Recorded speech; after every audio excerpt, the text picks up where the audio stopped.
Hello and welcome to day 2 of the ET Soonicorns Summit powered by AWS and Intel. I'm Miloni Bhatt and I'm very excited to kick off with our guest for the inaugural keynote, Anupam Mittal, founder People Group, among the most popular sharks of Shark Tank India. Anupam, delighted to have you with us here today to speak on igniting the culture of entrepreneurship and sparking change across India. Welcome to the ET Soonicorns Summit.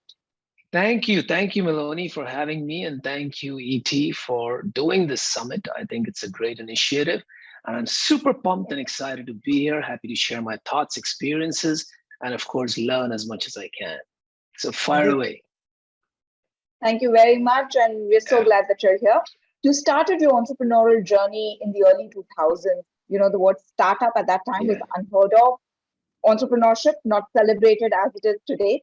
For over the past few decades, you know, in your role as an entrepreneur, startup investor, advisor, mentor, and recently as Shark Tank judge, you've really seen this ecosystem evolve. And today, as you look upon the culture of entrepreneurship in India and the Indian startup ecosystem, what are some of the trends that you're particularly excited about? Yeah, I think that's a great question, Miloni. I have been fortunate to have a front row seat,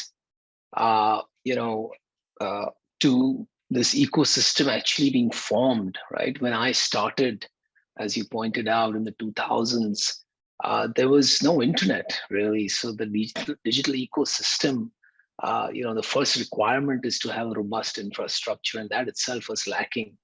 You know, I often say that the internet in India is really just 4 or 5 years old.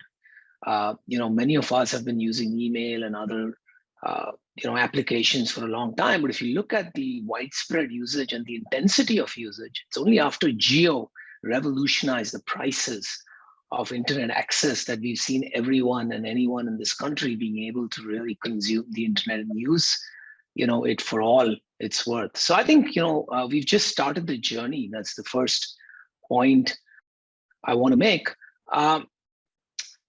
What was your question again, Miloni? Sorry. Well, as you look upon this culture of entrepreneurship in India and the startup ecosystem, what are some of the trends that you're excited about? Yeah, exactly. So I think the first point was, look, the infrastructure is just forming, so it's early stage.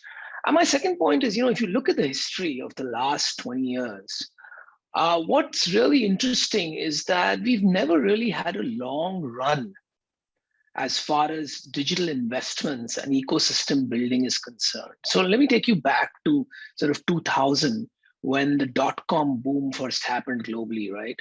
So India had a funding window of, let's say, 2 years where a lot of money came in, but it disappeared as quickly.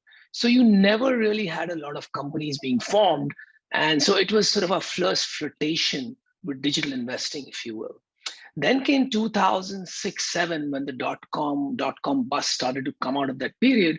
And we again had a very small window of 18 months of investments in what was the early stages of ecosystem building. And 2008 happened, Lehman Brothers, right? And so again, for the next 2-3 years, it kind of disappeared.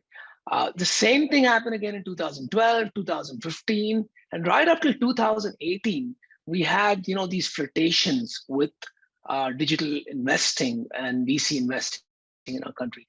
I think it's only after that we've had a real solid run of 4 or 5 years of deep investments, where last year was historic in terms of investments, number of companies turning unicorns, number of companies being funded. So I think as a result, because we finally had a long run of investments that have happened and enough capital has gone in, lots of companies have been formed. and you have the makings of a real ecosystem, right? So what are the makings? What do you need for a real ecosystem? You need a lot of capital.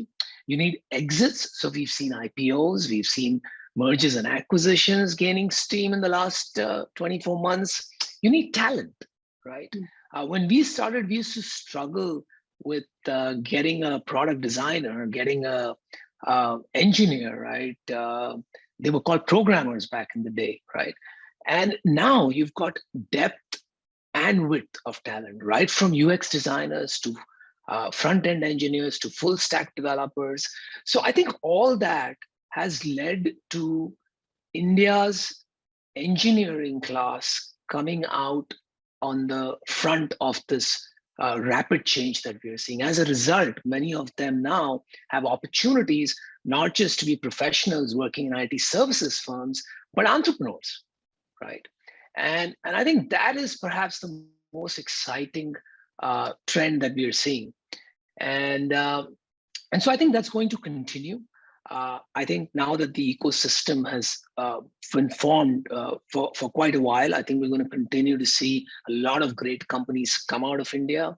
I think there's a lot of belief in engineers and people in the country that, look, if we have a good idea and we're willing to put the work behind it, there's enough people out there, from angel investors to VCs to Ps, who will fund us. So I think this is going to continue for a long time. And my sense is, just at a very macro level, I think just the way we became the top scientists and doctors in the world, I think Indians will emerge as the top entrepreneurs in the world, because every time there is opportunity, we somehow manage to come through at the top, right? We just need to see that there's an opening here, and we need to develop that belief, and we always end up coming out front. So I believe this is what's going to happen, and that's probably one of the big macro trends that you'll see shaping the world, which is technology being built from India and by Indian entrepreneurs for the world. All right. You spoke of investments. You've invested in over 200 startups, including, top leaders in space like Ola. More recently, during Shark Tank, also, you invested in about 24 odd startups. You launched Dream Deal, which is the first of its kind social media funding platform. Can you tell us about the idea behind a Dream Deal, and, what do you hope to achieve by such a program? Yeah, sure, Miloni. Actually, it's a very simple thought that led us to launch Dream Deal. If you look at funding and you look at the last few years, if you just look at where the funding goes, it's pretty amazing. Look, I'm not knocking the funding. The more capital that comes in, the better for our country. What amazes me is that a very few privileged people manage to access this funding, right? It is the people who've got the degrees from the IITs, the IIMs. Disproportionately, you will find that it's the people from IITs and IIMs being funded. And the people who know how to work the crowd, who know how to get access to VCs and VC networks, right? That's a small club. If you happen to be somebody who has a great idea, but have not come out from a great school, or you don't have a network, how are you going to ever get funded? And I believe that everybody deserves a shot. If you look at many of the successes in the world, even my own example, some of the biggest companies in the world, founders who are celebrated today, ultimately it all started with somebody or some situation giving them an opening. Taking a bet on them. Somebody taking a bet on them, or them getting lucky and stumbling upon something. There had to be the first step for them to be able to build $100 billion company or $10 billion company or $1 billion company. A lot of people in our country have no idea how to take that first step. And we said, look, if we were to go out and say, we're going to fund you, it wouldn't solve the problem, because they don't even know how to build a business plan. They don't know how to go through this process of getting capital. They don't understand equity and dilution and Series A and Series B. There's just somebody in a village, and I can give you some examples. For example, we have a guy who is the son of a barber, and he saw that the tea vendors struggled with washing their glasses. As a result, they use paper cups, which cost them a lot of money. So he's built a machine that washes tea glasses, right? There's another guy who mother is a domestic worker. And he saw that his mother had a problem getting a job every time she wanted, or it was not that convenient, or people had an issue finding domestic workers. So he's building an app called MobiBuy, right? But he doesn't know how to access capital. And what all these guys need, what's common, is all they need is money to get a proof of concept out or a prototype out. So we said, hey, why don't we launch something that gives them that capital without any expectation in return? Because I don't want to have to negotiate with them on deal terms because they don't know that. So we said, look, we're not even going to make it an investment. It's going to be a grant. It's free money, right? And then the second problem we said was, okay, even if we do it, how do we get these people to participate? Because they may not know how to. We said, wait, the easiest way is to simply make a video of yourself. And we said, let's constrain them creatively and let's make it a 30-second reel on Instagram. They're all familiar with Instagram. And we'll just use that to evaluate them. And that's what we did. We were blown away. I gave you a couple of examples of the type of entries that we got. There are people making leather out of mushroom. There's somebody making medical delivery device. The one thing that's common, they're all from small villages, remote parts of India. Many of them, I wouldn't say all of them. And they come from extremely impoverished or humble background. So we think everybody deserves a shot. And I don't know. We've given a grant to a few companies this time. Hopefully, we make this a regular thing. And my dream is that one day, one or two, or some of these guys go on to build billion-dollar enterprises. What a story that would be, and what an inspiring tale that would be for the rest of the country. And I believe that. Look, I use this example a lot. A few decades back, nobody climbed Mount Everest. But now every second person is going to Mount Everest. Why? What changed? Right? Everybody started believing they could do it because somebody else did it. So if we can change that, I think we'll change the nation. And that's what we're trying to do with Dream Deal. A dream deal for entrepreneurs from small town India, and for us to showcase the India story. But with the slowdown in startup funding, amidst all of this backdrop of high inflation, the geopolitical risks, commodity prices, public market volatility, has your investment strategy changed? Well, yeah, I mean, look, I would be surprised if people haven't changed their investment strategy. So yeah, we've had to tweak it a little bit as well. But frankly, let me just give you a little backdrop in terms of what we look for, right, Miloni? So, fundamentals don't change as far as we are concerned, as far as I'm concerned. But yes, you change, you roll with the punches, you change with the time. So, we fundamentally look for very, very strong entrepreneurs because we come in at a very early stage. And we have always believed that it's not just good products that make great businesses, it's understanding of how to build businesses and markets, right? So we've always looked for founders with strong commercial acumen because we know finding product market fit is difficult. And the guys who have business acumen tend to move towards where the profit pools are, which holds you in good stead during tough times. So I think that's been a common theme for us. So that hasn't changed at all, right? We also obviously look at very large markets, right, potentially. And that's something that's interesting. In India, in the last few years, the entire VC ecosystem, me included, is guilty of that.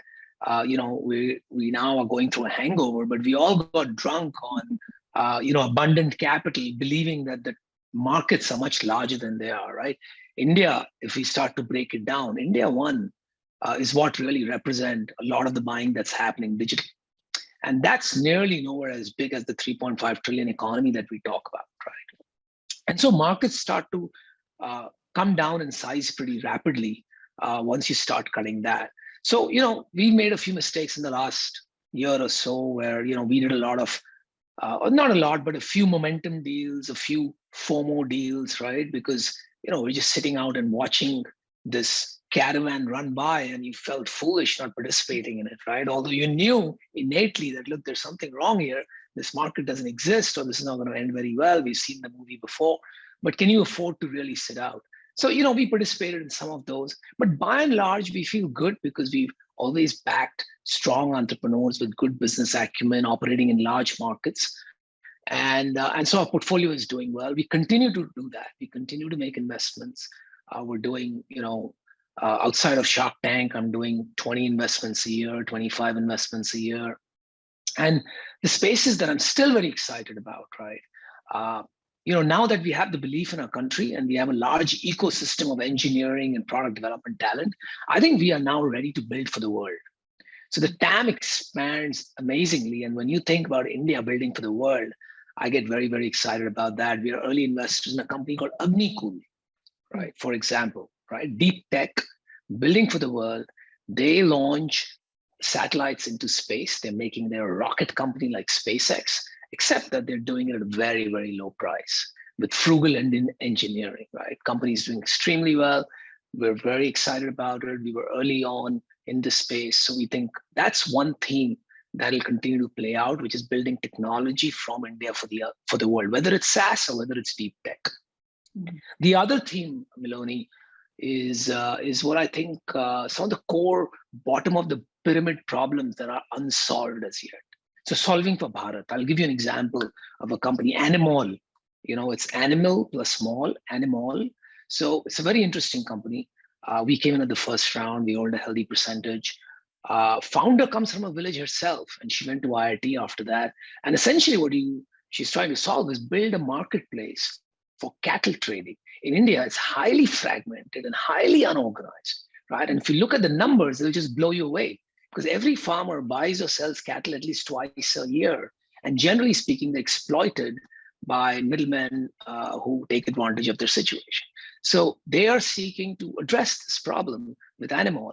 And, unsurprisingly, the company is doing extremely well. So these are the kind of problems that I think will have a lot of opportunity to scale in India, for India, or for the world.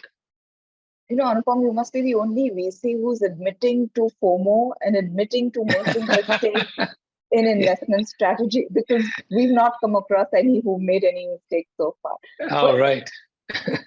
Looking at the environment that we're in, how do you think companies can continue to evolve and strengthen? Only the test of fire makes fine steel. So how do you scale across economic cycles? How do you stay relevant? Shadi.com, from its advent in 96 has become a household name.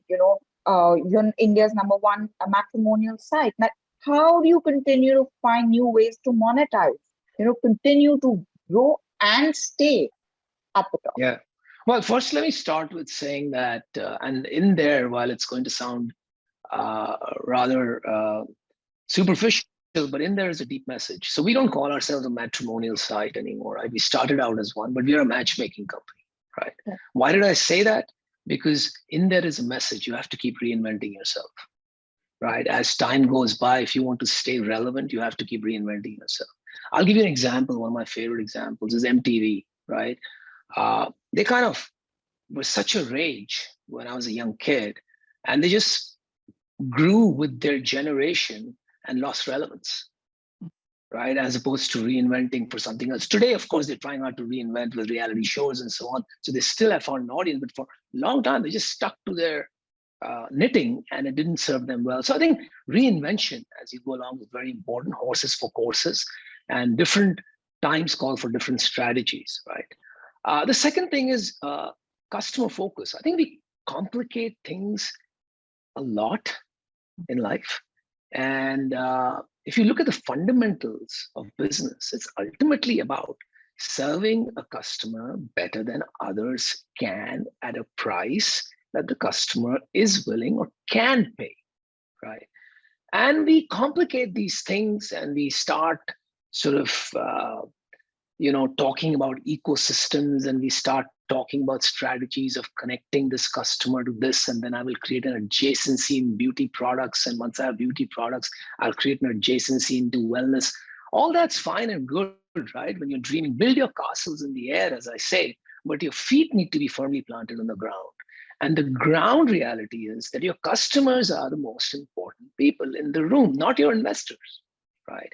And if you're building for your investors so they can mark up their investment, you're going to head straight into a wall, right? So I think that's the second aspect, is to really have strong empathy for your customers and build for your customers, not for your investors, and not for the newspapers, most certainly, right? So I think that's another message that people should keep in mind. The third is, about foundations, or actually not foundations, but business fundamentals.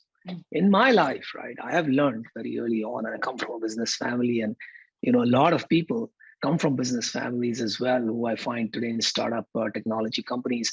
But somewhere along the way, we tend to distract ourselves when we start looking at all these crazy stories when liquidity is abundant.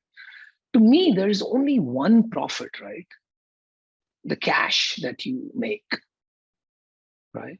But we've come up with so many different definitions of profit in the last few years. Community adjusted EBITDA, and this adjusted EBITDA and that adjusted EBITDA. So that game you're playing is a lie to yourself and the world, right? You're playing a valuation game. You're not playing a value creation game. I think that era is behind us, at least for some time, until the next bubble.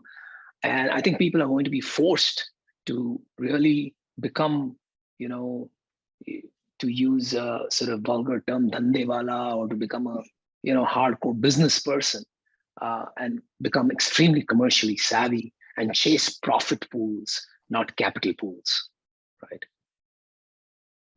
And do you see that happening? Because I think you recently pointed out that profitable startup founder and not startup founder is actually the most searched criteria on. No, that was actually a joke, because our minister had said that, startup founders is becoming a search term on Shaadi.com. And so I just kind of corrected it in line with the times. But in all honesty, I think that is happening. I think where it's not, the market is brutal, right, Miloni? The market doesn't care about how a founder feels. The market doesn't care about how old a founder is. The market has no mercy. So if you don't, put that hat on, if you don't pull up your socks on that front, it's going to wipe you out, right? It's merciless. And so I think that's happening already. But the good news is there are a lot of great, solid founders out there who are not drunk on easy capital, who want to build solid long-term businesses. The conversations I'm having with founders these days, we're talking about, what does your company look like 20 years from now? And they have a view, they have a vision. Of course, it's not going to be what they think it is, but at least they're thinking like that, right? So they're talking about building institutions. And, to build an institution, you first need to build a business. You need to generate profit to build an institution. So I think a lot of smart, veteran or experienced founders get it. I think easy and abundant liquidity, pretty much for the newbies, let's call them that, or people who are just in college or just graduating out of college, they didn't have the experience. And I think this abundance of capital perhaps made them think that, look, building a business is all about raising capital and then raising a next round. And I think they will need to find their feet again, many of them, because the rules have changed. But as I said, the good news is, India is well equipped with great founders who understand business, who are going to build great companies in times to come. All right. But how does this all then sit? Yes, of course, you have to be profitable, but there is this growing awareness of corporate governance of startups, and as you said, to define the clear path of profitability, but then do it sustainably as well. These are not just buzzwords now. How do you see these young crop of startup founders gearing up, to deliver not just being profitable, but also being sustainable? Yeah, so look, Miloni, my sense is, and I'm not going to mince my words, I think many of them are going to die as companies. And, I personally also think there are many unicorns out there that don't deserve to be unicorns. And I think many of them will uncorn, if I can use a corny word like that, right, in time to come. And so, look, that's the reality of the market. It's brutal, right? And if you didn't have a great business model and you haven't found product market fit, even after raising $500 million, it's the end. It's the end. There is no way of coming out of that, right? But I think you're question about how do you grow profitably, sustainably, and yet sort of try to maintain a growth rate that's attractive. I'm paraphrasing here, but I'm suspecting that's what you meant. Look, I think it can be done, right? The best form of funding, right, in my view, is the funding that your customers give you, right? If you have a good product and you have a good market, the flip side of what's happening today is also that competition is going to be less. So when there is a mad race for capital, if you want to survive, of course you have to raise capital. What are you going to do if the guy next to you in quick commerce goes and raises 500 million? You don't have choice but to raise that kind of money. Otherwise, they're going to subsidize the hell out of the product and you're out of business. But when markets tighten up, that liquidity is not going to be available to anyone. So at that time, as we always say, right, when the tide's back in, is you see who's standing there without clothes. And so the guys who know, who are focused on their customers, who have their foundations, fundamentals correct, will be able to use the capital far more effectively and efficiently. So I think the capital requirement will come down. The expectation from investors of growth rates will come down. It's already happened, right? Earlier, if you told somebody you had a 40% growth rate, they wouldn't engage with you in a conversation because they were looking for at least 100, 200% growth rate annually. That is unsustainable unless you're subsidizing customers. Right? The only way to continue growing at that speed for years at end is by giving away discounts and giving away products free. Otherwise, markets take time to shape and evolve. So I think the expectation will change in terms of growth rate. And I do believe that founders will find ways to grow sustainably. All right. With that, Anupam Mittal, thank you so very much for your time, for your insights. And I hope that this will result in some big learning, and thank you for sharing so much, your own mistakes, the gaps that have made you who you are, and the way you continue to nurture the ecosystem. Thank you. Great being here, Miloni, and hats off to you guys and ET. I mean, you're doing your part in terms of nurturing the ecosystem with summits like that. Hope we continue doing them and look forward to connecting again. All right. Thank you so very much. Bye-bye. Bye.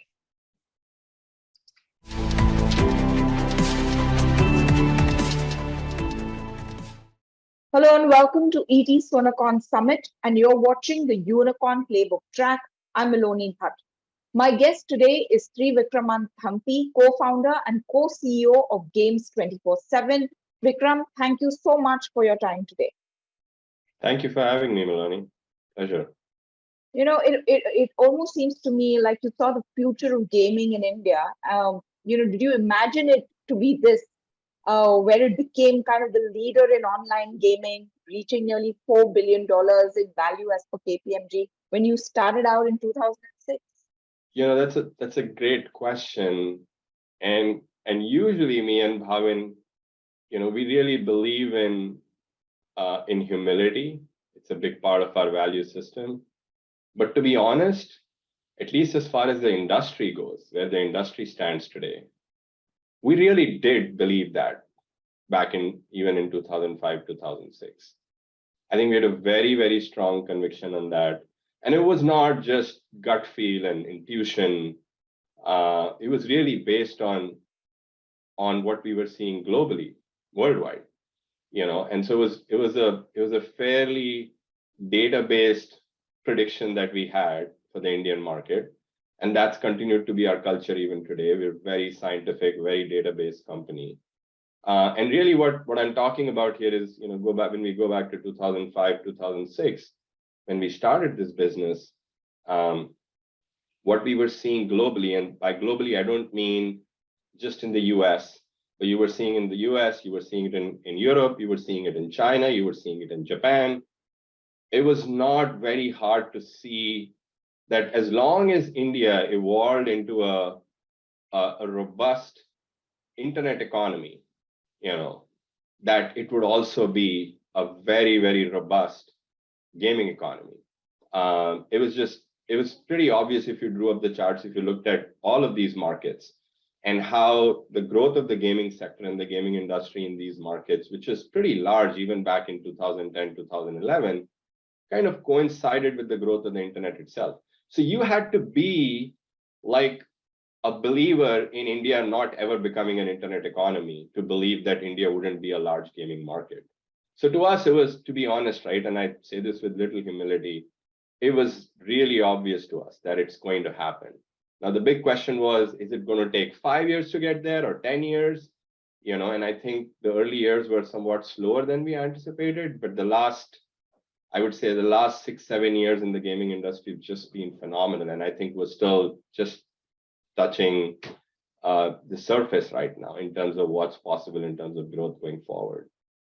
All right. Give us a sense that, when you were building it, say from 2005 or to 15, 16, the first, the decade, and then later on you said, things accelerated over the last 5-7 years.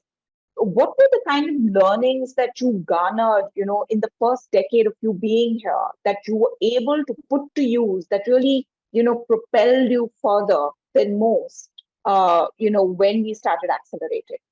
Yeah. I mean, I think some of these learnings actually go back to be honest, to my education when I was doing my PhD in economics. And, the dominant school of thought in economics, at least back then, and even to some extent, today, is that human beings are very rational. They, if you look at the most dominant economic model, it literally assumes human beings to be robots who are solving complex problems in their heads and making decisions, which really doesn't happen, which is why Daniel Kahneman went on to eventually win the Nobel Prize talking about, all the imperfect ways in which we make decisions. And I think that kind of foundational education about like how human beings actually behave as opposed to what, economists would like to believe, played a very, very fundamental role in how we came to the market and how we did things and shaped everything that we did. So, for instance, the first thing was that don't assume anything about your customer. The first thing is always, the first and foremost, before you get to any data, is you want to be your own customer. Me and Paavan, obviously, we're passionate gamers ourselves. So the first thing we always want to do was like, and when I say be your customer, it doesn't mean, you go and look at products and try and think at pros and cons of it, but literally bury yourself in the game and feel what a customer would feel. And once you've done that, then you really come to, what we call a scientific culture, which is you test, you form your hypotheses about this is how I think players will behave. This is what I think bothers them. These are their pain points. This is what they really enjoy. But you test everything. And now when you start testing everything, you start learning very interesting things about your consumers. And the challenge then that comes is what you will eventually discover is that different consumers or different players are very different. Their pain points are different. What gives them pleasure and what they enjoy is very different. So now you need to start building systems that can deliver very personalized experiences to different users. And I think we learned very early on that if you have to do this in a scalable way, where you are able to uncover, great insights about different parts of your user base, and then accordingly deliver them very personalized user experiences, then you need highly scalable technologies. This is a realization we had back in 2013, 14 in the very early years. And so today, I mean, I'll give you one example. Today, there's a multi-billion-dollar industry which builds products to help other companies to personalize user experiences for their customers. And this is not just in gaming, this is in all digital products. We built our own personalization engine back in 2014. As I'm speaking to you, that personalization engine runs personalized user experiences, like literally 1,000+ personalized experiences on our game today. And that was possible. And, that was possible again, because we had these realizations very early on. We invested in these kind of technologies. Today, those things have gotten far more sophisticated. It's not just anymore, people running models inside the company to figure things out.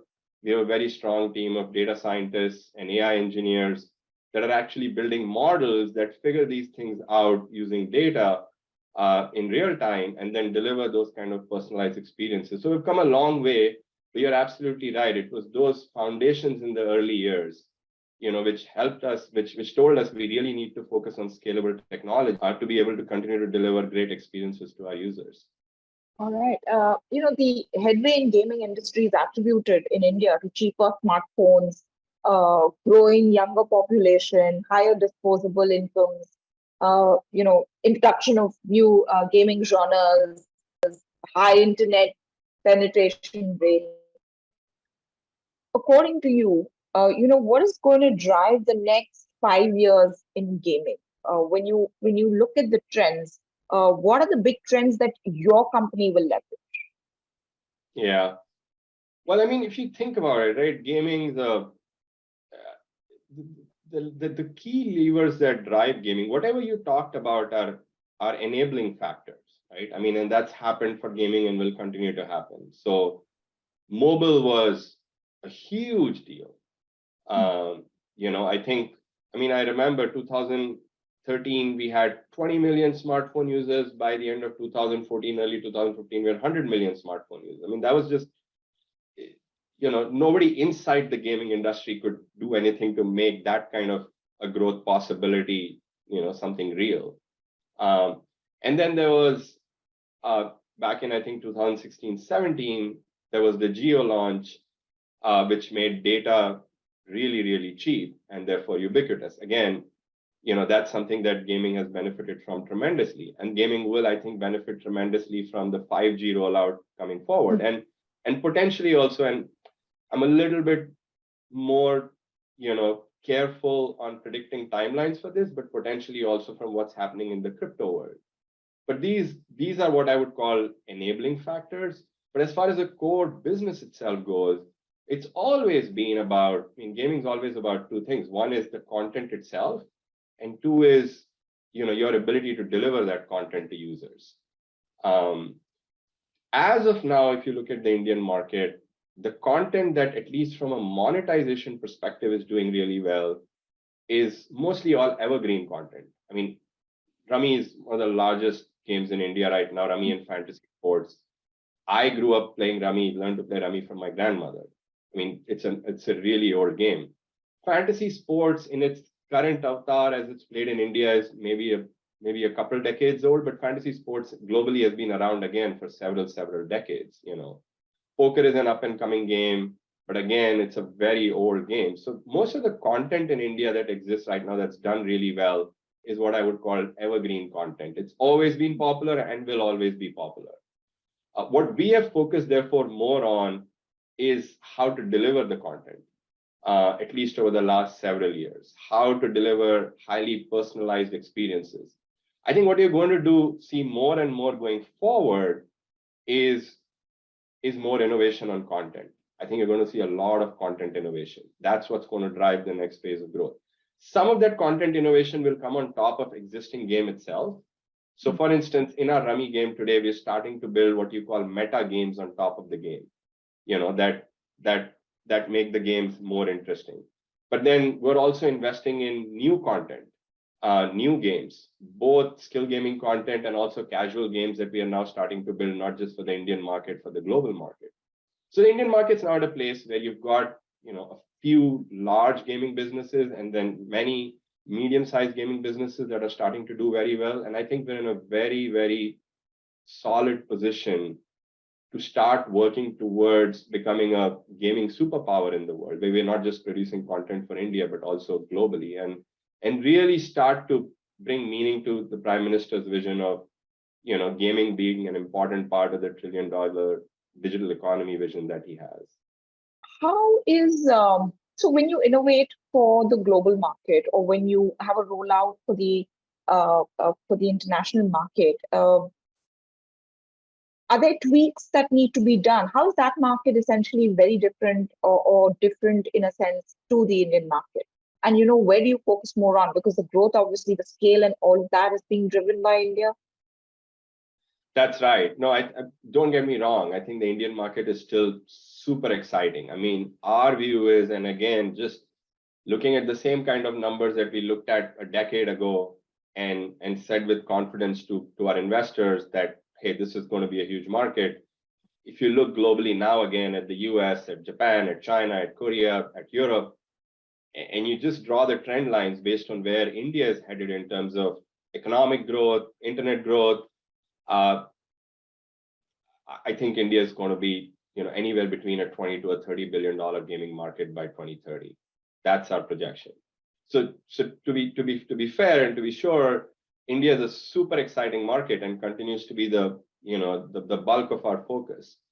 But we don't see any reason why companies like ourselves are now not capable of competing in global markets. And to your question about how is it different? Well, global markets are far more competitive, for sure. And I think the quality of content that we'll need to produce in India to compete globally is going to be, definitely at a higher level, simply because it's an older, more evolved market. And that's going to require investment. And that's exactly what we're doing. So our investment today, first and foremost, is in people. Eventually, the high quality content. See, the raw talent is all there in India. We talk to game developers all the time, and there's no shortage of ideas, and really awesome ideas. But turning those really creative game ideas into end products that can actually monetize globally, that's a journey we need to figure out how to traverse. So one of the things that we're doing is we're actually hiring talent globally now, people at a more senior level. And our goal is really to use this global talent that we are hiring to turn the kind of more raw talent that you have in India into more polished talent. So we're starting to kind of work on building a gaming workforce in India right now. When you scale so fast, what are the kind of challenges that you see yourself facing? You said, of course, you're chiseling the Indian workforce with the help of a, global pipe or global input from the global workforce and building actually the talent pool in India. But apart from talent, what are the other challenges that you're facing? I think talent, without doubt, and what I talked about was talent primarily on the content front, like content production. Talent is broadly, I would say, the biggest challenge, in front of the industry right now, because as I said, not only we're talking about content, but eventually you have to deliver this content to the digital media that we have, and you have to deliver it in a scalable and stable way. And as we have been trying to do, and I think if any company is not doing that in the next 5 years, they're going to be dinosaurs, which is hyper-personalizing your content. All of that requires heavy investments in data science, AI, and technology. And so that part of the talent pool also continues to be a challenge. It's not a challenge that we have solved for completely in India yet, in terms of just making sure that there's an adequate pool of people when it comes to technology, data science, and AI. And it's a harder challenge to solve for. And that's not a challenge you can solve by looking globally, because it's not like you don't have great talent in India. You have some of the best talent in India when it comes to technology and data science. You just don't have enough of it yet. So that's definitely a big challenge that the industry faces. Outside of that, I think infrastructure is always a challenge, but I think the speed at which our infrastructure is growing and improving, the 5G rollout hopefully happens. Those I don't see as challenges that wouldn't naturally get surmounted over the next few years. But talent certainly continues to be a challenge. I want to talk about these the regulatory aspects. Government regulatory challenges, they're not new to the space as well. Now, recently in India, the government has proposed a 28% GST tax slab on online gaming. I think you've dealt with similar challenges in the past when you were forced to shut down after High Court order in Tamil Nadu. What do you make of this increase in GST? What is the impact and the perception that, that real money gambling is the same as gambling? Right. So I think to your point about Tamil Nadu, and I think let's just stay with that for a minute. A number of states in India did, particularly in the South, did pass laws in 2020, banning games of skill.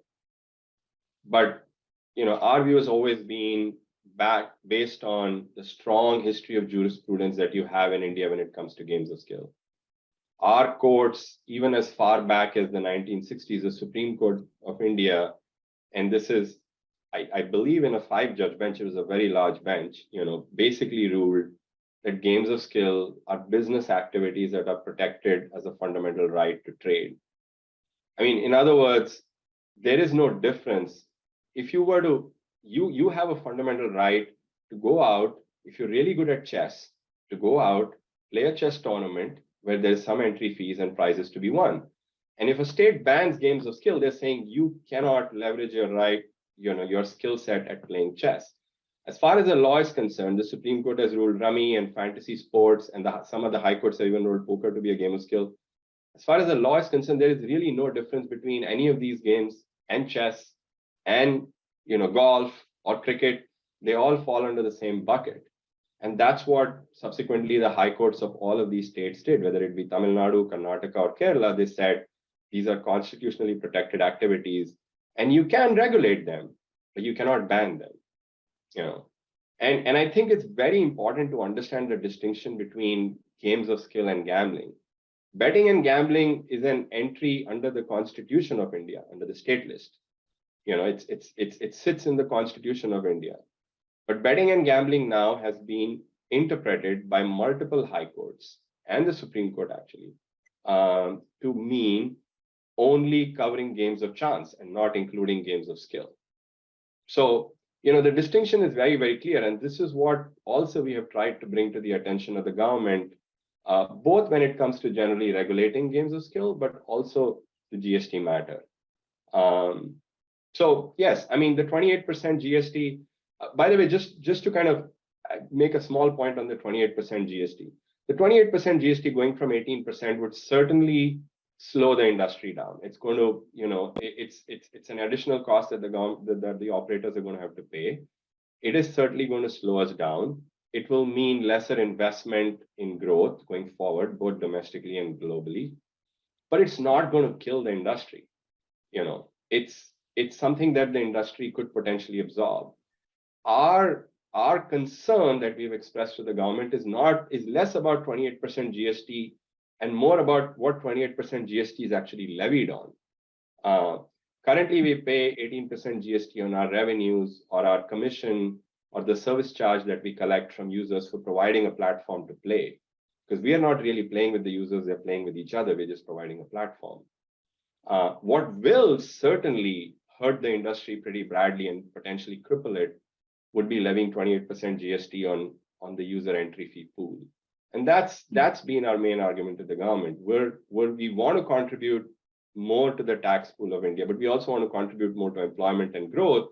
And so, our argument has been, let's find a balance where we can contribute more to the tax pool, but without potentially crippling the growth that this industry could drive in the digital economy. Right. So, there is this draft bill on online gaming, which is expected soon. And the government says it is to ensure consumer and gamer protection. And there is news that there could be guardrails set up, like a limit on the money spent daily by players on in-game purchases. They've also said something about setting up of a self-regulatory organization to ensure safety and accountability. What's your view on this? We are big proponents of consumer protection. I mean, I think, unfortunately, we have not done a good job in talking to the world about this, but we have invested in responsible play going all the way back to 2012, 2013. So we're part of EGF, the E-Gaming Federation, which has a very comprehensive code of conduct, which covers responsible play, consumer protection, player limits, KYC, no bots, all of this stuff. That is, the whole code of conduct has been drawn up by EGF, consulting foreign regulators that have set up regulations in foreign jurisdictions. We follow that. We get audited by one of the big 4 audit firms, every year on that code of conduct. In addition to that, we go above and beyond. Our AI and data science team not only builds models to personalize user experiences, but it also builds models to detect players who potentially might be going overboard. And then we have a whole system running from a survey that is designed by a professional psychologist that players are forced to take if our AI systems flag them as potentially risky players. Based on the survey responses, they're actually sent for counseling. Counselors that we pay for that are trained by experts, again, internationally, that have experience dealing with these kind of issues. So we have invested very, very heavily in this area. In fact, the proposals that we have submitted to the government is asking the government to make this part of the overall policy, that we should have strong consumer protection in place. What won't help is some sort of universal time and money limit. We're all very different people. Some of our customers are older and retired. They have more time, and some of our customers are younger. They have lesser time. Some of our customers don't have that much money to spend on entertainment.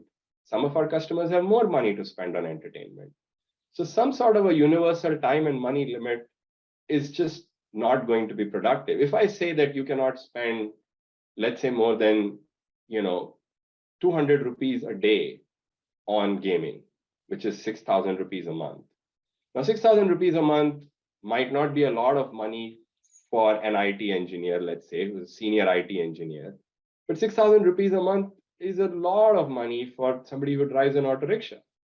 So the idea of coming up with universal and time limits just doesn't work if you look at the global experience. What you need and what the world is moving towards more and more in Europe and in the US is using, now we have such sophisticated AI out there to detect player patterns that are pointing towards some sort of risky behavior, and then flag these players and take them through a journey which basically forces them to adopt more responsible ways to play. And that's what has been our argument to the government, that is the way to go. We can learn from the world as to what they have tried in terms of building responsible play systems and not do stuff that's going to be counterproductive. I mean, time and money limits, if you think about it, are also extremely hard to enforce.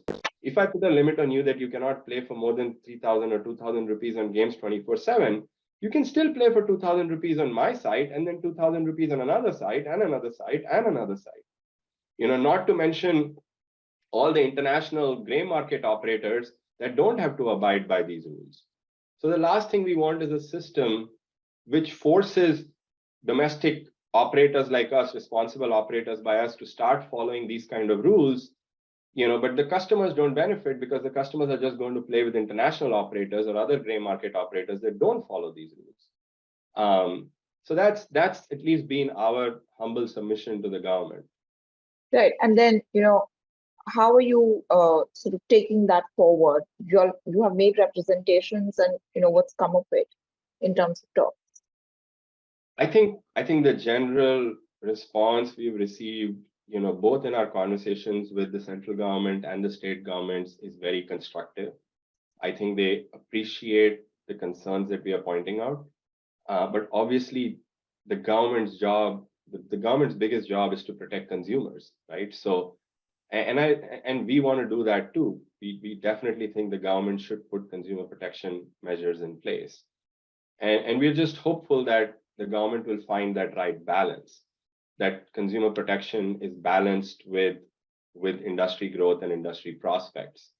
And most importantly, keeping in mind that the internet is a hard space to regulate, that there are no domestic boundaries, that today players are playing on all kinds of international sites, And so whatever regulation you bring in should support the domestic industry and actually be, create barriers for the international operators that are operating within India now, rather than the other way around. Vikram, I've got the last set of two questions, I think, or for you. And I wanted to check with you, on monetization. Globally, a large chunk of monetization for online games is through in-app purchases. And advertising perhaps is a smaller component of the revenues. But in India, gaming platforms are reliant on advertising-based revenue models. because the average revenue per user is quite small. How do you see monetization changing for gaming platforms in India, in the years to come? Yeah, that is a challenge because I don't think advertising alone as a revenue model gets you very far. And again, I think we should differentiate here between the free-to-play games or the premium games, as they are called, where you can install and download and play for free. But then there are in-app purchases in the skill gaming industry, which is where we largely operate. In skill gaming, obviously, the revenue model is different. We collect a service charge. As far as the free-to-play games industry is concerned, that's certainly been a challenge. That in-app purchases, haven't kind of gone in the direction that they have in the US. I wish I had an immediate answer to that question. If I did, we would be doing much better in the free-to-play space in India, another space that we operate in. Another of the reasons why we are starting to look at the global market and not just at India specifically. But I do think that with crypto coming in, and this might take time. The reason skill gaming's worked in India, because I think that the Indian consumer is always asking, what's in it for me? The Indian consumer is, and this is not just true for gaming, even if you look at streaming content, if you look at, for instance, some of the global companies that came to India with streaming content, as far as monetization is concerned, I don't think it has met anybody's expectations as of now. So the Indian consumer is definitely, more examining in terms of what they want to pay when it comes to entertainment. And that's why this is one of the reasons we started out with skill gaming. I think what crypto might allow you to do is bring that skill gaming model in some sense into the free-to-play world, not by making the free-to-play games skill games, but because crypto has value outside of the gaming ecosystem. The fact that you could earn crypto or that you could have certain tradables inside games, so if you buy some in-app purchase item in a game that has value, but now on the blockchain, you can actually sell this to another user. I think that could be a very powerful dynamic for Indian users who have been more reluctant to pay for in-app purchases. But this is all, I would say, still speculative. My last question is, as India's 99th unicorn, how have you navigated the funding environment? You raised $75 million US, taking your valuation to US dollars to your valuation $2.5 billion US earlier this year. Your business model is based on unit economics. The dependencies on external capital may be limited. So what's your focus then, when it comes to fundraising? So our utilization of funds continues to be in all the areas that we talked about. One is content development, and content development, as I said, both for the Indian and global markets. We have separate studios inside the business right now that are making content that is specifically focused towards India. Some of this content is going to be, again, older content, but brought on with interesting twists. Some of the content is going to be newer content, but mostly in the skill gaming arena. And then we're also developing free-to-play games for the global market. So some of the proceeds that we have used will certainly go into content development. Some of it will go into marketing in terms of growing our business in markets where we are less prevalent right now.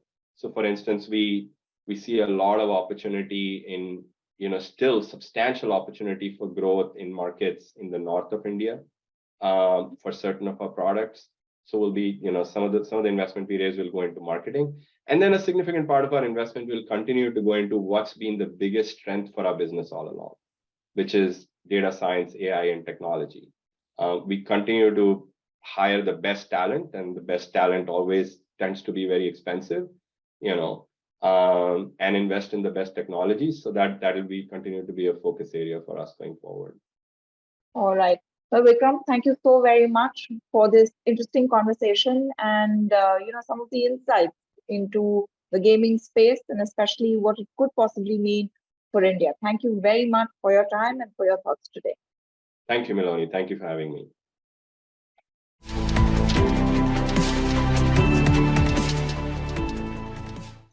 Gaming in India is seen as one of the fastest growing sectors. According to an Ernst & Young report, All India Gaming Federation report, in fact, the online gaming sector in India is estimated to cross $2 billion by 2023. From entertainment to earning, the sector, many believe, can create jobs over the long term. But what are the challenges that this space faces, especially when it comes to policy, battling negative perceptions, to keep up the growth momentum? And what are the opportunities stakeholders must seize? All this and more in this Gametech panel at ET Soonicorns Summit. I'm Miloni Bhatt, and joining me are founders of two gaming platforms, Anirudh Pandita, founder Loco. Welcome, Anirudh. Good to be here, Miloni. Thanks for having me. And we have Paavan Nanda, co-founder Winzo. Good to have you, Paavan. It's my pleasure. Thanks, Miloni. We also have with us Deependra Singh, head of Gametech Business Development, AWS, across Asia Pacific and Japan. Deependra, thanks for your time. Pleasure is mine, Miloni. Thank you. All right. This first question is for all of you. Anirudh, if you can begin. Between 2020 and 2021, the number of online gamers grew from 360 to 390 million. Reports also say that India could become the world's largest gaming hub. Can you tell us what's powering India's position, apart from, say, cheaper smartphones and better connectivity?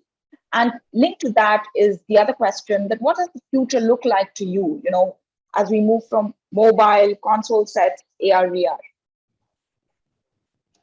Yeah, I think one of the things that's often overlooked about gaming in general is that gaming is the cheapest form of entertainment, right? When you come to a value-conscious country like India, a Netflix subscription bundle or a Amazon Prime bundle is actually much more expensive than a game like a BGMI or a Free Fire Max or New State, or even hyper casual games that exist today on the platform, right? On whether you get them through APKs or whether you get them through the Play Store. So for someone sitting in a small town who may not even have a mall, may not have playgrounds, these games become sort of their outlet into the world. And especially these larger games, which are not only games but social networks in and of themselves, they become like virtual hangout spaces. And so, when I was a kid, I learned a lot about the world through watching sport and watching Discovery Channel, etc. And people used to tell me, "Oh, don't watch television," but it was my window to the world. And today, I think that is happening through games, and I play a lot of games. My phone is next to me, my console is next to me. The kind of people you meet, especially on the mobile-based gaming, which is predominantly what India is a mobile gaming country. It's phenomenal. I've met people from Nagaland, from Kashmir, from Kerala. You could go to the remotest parts of the country and you could find them there. And of course, the urban parts of the country already have gaming. So I think it's a cheapest form of entertainment. It is the most immersive form of entertainment. And so I think there is no question which way we're headed in terms of the entertainment phenomenon, that interactive entertainment is the way forward. And then in terms of what is causing this is that once obviously cheaper internet was available, you could get better and better sort of immersive experiences on your phone. And once you try that, there's no looking back on that. And so I think when you look, 3 years in front, you don't need to go 5 years in front. I think you're going to have, this word gamer, like, are you a gamer, is going to be as, it's like asking someone whether you watch a show. Like everybody watches some show or video, so it's going to be more about what kind of gamer are you? Do you like playing strategy games, or do you like playing, more first-person shooters or role-playing games, right? So I think that's been interesting. And on Loco, which is India's largest and leading game streaming platform, we're seeing that essentially, FPS games are doing very well. We're seeing even GTA 5, which is actually a desktop, console-based game, that's also doing really well. That's a more role-playing open world game. So I think India is also opening up its taste. I think hyper-casual games have been doing well for a while. This is now adding a new layer to it. And I'm sure the other panelists will tell you more about how people, are using it as a career and really furthering their own, ambitions, both as creators as well as, users. Okay. Paavan, that means it's over to you. Yeah, I think Anirudh very beautifully summed up the entire landscape here. And what's important to understand is, while of course, I mean, smartphones is great, and cheaper hardware, cheaper internet is great, but yeah, there is a behavioral shift in terms of getting into more immersive experiences, right? And games, rightly so, provide them. There's another important aspect, which is the payments infra, right? So if you see earlier, the entire the hurdle of securing credit cards or debit cards, or only then making payments. Now it's very, very easy, very flexible. In fact, I would say the entire content generation, I would say company, all those business models are kind of passe. Now people are very focused on providing as much flexibility, independence to the consumers, right? Indian consumers are very, as much as they're value conscious, they're also very freedom loving. So instead of bucketing them, giving them certain set SKU, certain set subscriptions, they are more than happy to get into on-the-go kind of payment modes. For example, here at Winzo, Winzo, we consider ourselves India's largest social game platform. We have actually leveraged the entire microtransaction model to be able to build a very large ecosystem for ourselves, right? Where people actually add up as low as $10. They play a couple of games, paying entry fee as small as ₹2. Now, if you see somebody spending, actually playing a 10-minute game by just paying ₹2, I'm sure you must be reminded of, when we were kids, we used to go to these gaming parlors, we used to buy these coins and tokens and play Tekken and Mustafa and all those games. So I think literally the today's gaming revolution is actually replicating those habits through smartphones and through this entire massive UPI payment infra that's causing all these tailwinds. Of course, COVID has really gone ahead and expedited all of it, as you can see. In terms of numbers, I feel from 300 to 390 or whatever, I think these numbers are still very shallow. The idea is to touch roughly 600 million gamers in next 2.5 to 3 years. And that's very, very achievable. The rate at which we are growing. I mean, at Winzo, we have never seen a single month of degrowth, right? People tell us that, hey, you must have got a very strong push from COVID, but that's not true. We were always growing like more than 10-15% month on month, tripling, growing 4x, 5x every year on year. By and large, I think that's probably the case with most good products out there in the Indian market, because the macros are so favorable. All right. Deependra, you have this sort of a 360 view, what's your input here? Yeah, I agree with what Anirudh and Paavan said. I'll just add on to it. So what we have seen is that there is some kind of game for everyone in today's day and age. So earlier, when we were growing up, when I was growing up, you had games which had primarily to be played on PC and console. They were strategy games, they were first-person shooter games, and the market was sort of limited to a certain set of gamer, which was a very enthusiastic gamer. Today, as the panelists have already spoken about, games have become a mainstream form of entertainment. Now, whether you want to play a Ludo or a Candy Crush or a first-person shooter or a strategy game, the choices are wide and huge and available to you. And some of those innovations are coming from India and phenomenal games, right? The other thing that we are seeing is that games have also become a place for people to interact socially. Now traveling is not always possible, but how do you interact? You interact either on Facebook or some chat medium or some other online hangout. But now you can interact with your friends, even with your family, on games, and there's a common interest. So just saying hi and having a conversation is one thing, but when you have something common to do, I think that brings people even closer together. So those are the two drivers, which of course supported by everything that is there from a macroeconomic perspective, cheaper mobile phones, cheaper data rate. But those two drivers, I think, are bringing a lot of people into the foray. And as Paavan said, these numbers are pretty small today, but we are expecting 600 million, even larger number of gamers to come into the foray, and that is primarily driven by these two things, in my opinion. And as per a recent report, the gaming industry is expected to hit $7 billion in the next 4 years. That's massive, and it is the fastest growing industry. One of the fastest growing for sure, but I think it is the fastest growing industry. And these are the reasons that people are saying that, hey, let's interact, let's play. There's something for everyone. In terms of your other question on PC, console, and VR, I think PC and console have a limitation in terms of their reach because of the affordability.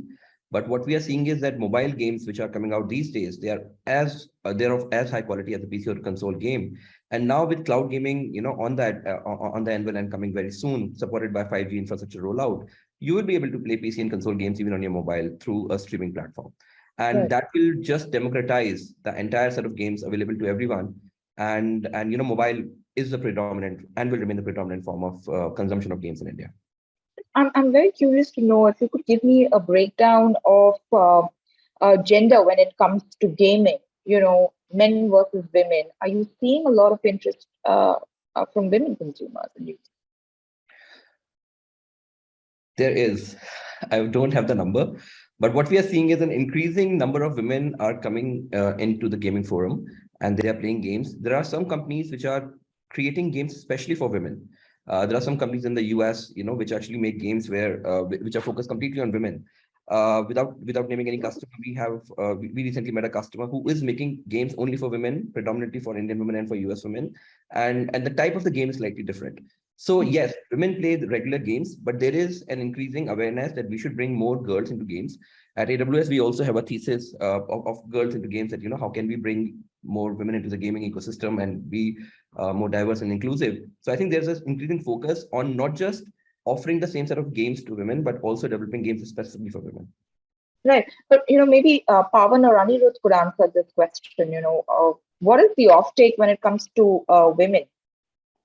It's a fairly strong offtake. I mean, to be very honest, earlier, a couple of years back, when we started off Winzo, which was 2018, late 2017, we saw the India internet population in itself, right? You do run campaigns on Facebook and you can see how many or what percent of gender can you target. And you could see that like roughly 78-22, like 78% male are available on Facebook to be targeted, 22% female. But if you see now, I think, especially if you talk about Winzo, we have close to 35% women actually participating, which is I think increasing year over year.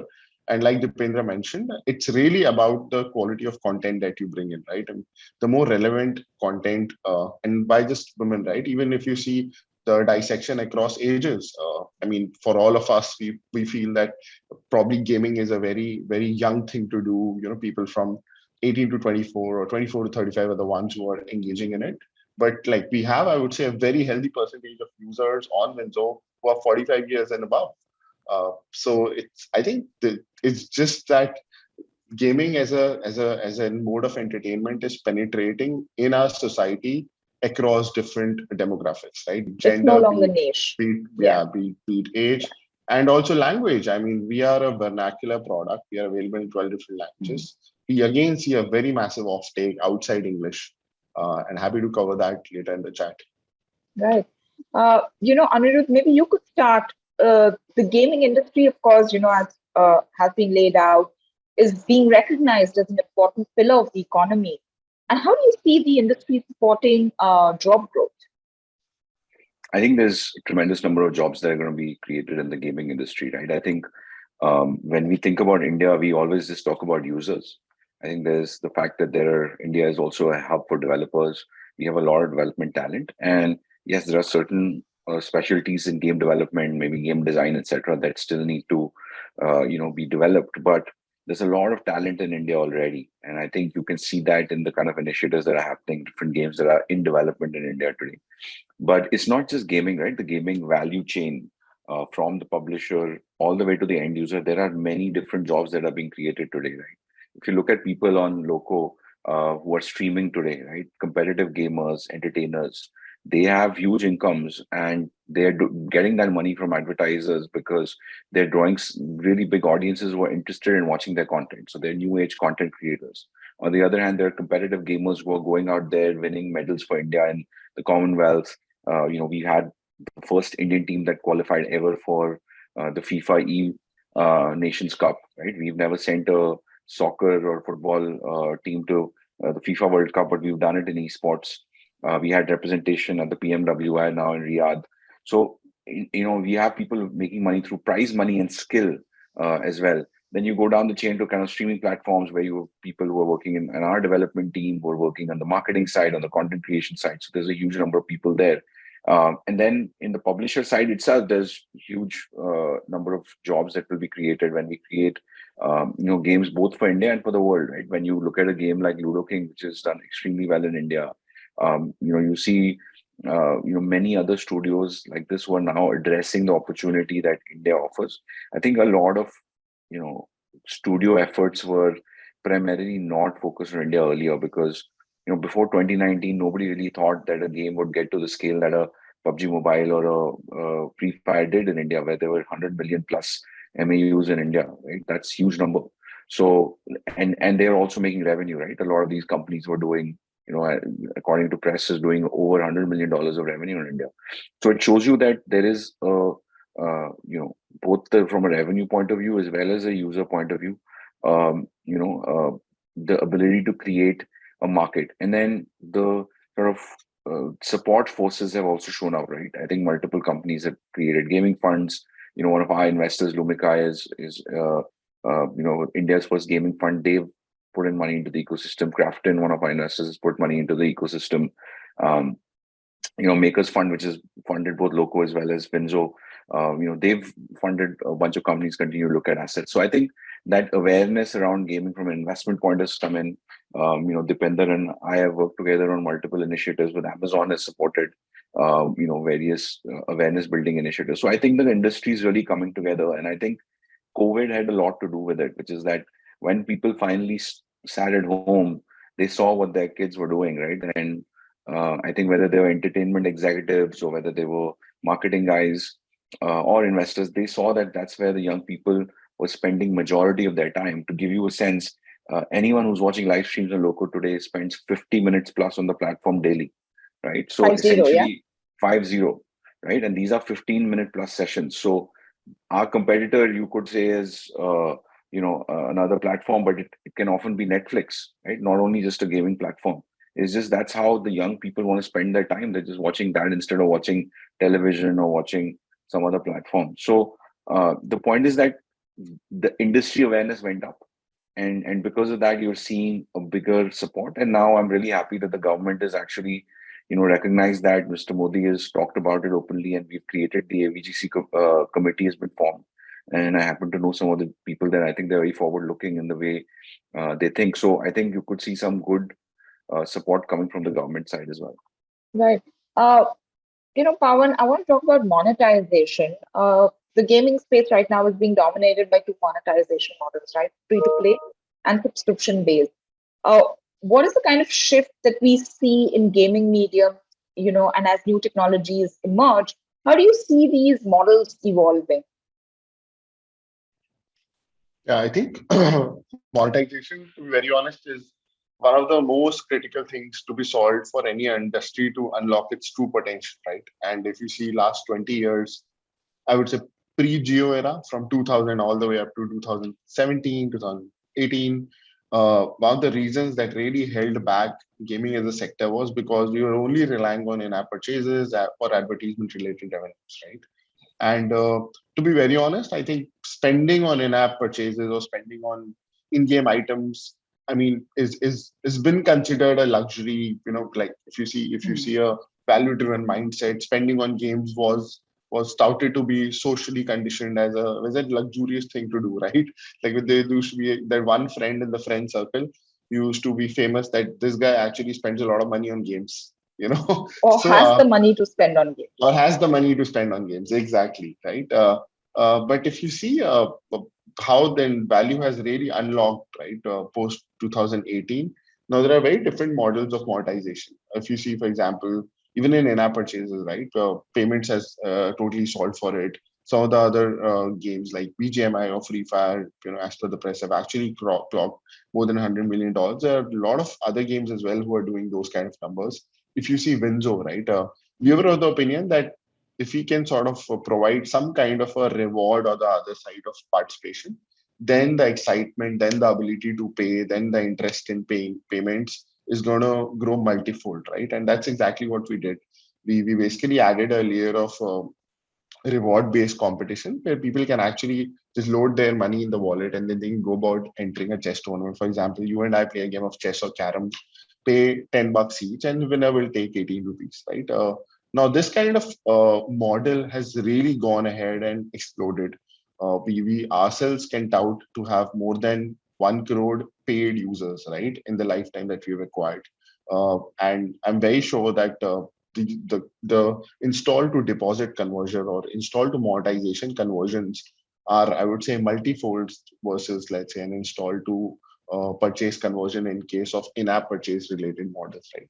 There are, of course, some other traditional RNG based formats For example, if you see like a poker or a rummy or a fantasy, those kind of models have already been shown and demonstrated strong profitable growth. They have been around for last 10 years. But I think microtransaction led monetization has really helped gaming enter and monetize, I would say, one of the toughest audience to monetize, right? If you see music, if you see movies, there's so many content platforms that have tried to monetize effectively in tier 2, tier 5 cities in India. Because of course everybody can see the users. If you see some of these global players, they say that we get our revenues from the West, but we get our users from the East, right? And especially India are considered to be a DAO factory, Mao factory, whatnot. But essentially, with the help of such microtransaction-led monetizations, at least in gaming, we've been able to very, very successfully monetize those users, and they're generating very healthy, monthly numbers. For example, like we typically earn roughly 200 to 250 rupees per person per month, which is, I would say, fairly effective, right? I mean, it's still cheaper than a Netflix subscription or a Hotstar subscription, but then it derives, delivers close to 30 hours of entertainment in a month, which is, one of the cheapest forms of entertainment. All right. And yeah, just to sort of finish, and then of course there is the whole creator-led economy that's getting created, right? Where there are game streamers who are actually generating content, streaming content. We have like a very strong program called Winzo Superstar, through which we partner with a lot of these game streamers who stream content. And now I would say, for example, for Winzo, we haven't really relied on a Facebook or a Google to distribute our product. Why make those companies rich? We've actually gone ahead, through this route where we have closely engaged with these content creators to generate content about Winzo, deliver Winzo, distribute Winzo, and pass on all our marketing budgets directly to these content creators. So there are, I think, some really interesting ways things are getting monetized in gaming.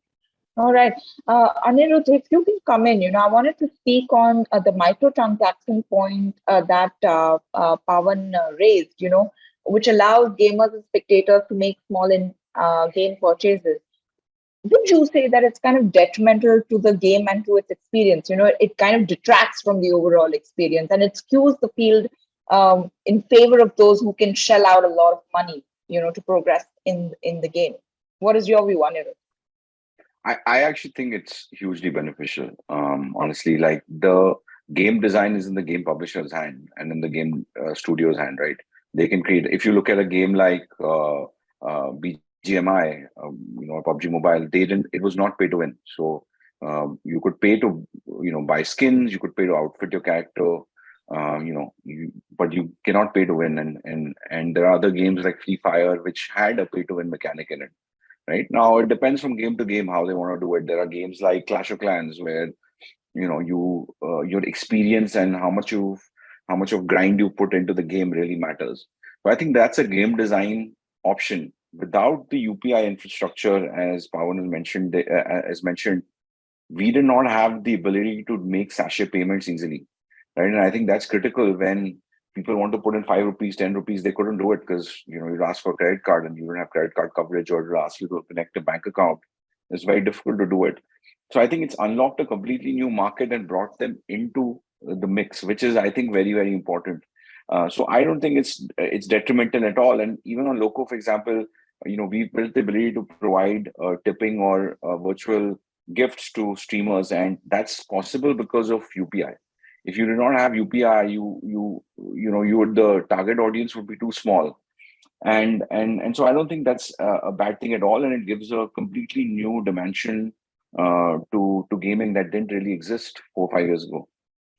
But Paavan, if you can come in this, this real money gaming has been growing rapidly, but there's social stigma attached to it, and perhaps makes it challenging at a policy level. Legally, skill-based gamings are not tagged as gambling, but often gambling and gaming are used interchangeably. So what are the challenges that you face because of this? And, how do you work to move past the perception? Any sort of policy that would help? Yeah, I think so by the way, a lot of work is being done in the background to educate the right stakeholders on what exactly is a game of skill and how it is very, very different from, something like a gambling or a casino kind of a business. And I mean, just to give you an example, a chess is very different from something like a roulette, right? And we all understand where games, require more skill versus, it's really just a coin flip or a toss of a dice. I think and to be very honest, we are in a very, very healthy environment in the sense that everybody knows that game of skills are allowed in India. I think what would be helpful is if, let's say, a state actually, most of the states actually either come in with, okay, gambling is illegal and we are either blocking all kinds of real money games, right? But if let's say there is and there is already in the works, right, wherein a state sort of comes in with these are the specific guidelines, of a game as a game of skill, and we are totally okay with, companies adhering to these guidelines, and we, us sort of giving that green light around that. I think those kind of frameworks, yes, those kind of frameworks, if get introduced, and I think, if let's say we get that introduced from 1 or 2 states, then I think rest of the states can really follow the suit at that level, right? But that, and I think we are already heading into that direction where a lot of work has been done, or is under the works, both at the center as well as state level. Talking about, or let me put it this way, sharing Winzo's view around the whole real money gaming sector, or, I think one of the words that you also mentioned was probably addiction or the perils of things. We actually very, very strongly believe that, you need to put special measures and controls to keep a check on when a person is actually probably crossing any kind of limits, right?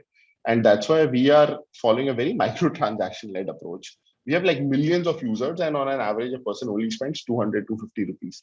However, of course, there are formats, there are sort of games, or there are players in the market out there where the game design is such, and I think Anirudh also mentioned, right? Game design is, or game mechanics is really what really defines what the user spending behavior is going to be. There are already products in the market wherein people actually end up losing lakhs, or I would say even more than that kind of number, where large sums of revenues are probably generated by a small set of users.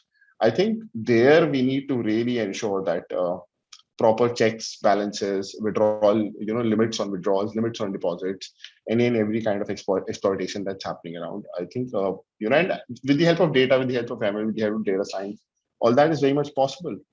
And we are a very strong proponent of that. We do it ourselves on our platform. And yeah, I think that's the way to go. How do you do it, Paavan? In the sense that, when you see that there are users who are spending, fairly large amounts of money, what are the kind of guards that are put in place, to notify, to kind of point out? Yeah. So there are multiple guardrails.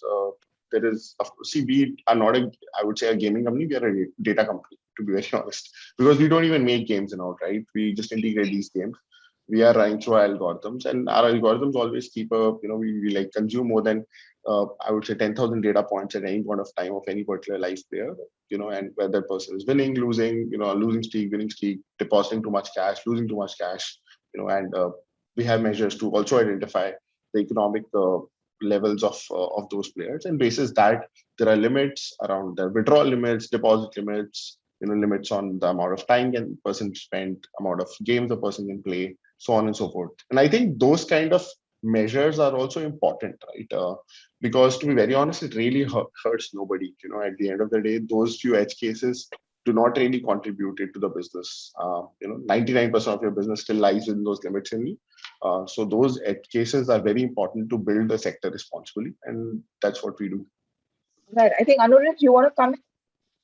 Yeah, I was just going to say, look, we're not a real money gaming company, but I have a lot of friends who operate in the sector, and I think, as you just heard from Paavan, I think the most important thing is intent from operators, right? You have operators like him who are being responsible and saying, okay, look, these things are problems. There are bad actors, and we have to put guardrails in place. And I think a bunch of them are doing that. And I think, I think regulators will respond to that, because I think we have to also, as a gaming fraternity, understand their concerns. And I think a lot of those concerns are real, and there are negative effects of what what can happen if you have an unguarded, completely kind of laissez-faire sort of environment. But I think there are enough and more ways to regulate this from the side of the operators themselves. And I think the good guys are already doing that. And so I think this is not actually such a big problem as it's made out to be. My next question, Anirudh, if you could give me a sense of the government has proposed that a 28% GST slab be levied on online gaming and at casinos. How do you see this impacting industry, maybe financially, even in terms of perception? Yeah, I mean, look, I'm not the finance minister. So my viewpoint on this, I'm usually not a big fan of large taxes. I think it's not a very efficient way of growing an economy. But you respect what they've put out there, and we continue our business with that, right? And the reality is that if there's a financial implication for all the companies involved, we will adhere to whatever law is put out there, but there'll be an impact on the consumer as well. So ultimately, every tax, it's not just the companies that get taxed, right? We will, we may raise prices. There may be other implications that come about as a result of the taxes. So I think that's number one. There is no problem in adhering to what the government has said, and I think all of us will stand by it. And of course, there are intricacies in this, right, for various operators. Now, for someone like us at Loco, it has very little impact. But for people who are doing the RMG businesses, there are different. What exactly do you tax? At what point do you bring in the tax? Those have implications on as much as the going concern nature of a certain company. So I think those need to be handled, and I think there is a concerted effort to work with the government on that. But that's it. And this is a classic sort of regulatory mechanism that's brought in, which is let's put in a high tax and then see where we go from there. But I think over time this will decline, because once the understanding of what's happening goes into this, you will see a better understanding, and state to state also you'll see a difference in the way they actually approach this subject. Okay, the next one is for all of you. And if you want to take it, of course, when we talk of gaming, we cannot do it now without talking about Web3 and Metaverse, right? It's moved from free to play to earn, and the gaming ecosystem is really evolving with ownership and democratization. How do you see gaming evolving, as we move towards Web3? What is the sort of democratization, decentralization that you see coming in, the business models that you see emerging? Yeah, I think we're in a very interesting phase where we're not just going all guns blazing on Web2, but now we've also got this, Web3, wherein you can actually completely decentralize the entire ecosystem, right? So just for the viewers, one of the key fundamental differences, for somebody to really understand what Web3 can bring is today, if anybody is buying any in-app currency, let's say I'm playing any game like a BGM or a Free Fire, I'm buying a particular article by making an in-app purchase. At the end of the day, that article still belongs to that particular publisher, right? I cannot if I get bored of that game, I stop playing, I cannot ever do anything about that particular game. Or if let's say that game, gets discontinued, I cannot do anything about that article. But with the help of Web3, I can actually own that particular article that I've paid for, and can trade it with anybody else. So now that suddenly creates a very massive economic activity, right? Where there was only single supplier and there were multiple buyers. Now everybody is a buyer and everybody is a seller in the same market. So people can go ahead and work too hard in a particular game to get those assets. There'll be people who will be just interested in buying those assets and straight away jumping few levels. There'll be people who will just be interested, not as much in the game, but just in buying and selling those assets and doing those intraday trading activities. And at the end of the day, for a game publisher as well, the benefit is that now instead of just making money on that single sale, the game developer can actually make monies on each and every transaction. They can probably make $10, $5, from each transaction. So that also ultimately exponentially grows their revenue potential. So with the help of this, now gaming industry, which is anyway considered to be world's largest, it's bigger than movies and music combined. It's a $180 billion industry that we're talking about, it can easily cross $1 trillion in market caps.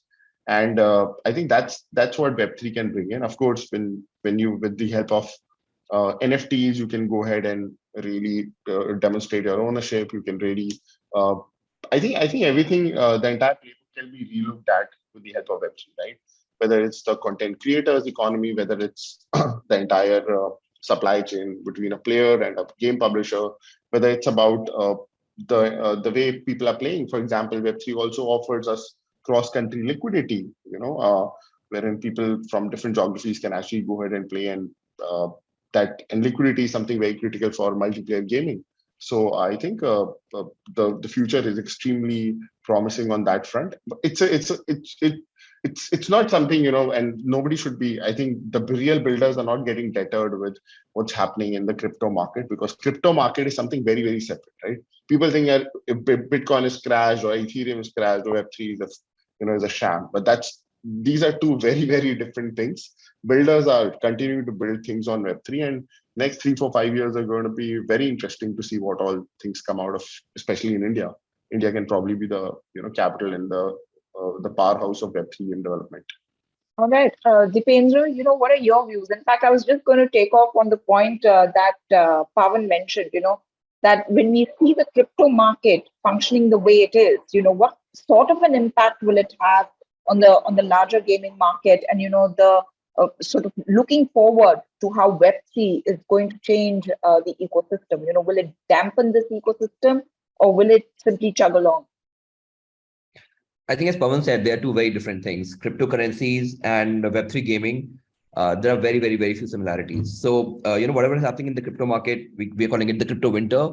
I think it is probably dampening the spirit of some people who say, oh, crypto is going down, so my Web3 gaming business may not be as exciting. And I'm talking about users who are not as educated, but they are very different things. In Web3, what we are seeing is that ownership has been democratized, right? So you can have NFTs, like, for example, Paavan was mentioning an in-game asset like a sword. Now you can use that sword to play a battle game, and that sword increases in value as you continue to play that game. You can trade it, you can rent it. The ownership belongs to you and not to the publisher. So that's the beauty, democratization, and providing ownership to users who are actually spending time with the game is actually the beauty of Web3. The other thing that we are also seeing is that this is not just limited to games. This is also relevant for sports-based games. So, for example, you can have NFTs based on memorable events from a match, or memorable event from an ICC tournament, which may have happened in the past. And there can be ownership of these NFTs as well, which has been created by some of our customers. And again, number one, you are owning these NFTs, so you can hold them, you can trade them, or you can actually build a gameplay on top of those. Those gameplays could be in form of a game related to sports, trump cards, whatever it is. But as you bring utility on top of these assets, which are NFTs, I think the engagement of players typically goes up. So you have multiple forms or multiple types of people participating in the Web3 gameplay. One could be, a financial investor who wants to invest in NFTs, hold them, trade them. The other is a player who holds NFTs and then uses gameplay on top of it. So Web3 and crypto, very different things, and we are very bullish on Web3 gaming. So my last set of questions now for all of you. Anirudh, I'd like to start with you. Loco wants to be the platform that brings the Indian gaming community together, which is stacked up against, say, Facebook, YouTube, and Twitch, when it comes to live stream gaming. How are you managing this? How is it working out?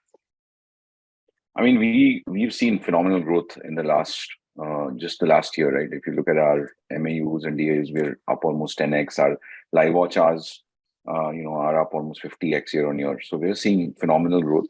And in fact, we just did a tournament which was also televised on Star Sports.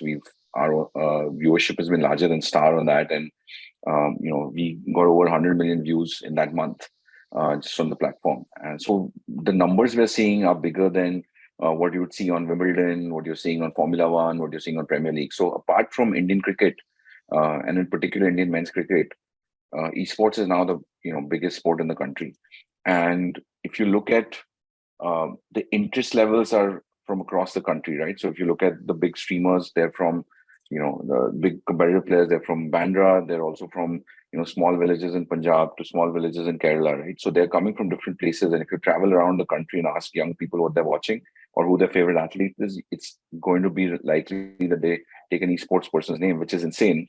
like I would have never expected that 3 years back. But that's been the change in mindset that's happened. And I think that's something that we have to understand even as a nation, right? As a nation looking for role models. We've not sent, like I was saying earlier, we have not sent a team to the FIFA World Cup, but we sent a team to FIFA E and did it quite well, and they've beaten bigger nations like Korea, etc., which have much bigger infrastructure, right? So I think that there is, from a community point of view, from a content point of view, we've made a huge effort to build communities in local languages. We've made huge effort to build communities of these particular mobile games, which don't really exist in other platforms. And so today, if you see the largest number of streamers and the largest number of viewers on our platform. So, for example, FIFA Eve streamed both on Loco as well as YouTube. We got 4x the number of viewership on Loco, and that's because the community is sitting there. They're basically enjoying it together, right? And I think that's something that the larger platforms is not making enough moves, right? YouTube shut down YouTube gaming sometime back and merged it, right? It's not a priority for any of these platforms, and I think some of the other guys are much smaller than us in India. Whether you talk about Facebook gaming or even Twitch, right? I mean, they're probably about a tenth of our size in India today. So when you look at the kind of engagement levels, the NPS levels, we're seeing much better than any of those platforms, and that's primarily coming from the fact that we engage creators in a very deep manner. We've had a long-standing relationship with them through thick and thin. We're the only platform amongst all these that you mentioned who's even held a tournament, right? And we've done tournaments all the way from something which, where the prize money is 15,000 rupees, all the way to something which is crores of prize money being held in a proper studio with Jatin Sapru from Star Sports, anchoring the event, right? So we've created that journey for people where if you're in a small town or a college or you're a novice, you can just start off playing these games for fun, watching your streamers, and then at some point you graduate into saying that, look, I have a lot of skill, and I can actually win these things. And we're seeing skill appear and emerge in different sports or different categories, right? Whether it's a first-person shooter or a game like FIFA, even the NBA, which is tied up with us, they've seen more viewership than any other platform, which is why they've continued to stay with us, for their 2K league. And in fact, they're thinking of new ways of developing that further. And then what we're doing on top of that is we think about fans all the time. So whether you look at simple product features, right? If you want to check score on YouTube, you can't for a tournament. Like we built an in-stream scoreboard, for example. Or if you want to play with a particular streamer, we built a one-click way of playing with streamers, right? So these are simple things that big platforms don't have. Like Twitch didn't even have rewind till last year, right? So how do you find your favorite moment in a game if if it disappears on you, right? So I think from a community point of view, those are desktop focused apps primarily. You're seeing YouTube go more and more towards shorter than short form, which has kind of become like another TikTok. And Facebook's kind of receded in India in the last year in terms of its gaming efforts. So we are providing a very unique value, and we will continue to provide it. And to your question on we talked about Web3, we've announced Loco Legends, which is a collectibles project that we're building on top of the Loco platform, right? That allows users, it really transforms the fan experience. To give you a sense, if you are a sports fan today, you can go ahead and buy a Liverpool shirt. Or an Indian cricket team shirt. And if tomorrow Liverpool shuts down or India stops playing cricket, I still have my shirt, right? I didn't lose it. But today, if a publisher decides that I'm going to shut the game, you're screwed. You're basically lost all the effort that you put in. Every single good that you owned in the game is gone. On the Loco side, if you want to show support to a certain streamer, if you want to show that you have the eye to catch and figure out who the best streamers are or best players are early in the day, you can do that now and express that through these NFT projects, right? So I think it really transforms and turbocharges the fan experience in a way that couldn't be done before. And it also brings down, the way we approach the ecosystem, it really brings down the barriers. So tomorrow, like, Deependra mentioned some cricket Web3 projects in India. There's no reason that we cannot actually cooperate with them and some of our fans show up there for their games, right? So this is almost like thinking about, hey, I'm a cricket fan, but I'm also a football fan.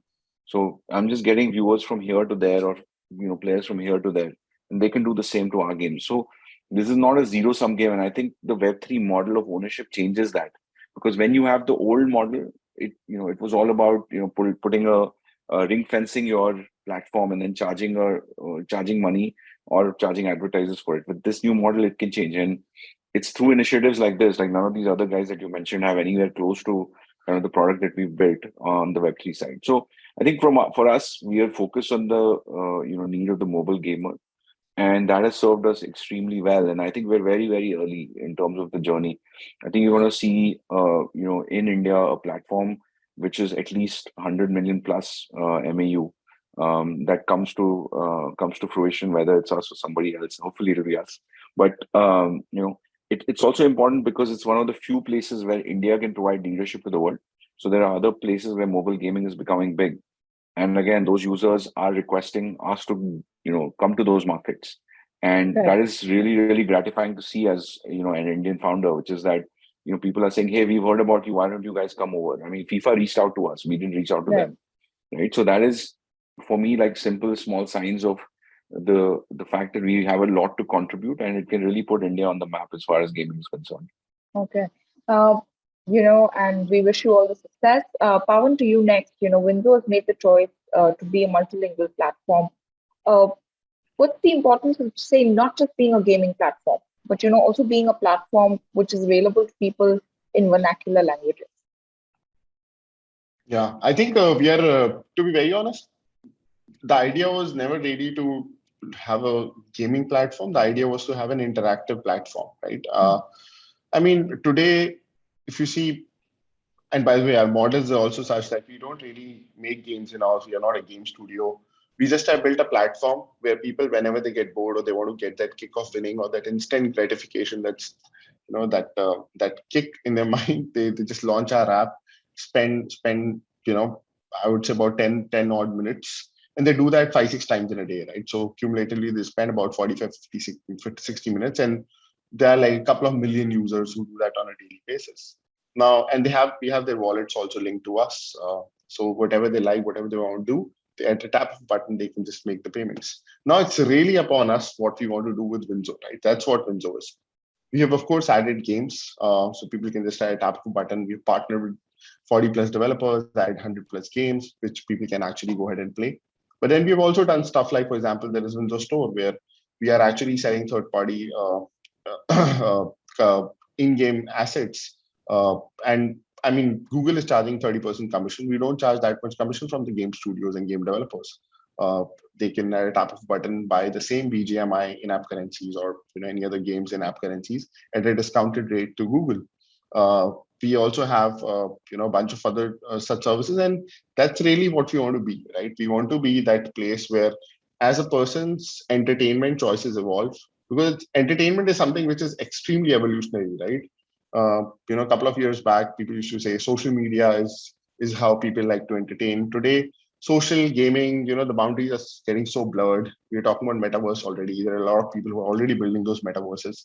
So I think at the end of the day, Winzo has to be that place where people just log in and they have a lot of exciting stuff. Whatever exciting stuff at that point of time will be most relevant for them. This is their profile, demographics, everything should be available to them. And Winzo, through their technology and data, will be able to integrate all those different kinds of entertainments. I mean, tomorrow we can totally go ahead and probably integrate with a game streaming platform and offer some kind of a game streaming as well to these users, right? And when we like to become that agnostic, right? When we like to become that universal, that basic for a user, then it has to be extremely personalized, right? And if I mean, people when they're getting entertained, they would like to read, they would like the platform to be talking to them in their own language. When they have to make certain kind of payments, then everything should be very easily understood. That's why vernacular is very critical, right? People in India, when we want to monetize them, it's very critical for them to be able to read and understand. And it's not just about vernacular is not just about probably translating certain scripts and from English to other languages. It's really about the mindset, right? It's about the tone in which you speak, the way you build your product as well. I mean, it's very easy. Most of the games, if you will see, most of the product, most of the applications that you will see, it's either white or black, right? I mean, those are the two colors in which most of the UX and UI are done. And we've done like millions of such experiments, right? A/B experiments. I mean, and if you see today's Windows look and feel, is extremely colorful. There's so many hues, so many gradients. I mean, for a tier one audience, like you or I, we probably feel, okay, this is not a product that's ours. Are people okay with this? Why is it not neat enough? But then people from tier 2, tier 5 cities, they love it. The moment we make any changes, they're like, hey, no, this is not something that, please bring the old Windsor back. That feels like home, because we lack colors in our real lives. There are no movie halls, there are no playgrounds, there are no, places for me to hang out really. So I want an extremely immersive experience within Windsor's application. Please don't take that away. So that is what we want to be, right? We want to be very, very close to our customers. We already have roughly 100 million registered users on Winzo. We want to take this number to roughly 300 million over next 2.5 to 3 years. So roughly 30 crore users you want to touch. And to do that, we would probably have to enter each and every household and have to, Bharat mein ja rahe hain, to हर इंसान से उसी तरह बात करनी पड़ेगी जिस तरह से उसको समझ में आए, right? So that is the whole idea with which we are building Winzo. I wanted to just add, Miloni, this a data point for you. I wanted to just add a data point for you is we recently had the BGMI Masters on Loco, and we had it in multiple languages. And the Hindi stream had 250,000 to 300,000 people watching concurrently, which means when you go to the viewership, that's like, double-digit million viewership. But English had only like 500,000 people watching at the same time, whereas Tamil had 5,000, Telugu had 3,000. So it gives you a sense, and we're still growing in those regions. It gives you a sense of the difference in demand and how people want to be entertained. And I think Paavan said something very important. It's not just the translation; it's the feeling, right? And one of the things that we did during that time is we also introduced the concept of a watch party, where you can watch the game with someone else that you like watching with, right? So let's say if I like how Deependra, watches a certain stream, I'll watch with him because I want his reaction and want to interact with him. And that usually comes from the twang you use, the kind of slang you use, the words you're using, the expressions, and it's very local, right? And it's so interesting that some of the streams that we have, for example, from Kerala right now, the Malayalam streams, they're playing actually PC games, which a lot of their users don't have. But that's being looked as now as an aspirational thing, and they're enjoying hanging out with these guys and enjoy them playing these games. So it's actually every state in India has a different, we are a different economic stratas, we're different thought processes, and so you're seeing that in we are the cultural zeitgeist for the gaming world, right? So we are able to see that in the chat, right? And you will see people just sometimes just want to hang out. Like they'll be watching a random stream, and if I always say the real action is in the chat. So they'll ask each other, "Oh, where are you from? Okay, what is happening? How was the rain yesterday?" Like that has nothing to do with the guys like playing some game, right? But it's the place where they're hanging out. And I think over there, having the comfort that there are people from your region and your who understand your cultural context, I think really, really important. Yeah, this is all really fascinating. I mean, really building a community, bringing people to come closer, having this kind of an immersive experience. No wonder that this sector is poised to really leap. My last question is to you, Deependra. It's far away from this culture and immersive experience. But I really want to focus on the fact that experts and stakeholders have called for laying down clear definition and compliance norms when it comes to KYC, data management, and taxation to ensure that India really emerges as a leader in the online gaming industry. What are the tech solutions, in this backdrop that you see game startups adopt to achieve scale? Yeah, so we have a bunch of services which actually make the life of a game developer very easy. So KYC, data security, ensuring that the data of the players resides within the territory, all of it is automated. So AWS has services to protect your game assets and infrastructure, which reduce the security risk, as well as provide a cloud public pipeline that allows you to monitor and protect your game IP. So customers can now build their games very easily with security in mind with the global infrastructure that we have. So low latency, high throughput data moving across the global network and our data centers is automatically encrypted before it leaves the secure facilities. And we have services like AWS Shield, which manage distributed denial of attack services. We have services like Amazon Guard Duty, which is a threat detection service that monitors for malicious activity and prevents anomalous behavior to protect both your account as well as your customers. Then there are analytics services, which are used to personalize the experience for players so that your gameplay journey is very unique and very suited to your skills and interests. So for example, Paavan was mentioning that, they actually limit, how much can you play, how much can you spend, how much can you withdraw, how much can you deposit. So all of these services, analytics services, actually make your life very easy and automate those tasks. Companies can track operational resources and optimize marketing tactics based on data-driven analysis to maximize cost and success. So some of these features which have been launched and which many of our customers have adopted have actually simplified the journey of building and growing your game. And what you mentioned, KYC, security, data integrity, I think those are the basis on which a games company operates. So those services are provided through analytics, through security, through the region that we have in India. So they are all taken care of. All right.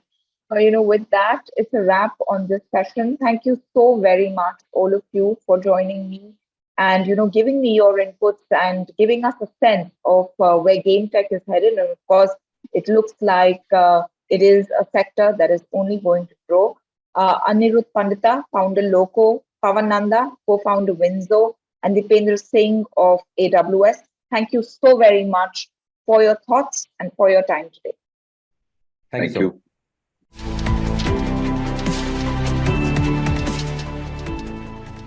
Well, thank you so much, gentlemen, for joining us today at, when we're talking about one of really the bright sectors in the Indian startup ecosystem. There was a time when SaaS was not considered to be one of the most sexiest sectors, and how tides have turned and things have changed. And now investors are lapping on behind the the SaaS startup ecosystem because of the business predictability and a lot more.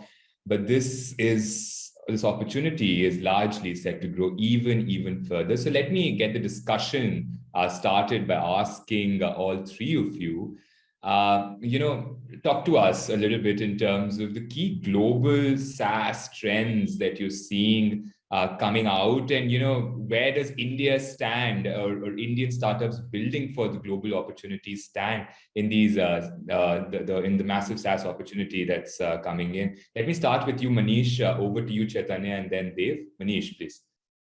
Yeah, I think SaaS is definitely an exciting opportunity. Software, in my view, has always been exciting. I actually come from the last century where we had to go and install software at a customer's premises. We had to hire salespeople all over the world to get our software out to customers. I think if I look at where we are today, I can summarize it into 4 Ds: distribution, discoverability, distributed talent, and at the same time, departmental buying. So these 4 Ds, Tarush, is what is really driving growth of SaaS, not just from India, but all over the world. It's if you have a specific problem that you can solve, you can now architect it on the cloud, take it to customers globally, and deliver value. I think that's the benefit that customers are deriving out of SaaS. To you, Chaithanya, the same question. So I'll essentially explain this particular problem from the other side of things as well, right? So globally, what we've been observing primarily being a SaaS management platform as well, right, is we've been seeing a huge trend in companies adopting a lot of SaaS as well.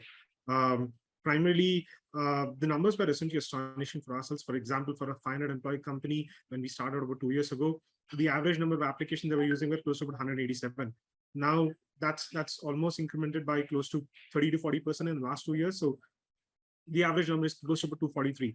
Companies have started sort of realizing that more often than not, instead of building things completely on their own, if there's a solution that's currently available itself, let's actually start adopting those particular ones itself. So what we've currently seen is essentially just the beginning of things itself, right? Because today, depending on the reports itself, SaaS penetration in the market is just around 38 to 40%. It's expected to reach close to about 98 to 99% itself by 2027 itself. So we have a huge opportunity ahead of us. And I think specifically with India as well, right? So it's extremely very, very lucrative market for us as well in India, because there's huge growth potential itself for us to essentially get to that. At the same time, what we also see is that this is rightly placed for Indian ecosystem as well to develop in the SaaS sort of ecosystem as well. Sure, Dave. Yeah. Yes, and so just to add on to what Maneesh and Chaithanya said, right? I think given the fact that pretty much every enterprise today is looking at between 150 to 200 SaaS applications applications. I think it's a enormous opportunity for India, right? And some of the ingredients that make India ready is one, of course, the access. I mean, you have entrepreneurs today who have been there, done that, right? They've come from the services ecosystem, but now they know how to kind of build software, right? The access to the talent that's available within India, and also the ability for people within India to kind of build that go-to-market, right? Be it kind of a product like growth, or even if it could be, let's say, an inbound or an outbound, using the India kind of cost arbitrage, right? So I think these are some of the reasons why we are seeing, I think from a timing perspective, it's now for India to kind of take on. The numbers also are there. We see that this year it was like a $8 billion market for Indian SaaS companies that's expected to grow almost 70% year over year and reach almost a 100 billion market, right? And we have like, I think 21st, 22nd unicorn out of the 100 unicorns that we have. And so, yeah, I think all the ingredients are there for us to, kind of take this over. So, yeah. No, absolutely. And I know that entrepreneurs are not big fans of calling themselves unicorns or not calling themselves unicorns. But I think this year, when you see the overall spectrum, I think, 60-70% of the companies that you see are companies which are in the software space, right? And taking the discussion forward to what you said, Dave, especially about the mentality shifting from services to product, right? And the fact that India can provide a better cost arbitrage, there is great tech talent which is there. What else, according to you guys, does come across when you flip the board and see an Indian company competing with the global majors, especially, and trying to kind of sell the SaaS and trying to kind of establish themselves into the Americas or those kind of markets? Where do you think that, the Indian SaaS in terms of characteristics, in terms of dynamicity, fits differently from the global stage? So let me start with you first, Chaithanya, and then move to Dave and Maneesh you later. Sure, right. So here's where we typically look at it, right? So number one is India, as you mentioned, right? India has always been the particular gold mine for talent. So that's always been there, but it was finally, directed with services itself. But right now, the upcoming talent, or essentially the new people who are essentially coming up as well, right? Their mentality and their thought process itself has completely changed towards, I need to build something new instead of joining larger organizations itself to essentially work on a smaller feature or essentially part of their particular growth. Let me try to essentially build something new. That's been enormous, successful in the current scenarios itself, right? So people coming right out of colleges as well, trying to build something new. And that's a advantage that perhaps India only has right now today, given that the amount of youth that we actually have in India. So that compared with essentially being very, very cost effective, right? So we can Indian SaaS ecosystem can actually deliver the same quality at a very, very competitive pricing. So especially because of the cost effectiveness itself that you're able to get over there, the margins are actually a lot better as well. So that brings out, in the global sort of scenario, very, very competitive pricing. At the same time, retaining the same sort of quality, or even actually providing better quality as well. And the last one, again, right? So India has always been the very, very hub for essentially support sort of scenarios itself. So with essentially cost effectiveness system, we're able to deliver a lot of great support itself, and in the SaaS products as well, which has been one of the key essential things itself for people to either transition towards SaaS itself or adopting a new solution. So in this particular scenario, support has always been a very, very important piece of success itself for every SaaS organization. And that right from India, we're able to deliver across 24/7 and at an amazing, very well, I would say, at a very good support itself.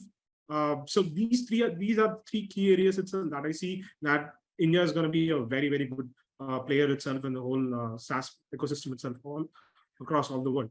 No, so definitely you're saying that there is a change towards more entrepreneurs coming up. There is a change towards product, and also the fact that, the resiliency of the ecosystem to say that, we are going to be providing 24/7 support and what we do.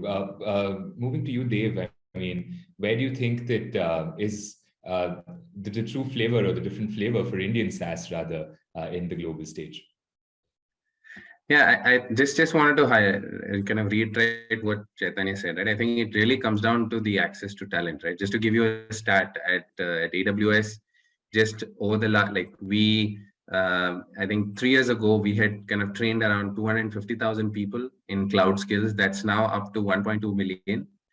this year, and we are kind of on track to do kind of 5 million kind of trainings just within that, right? And we're seeing this happen across not just in tier 1 cities, tier 2, tier 3 cities, and these are advanced skills, right? Things that a SaaS company will require, like AI, ML, analytics, which is kind of core to kind of building out and differentiating your SaaS offering, right? So I think the ability to kind of get access to this is really critical and at the right price point, which is what we are seeing, right? So I just wanted to leave it at that. That's really the critical success in my viewpoint right now. Sure, Maneesh. Yeah, I think from my perspective, India is sort of like the perfect melting pot. If I talk about SaaS, I think we've been building up to this moment of the last 3 to 4 decades.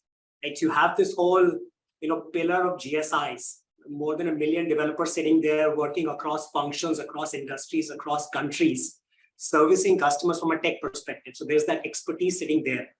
Then you also have the global innovation centers. So people, again, working on, whether it is e-commerce, whether it is financial services, or even software product development. Right? You have the talent sitting in India working on these global products in India. Then you also have the startups. So many of the folks, they would have moved out from a GSI or a GIC, taken that wealth of knowledge and built, let's say, a B2C company. We have enough examples of an analytics company or a retail company or our very own homegrown e-commerce company that have stepped out from these. They scale, and the people working in these startups realize problems that they could solve from a SaaS perspective. Hey, I need HR solutions. Hey, I need infrastructure solutions to scale. And they were stepping out and creating SaaS companies. So the supply chain that is followed has been phenomenal up till now. And it's the talent that is bringing everything towards SaaS. And when we talk about talent, we all know that there are more than 1 million engineers coming out of colleges in India almost every year. Right? And that's going to feed back into the same ecosystem. So the word ecosystem is always cyclical, right? So this will keep on continuing.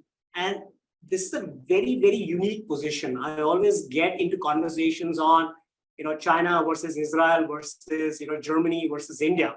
I think the combination of the whole GSI, GIC engineering talent and the startup ecosystem is very, very unique for India. So more than, while cost is an important thing for getting into the market and sort of differentiating in the initial years, I think this cyclical effect will definitely drive a lot of things forward. And picking up on what Chaithanya talked about, I think support is very important because there are, over the last 3-4 decades, there is a lot of talent out there that has been calling, global customers in different geographies, right? And that itself, from an outbound sales perspective, we're able to do it for SaaS out of India. It'll take years for any other country to catch up. So I'm super bullish and optimistic about this. No, absolutely. And I also feel like, even with COVID, right? I mean, the entire race to get digital as soon as possible and also kind of put the entire workforce in a very hybrid mode, right, has put in more pressure on the systems. And I think support plays a very important role there, right, to kind of say that you are turning up for your customers in a big way. Though I hear you when you say that this is also very generational, right? The inflection point that we see today for Indian SaaS is not just a one-time thing. I want to move to you, Chaithanya, also. I mean, we cannot deny the fact that, it is an interesting time that we are living in, right? There is a global meltdown in terms of technology stocks. There are global headwinds that are coming in. There is a funding winter, as how everybody's calling it, that's coming in. So that is leading to cost preservation, right? That is leading to a lot of organizations taking a relook at their own cost structures and multiple things. Now, help me understand this. Though I understand that SaaS would have, you would have longer contracts, and these are like, very situational things. But help me understand, has that kind of impacted revenue lines in any way, right? Especially when you work so closely with all these companies and in supporting them. Has that impacted revenue lines? Is that, somewhere a threat coming into longer term contracts, or are newer, onboardings going slower? How have you seen this entire thing? Because we cannot deny that SaaS would be affected by this as well, right? Absolutely, right. So we have at least like a data perspective on this particular thing, right? Because Zluri manages thousands of SaaS-based contracts itself. So, so there were key three trends. So what we are expecting was, hey, there would be some sort of deviation in terms of huge deviation in terms of people essentially, renewing existing contracts or essentially going for new contracts, right? So far, we haven't seen any sort of major deviations on this. So there hasn't been any deviations in, especially the cancellation of the contracts itself. So that's essentially going as per plan and every other scenario itself, right?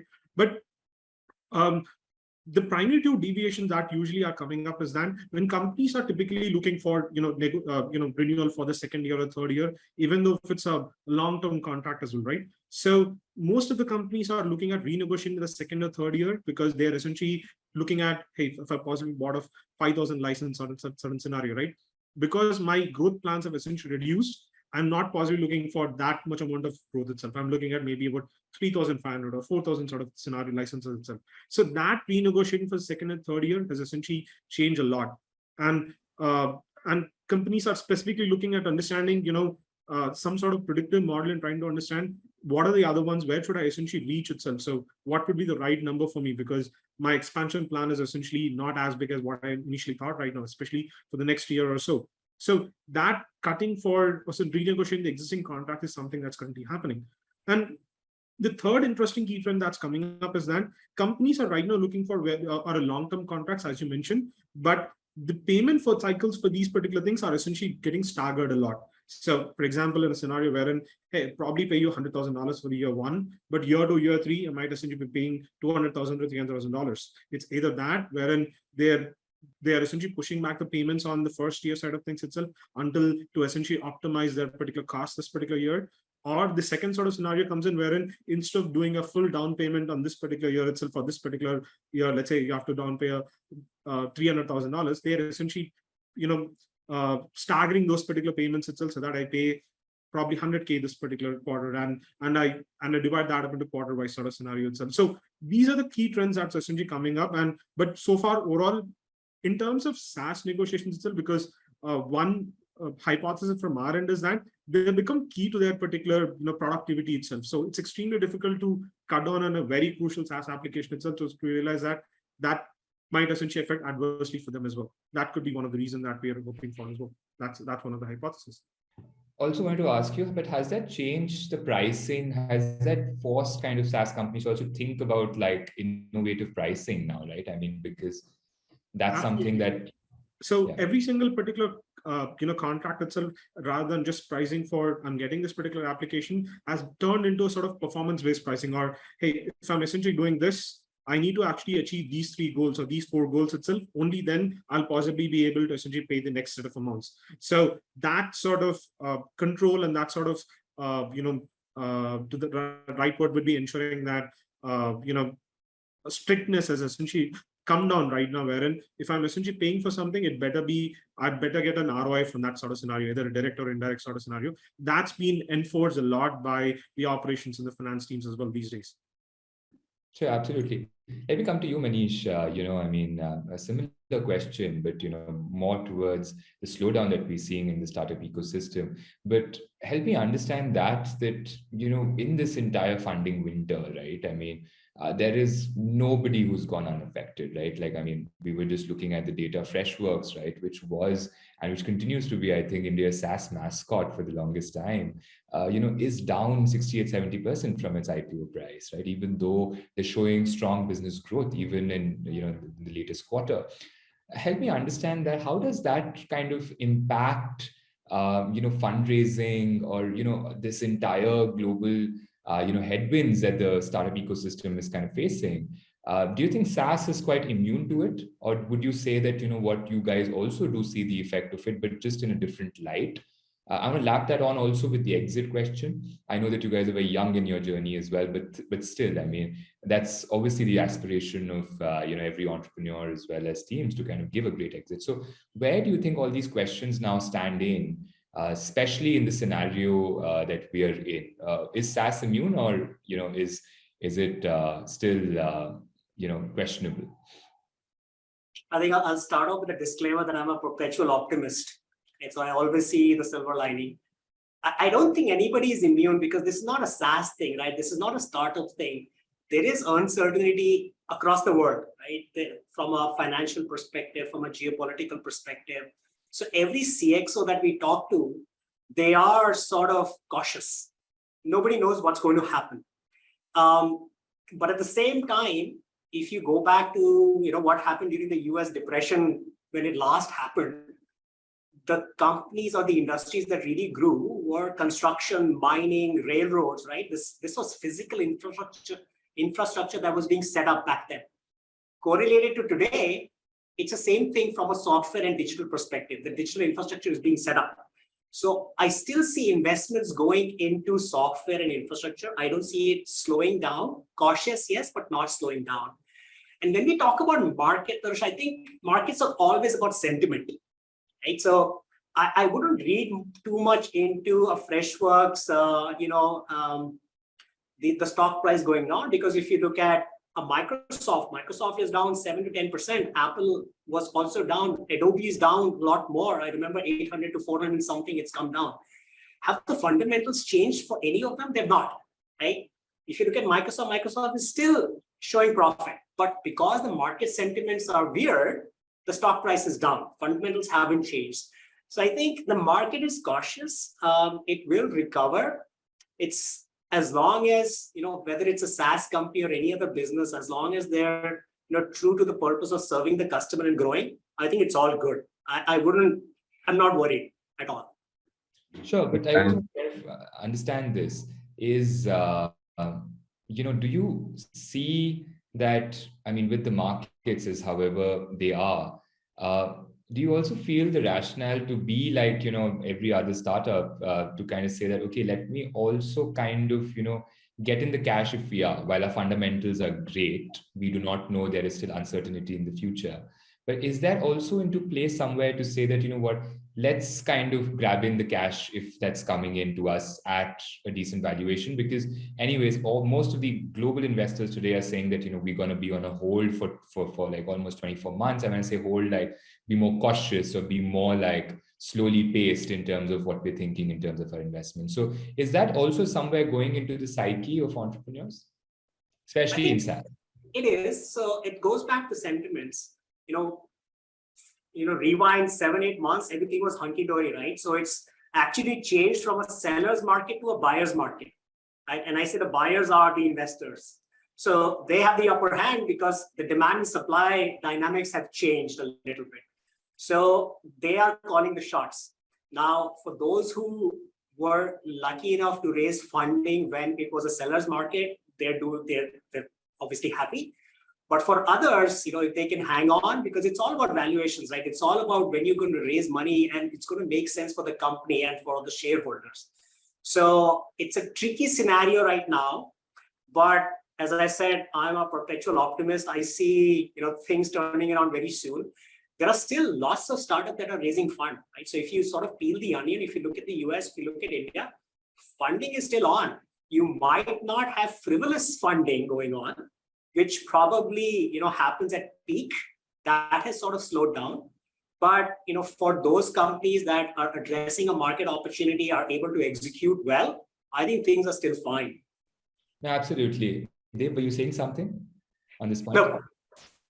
No, yeah, just wanted to share the sentiment like Maneesh was saying. I think that most SaaS companies still fundamentals haven't changed, so they're all looking for that profitable growth. And the good thing, SaaS is that unlike some of, let's say, the other B2C companies where I think the directive is look at growth, but look at it profitably.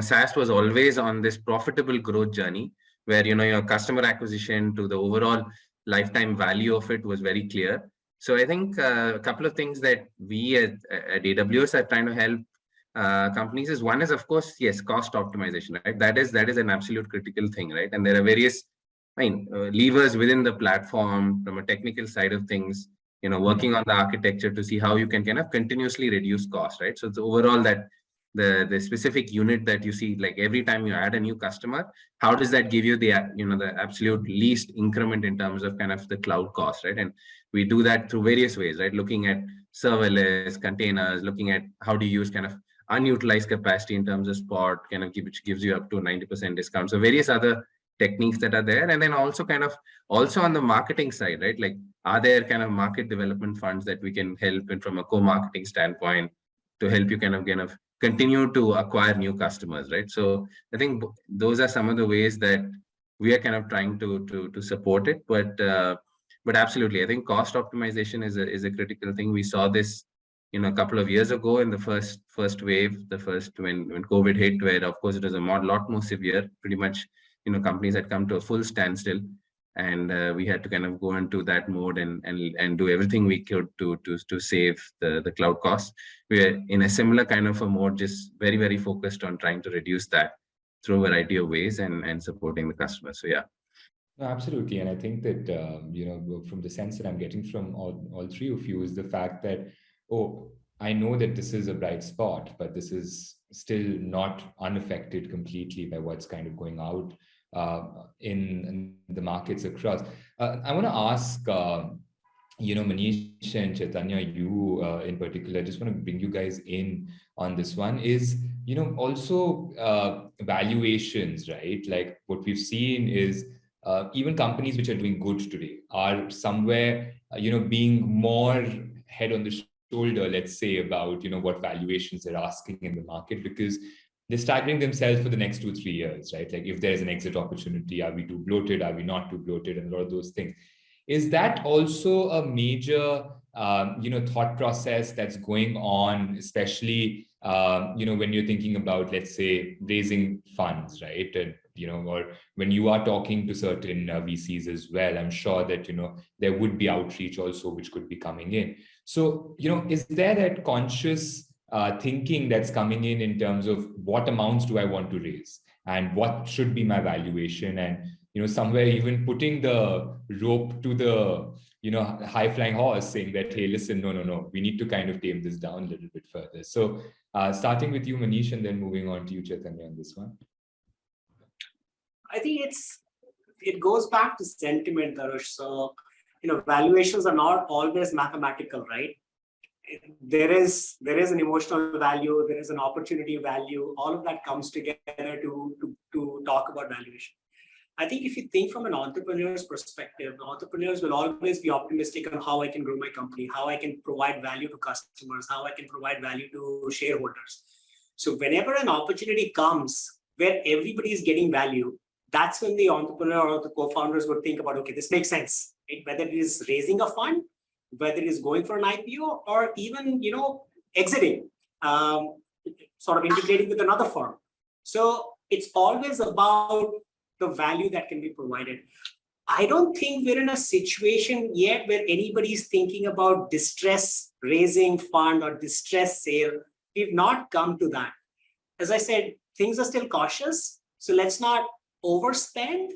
Let's not, let's look at optimizing costs so that we don't run out of any runway. I think that's the important thing that all entrepreneurs and founders are sort of thinking about. They're not worried about, okay, if I go right now, I'm going to get less valuation. At least I have not been in those conversations with any of the folks that I know. Chaithanya, over to you on your thoughts. No, Maneesh, you answered the app question absolutely right. So just adding on to that as well. So at least with what I've seen, SaaS business models are essentially, especially when you're getting to the core math of things as well, right? It's a lot more easier. So right now, maybe about a year ago itself, companies wouldn't have essentially gone to their core math itself and understand their business models, understand their exact scenarios on, how long would their particular funding run out, or what would their scenario would essentially look like for a large scenario, for a extremely volatile scenarios as well. So right now, these particular, I would say, rigor in math is essentially coming back to the founders itself. So right now they're very, very focused on understanding where they're currently spending. So all the idea over here is to understand that if you can get a larger runway itself to ensure that we are out of this particular funding winter itself. More importantly, again, right? So this is always a cycle. So a particular company which is able to weather this particular cycle itself that's currently there will be able to do that.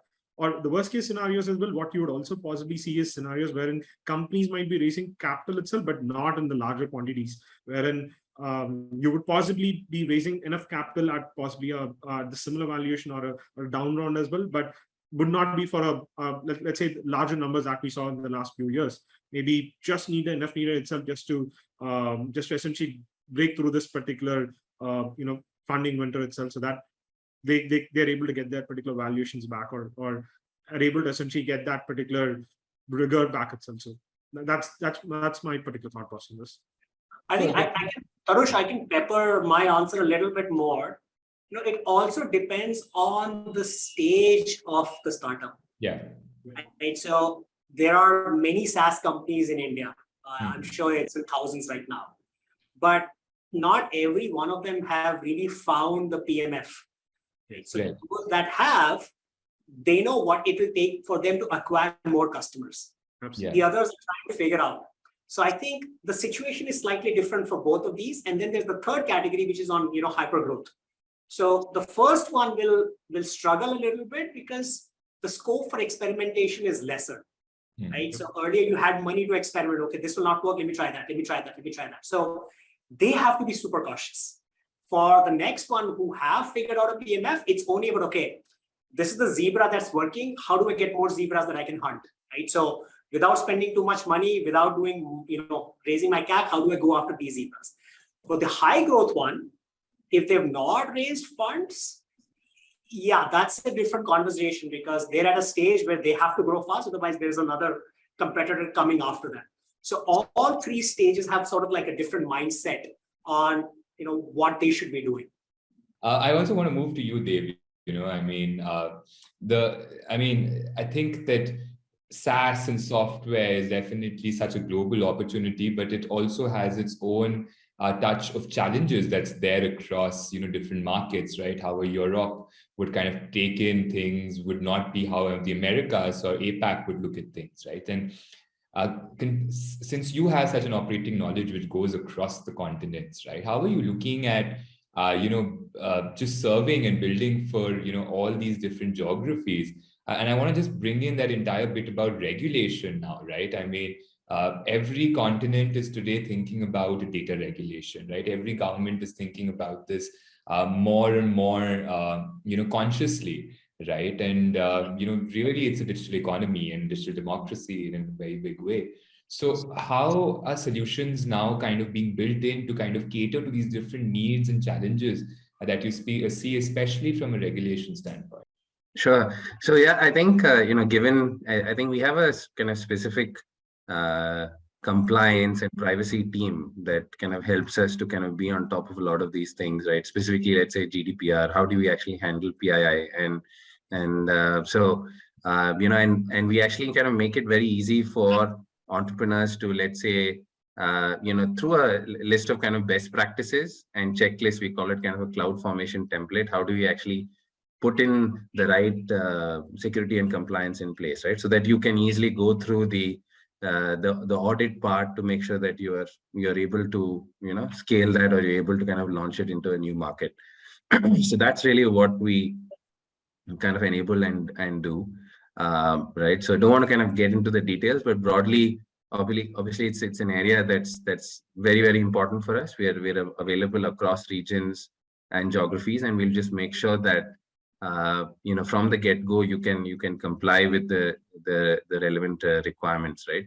And also we do see like another trend, although it's largely about being multi-tenant and being able to deploy on a single instance for any of our customers. In some cases, we do see customers who, let's say, want to deploy the solution in the enterprise environment, right? So we also have to be able to help our customers from an architecture standpoint, be able to not just offer it purely as a SaaS, but also be able to install it in the customer environment. So that's another interesting thing that we see in certain SaaS companies who are going, let's say, particularly in the Fortune 500 or the top enterprise customers, if they look to deploy, right? So those are a couple of the challenges as you kind of expand globally, which we are able to support. Sure. Coming to you, Chaithanya and Maneesh, the market was wide and crazy. And I know Maneesh spoke about sentiment, but in terms of talent, it was just crazy when we saw towards the last quarter of 2022 what's been coming until 2021, right? And especially the tech wars. I mean, it was insane to see India at that inflection point, but great for the techies in the ecosystem. So I wanted to kind of get in a sense from you saying, where is the technology war for talent at, especially in the SaaS segment, right? Has sanity finally prevailed? Have also the things that you see while hiring also changed? Have the optics for that also changed now? Because now I think everyone is like curling in and saying that there are not so many opportunities out there. Let me start with you, Chaithanya, on the talent wars that's coming in, because it's so critical for Indian SaaS. Well, absolutely right. So again, as you mentioned, it was a war that was essentially there itself. There have been a lot of scenarios itself, especially for a 2-year-old company like us itself, so trying to compete against larger sort of companies itself, or companies who essentially raised larger sort of rounds as well, right? So again, right. So what's important over here, at least what couple of things that we wanted to ensure is we're getting the right set of people itself at possibly not at that exorbitant sort of cost itself, so that it's something that we've seen itself, which is also a cycle wherein you will not be able to sustain that particular growth itself, and that's essentially going to trickle down to a lot of other areas itself. So it's not just the tech, you probably have to percolate that particular thing to multiple different domains. So that's something that we understand and realize that this might not be the scenario for us. So we've done two things differently, right? Number one was possibly get the right set of people, not just coming in, people who are not just coming for the just for the exorbitant packages itself, but most likely essentially giving lucrative ESOPs, or possibly ensuring that there's a good work culture that's currently there at the organization. So that's been our secondary sort of modes of essentially enticing people itself to join us. And one other constant thing that we're essentially doing, that is nurture fresh talent, right? So we've essentially gotten almost 20 different interns from IITs, BITS, and VITs, and the other ones itself. And they've been nurturing this particular talent itself for the last year and a half itself, to essentially compete or possibly get them to such a stage itself wherein they're almost equivalent to possibly a 4-year experienced person itself, because they've been trained and focused towards essentially building what you're essentially looking for itself. Again, they can't take up things on their own, but they become solid individual contributors as well to essentially percolate your particular growth itself, and essentially get that extra bit of support that you essentially need in these. That helped us a lot. So let me move to you, Maneesh. You've also had the experience of working across Adobe, SAP, VizIQ, multiple of these companies, right? And now being on the entrepreneurship and the startup side in a very, very big way. How did you see that, entire thing? And, what's your view now in terms of technology talent, right? Like, because companies were changing strategies in a very big way to also kind of induct these individuals in, and HR strategies were changed. A lot of those things were changed to kind of make it lucrative for these, tech talent to kind of join them. So where did you see it, and where do you see it now? I think from my perspective, there are different lenses to this. So for this question, I will say it's the seller's market. And so if I look at a techie, it's spoiled for choice, right? You have opportunities in the GSI, the GICs, and SaaS companies, and B2C startups, even in enterprises. Everybody's going digital. So the opportunity is there. So you will always have supply demand, and that's where cost and price and salary packages will come into play. But the other lens also is from a SaaS perspective, right? If you rewind 10, 20, 25 years ago, you read about a lot of courses on quality of delivery, SCI, CMM level 5 and stuff like that.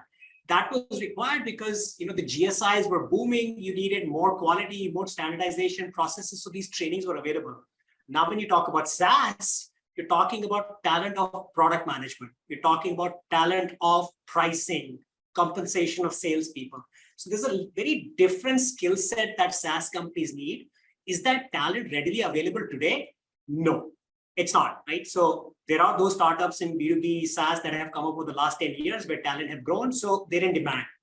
Fast forward 5-10 years, it will stabilize, right? That's when, you will have a lot of people who've been through the cycles, have been through, growing global companies in SaaS as a product manager, as a sales manager, as all of these roles. So it'll standardize. It's already standardized on the GSI side. So both of these factors, I would say, will be in play for a few more years to come. So I think we're almost running out of time, but I'll quickly kind of make a gun for like 2 questions. I mean, just following up to this particular question, and this is posed to all 3 of you, right, is that we've also seen over the last year a loss in terms of technology talent, right? Whether we're talking about Web3, whether we're talking about crypto, those startups are kind of going in to, like different geographies, like whether it's Dubai, whether it's Singapore, where there are more kind of lucrative regulations for them, right? But that's also taking away the tech talent in a very big way.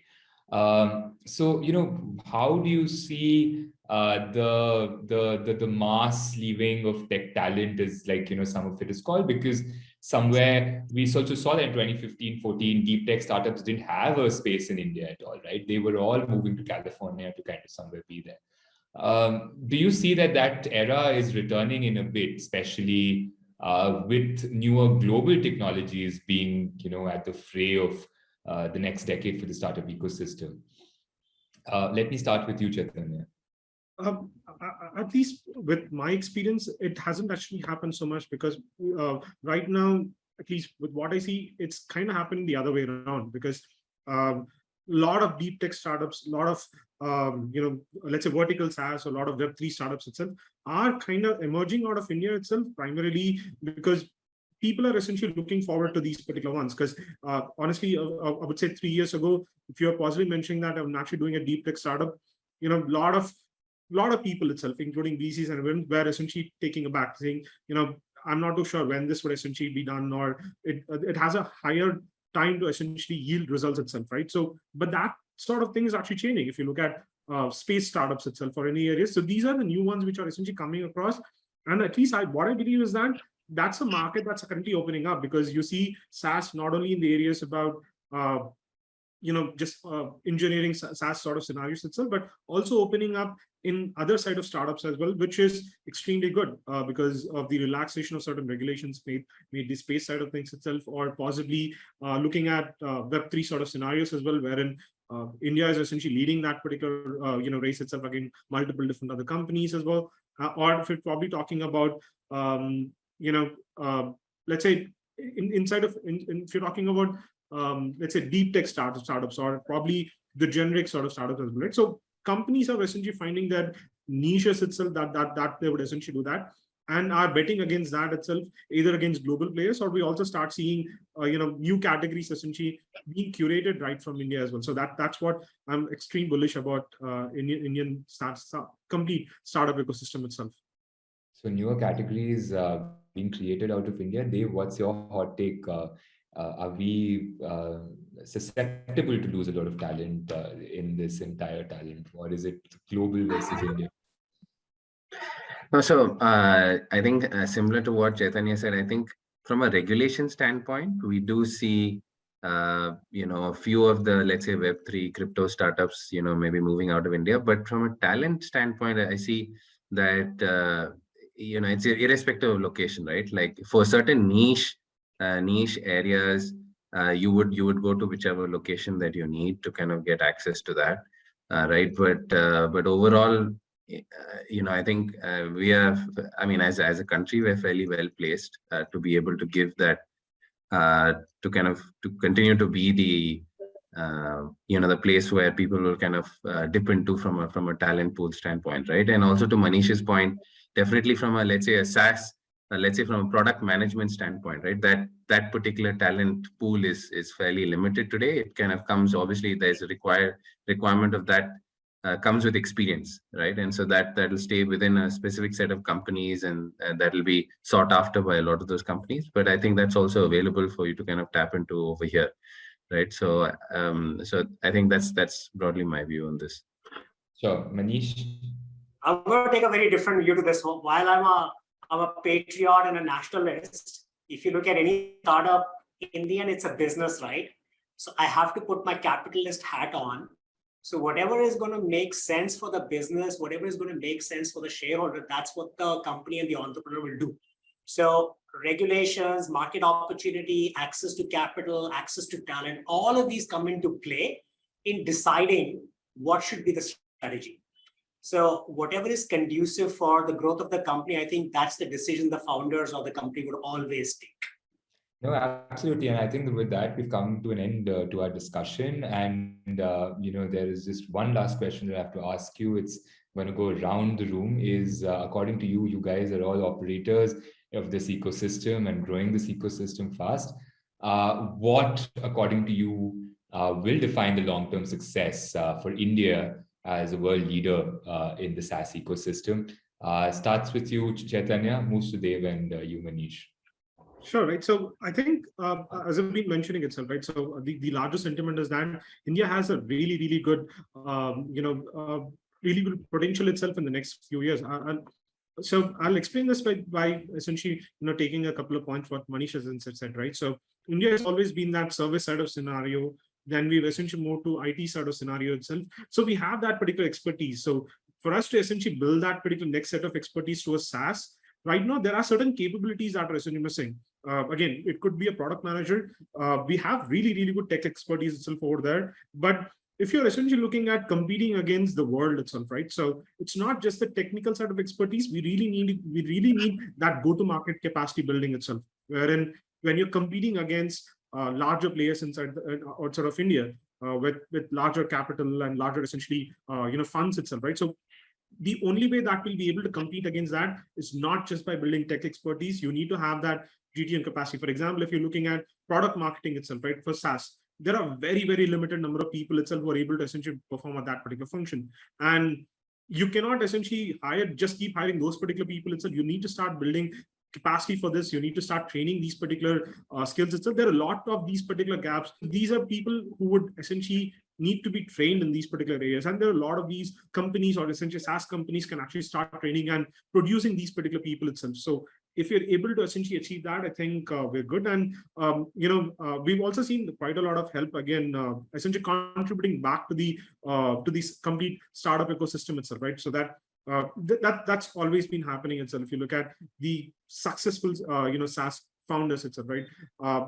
They've been immensely contributing back to the whole ecosystem itself to ensure that the new startups itself, the kind of issues that they've essentially faced, the kind of scenarios they would have actually gone itself, that's been extremely helpful, at least for us. So instead of refiguring out everything else itself, and that's the same sort of thing if it's flowing back to the next generation of founders as well, right?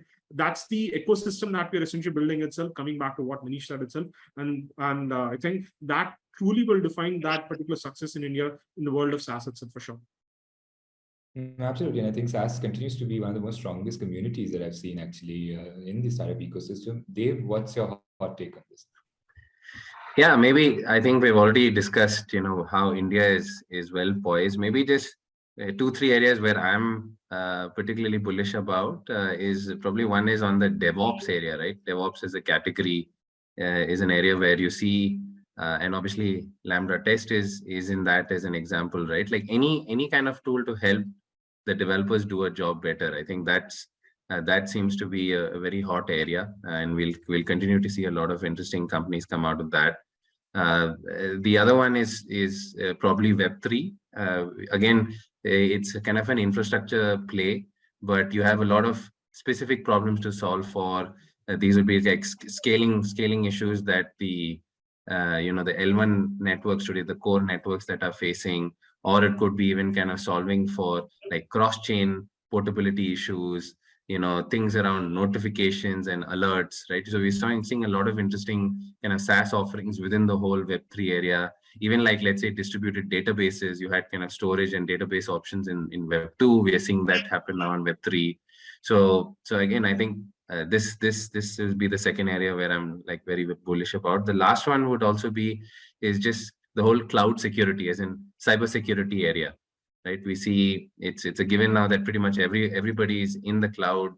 People are talking about, and pretty much every enterprise has gone through some kind of a cyber attack, right? And how do you? And there's so many different problems there. Again, we see people kind of trying to focus on one specific security area. And I think that would be a third area where we'll see a lot of innovation. So those are the three I just wanted to share, which I feel would be something to watch out for. Sure. Maneesh, coming to you, wanted to kind of quickly check. So what will define, according to you, the long-term success of India as a world leader in SaaS? I think for me, outcomes always matter, Tarush. I would say for every category, whether it is loyalty management, whether it is DevOps, whether it is ERP, financial, whatever it is, Indian SaaS companies should be in the top 3 in each category. That is the measure of success, not an IPO, not a valuation, nothing like that. Whenever any customer across the world is considering a software, an Indian SaaS company should be in the top 3 consideration. That is a measure of success. Sure, no, absolutely. Thank you so much, gentlemen, for sharing your views and insights with us. It was a great discussion and we loved hosting you. And I hope that you guys continue to be safe and hope to kind of see you guys in person the next time. Thanks so much.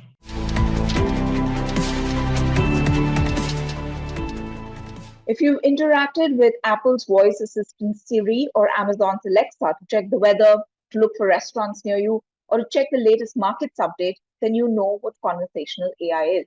With natural language processing, NLP, AI chatbots have become equipped to understand the customer's intent, study history of past interactions, and then provide a personalized response to queries. Today, companies across the world are using conversational AI for customer support, engagement, to replicate in-store experience, personalized recommendations, to sell products, services, and so much more. Now, according to Deloitte, the global conversational AI market, which includes chatbots and intelligent virtual assistants, is expected to grow at a compounded annual growth rate of 22% between 2020 and 2025, touching US $14 billion by 2025. Now, how will all of these advances in conversational AI better our lives? How will it impact businesses and jobs? I'm Miloni, Bhatt, and my panel of guests here today will give us some insights. First of all, we have with us Ankit Prasad, who is the founder and CEO of Bobble AI. Ankit, welcome. Thank you, Miloni. Next, joining us is Raghu Ramanatula, co-founder and CEO of Yellow.AI.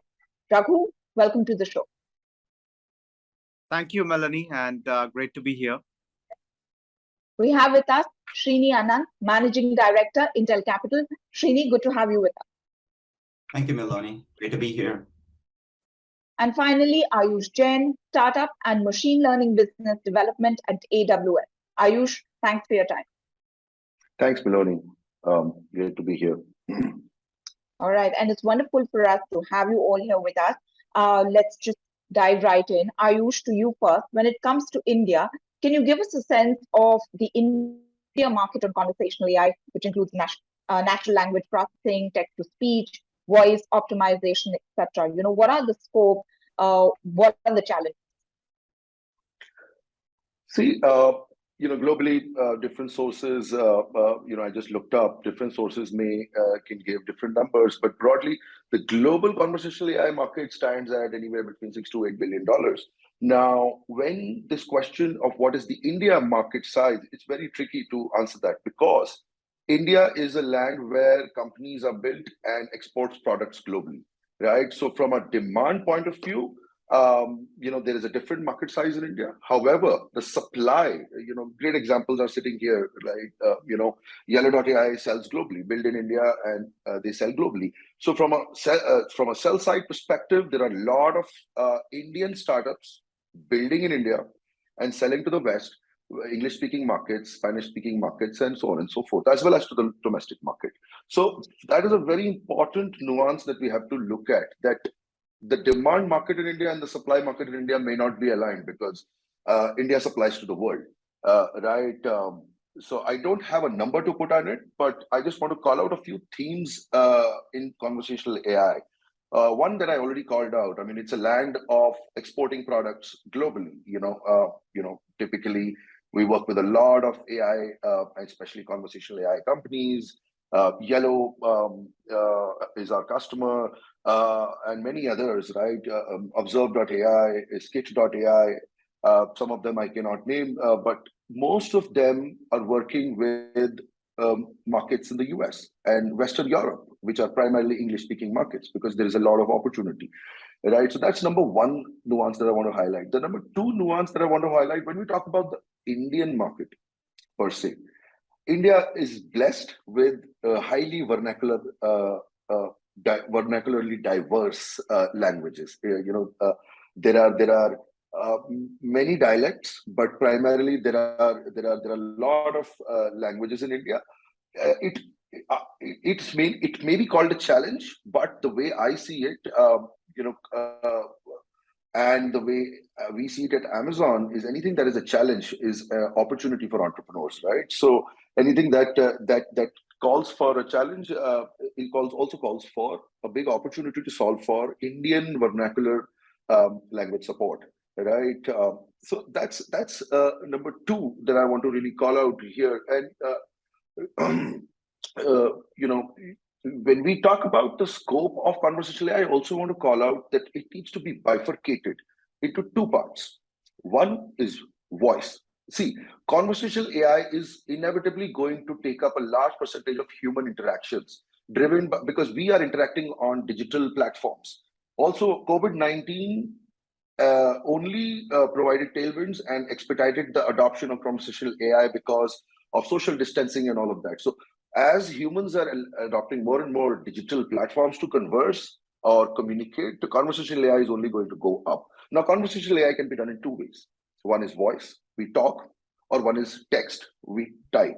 And very interestingly, one more way of conversational AI, Bobble is sitting, Ankit is sitting here, and we work with them very closely, is through images and emojis and interesting forms of mix of those. So people also communicate with those. So you have to understand, break down the whole conversational AI into voice AI, text AI, which can be chatbots, virtual assistants, as well as emojis and images. And different nuances apply to all these three sub-verticals that I called out in conversational AI. Voice poses a challenge. You also asked about challenges. Of course, when somebody wants to solve for Indian languages, be it Tamil, Telugu, Marathi, they need to train those voice models, right?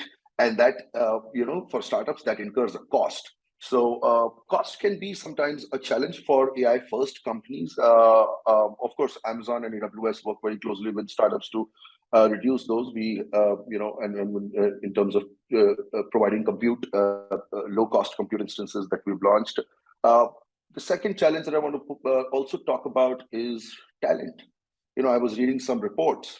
I may not want to quote any number, but I was reading some reports that India still has huge demand supply gap of data scientists, data engineers, and AI experts. So these are some of the key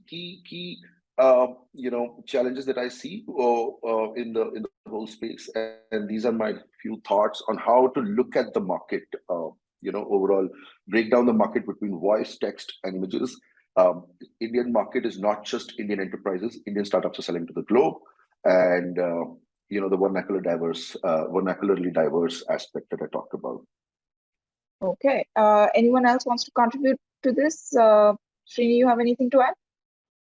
I think he's highlighted, Ayush has highlighted a couple of those opportunities and challenges. This is definitely on my wish list, is this real-time translation, right? This involves a lot of things that are, for example, you need very low latency turnaround of voice. We talk about Indian languages being diverse, but also the translation between languages, it also depends on training those models. And if you think about what is the corpus of data of recorded voice and how do you train them easily?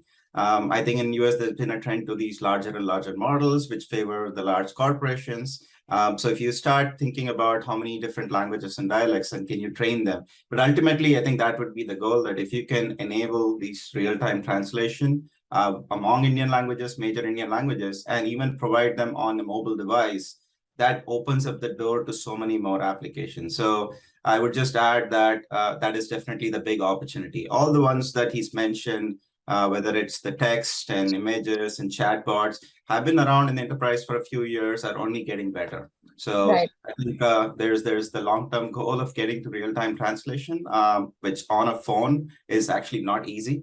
You can do it in the cloud today, but the other thing is where can you use this, whether it's in healthcare or government, and we can talk about that. Okay. Ankit, I want to come to you. See, everyone's mentioned this whole thing about data sets, right? For AI to work efficiently in a fair, unbiased manner, you need to receive data sets which are of good quality, maybe have the width and the depth. What are some of the challenges currently when it comes to NLP and data processing? And, how do you see organizations building AI tools to ensure that, they're maintaining data standards? Right. Yes. Before I come to data set, I would like to make a couple of comments on the previous discussion point. I think Ayush has rightly highlighted that today India is becoming the export hub of conversational AI technologies, right? But having said that, the onus to bring Indian consumers up to speed also lies with the Indian entrepreneurs, right? How do we make it so seamless so that their expectations, which is in terms of personalized human-like approach, right, with human touch and emotions, can be matched with the technology that we are building, right? Because we are very used to such personalized servicing, which typically lacks as a matter of consumer behavior in the West, right? And therefore, probably for them, adopting to bot ecosystem might have lesser friction compared to what we have seen in India.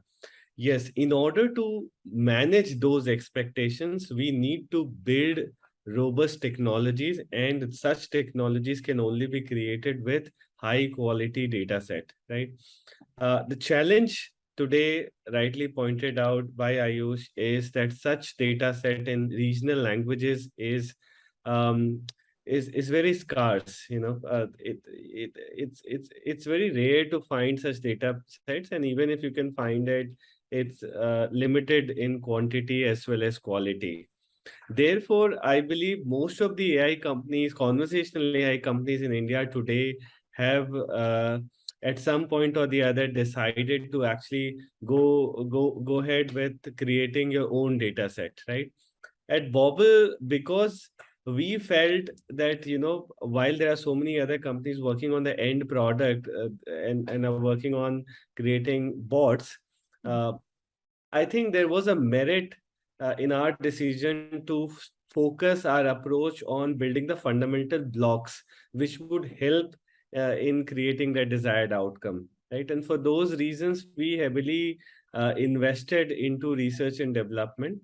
We invested into creating communities of users in regional languages, and not just languages, but also regional dialects, who can contribute to the development by small things like data annotation, right? And I think it has worked really well for us so far, so good.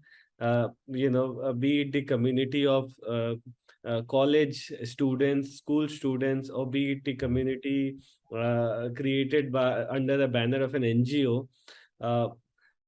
All of them have been contributing significantly to the data set that we initially generated. But by the virtue of the category we are in, having a consumer-facing product, which is a smartphone keyboard, the advantage, or I would rather say, the unfair advantage that Bobble has is because of its 83 million plus users, who are using our keyboard actively on their smartphones. We are able to gather a lot of new data sets. We are able to understand consumer behavior at different points in time for different scenarios, right? How are they talking on, say, LinkedIn versus how are they talking on Instagram with their friends versus how are they talking on their family group on WhatsApp, right? There are so many factors that contributes to consumer behavior. And because of this large user base and the ability to gather data, data which is in depth, and which is exhaustive sort of data, right? Even if somebody is talking to a chatbot, or even if somebody is sending a voice note, most of it passes through the keyboard channel, right? And therefore, by analyzing this data, we are in a very good position to help other companies, right? And that's what we are doing right now. We are helping the conversational AI companies which are serving the end clients. We are the backend for them through our language technologies and content technologies, through our understanding of the consumers, through our technologies which could have been only created by us because nobody else has access to that data, right? And we sincerely believe in making it more democratic, and therefore very soon we would be contributing further to the ecosystem by creating an open source stack of the data that Bobble AI possess, so that more innovation can flow in, right? And more value can be extracted from that data. All right. That's great. But, you spoke about some of the insights that you say you have because you have the keyboard and the interaction is through the keyboard. Can you give us a sense of how the Indian user has adapted to conversational AI? What are the insights, something that you could share with us, especially because of so many languages, so many dialects, are there any differences that you find? Yeah, so one of the internal insight which was not so surprising for us was that our user base adoption of different languages was in sync with the census, India census, right? So the kind of distribution that languages have in India, we saw similar kind of user distribution within our user base, right?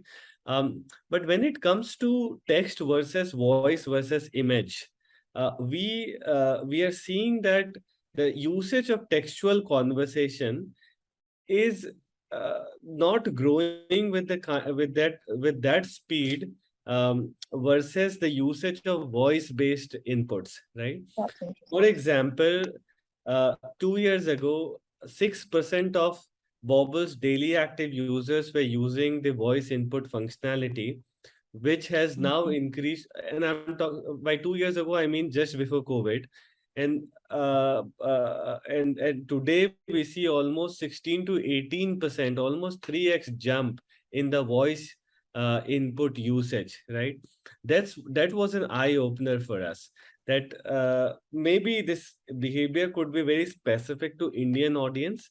I am not sure about the global usage patterns, but it is what it is, right? Indian users are moving towards voice, and Indian users are moving towards visual formats of expression.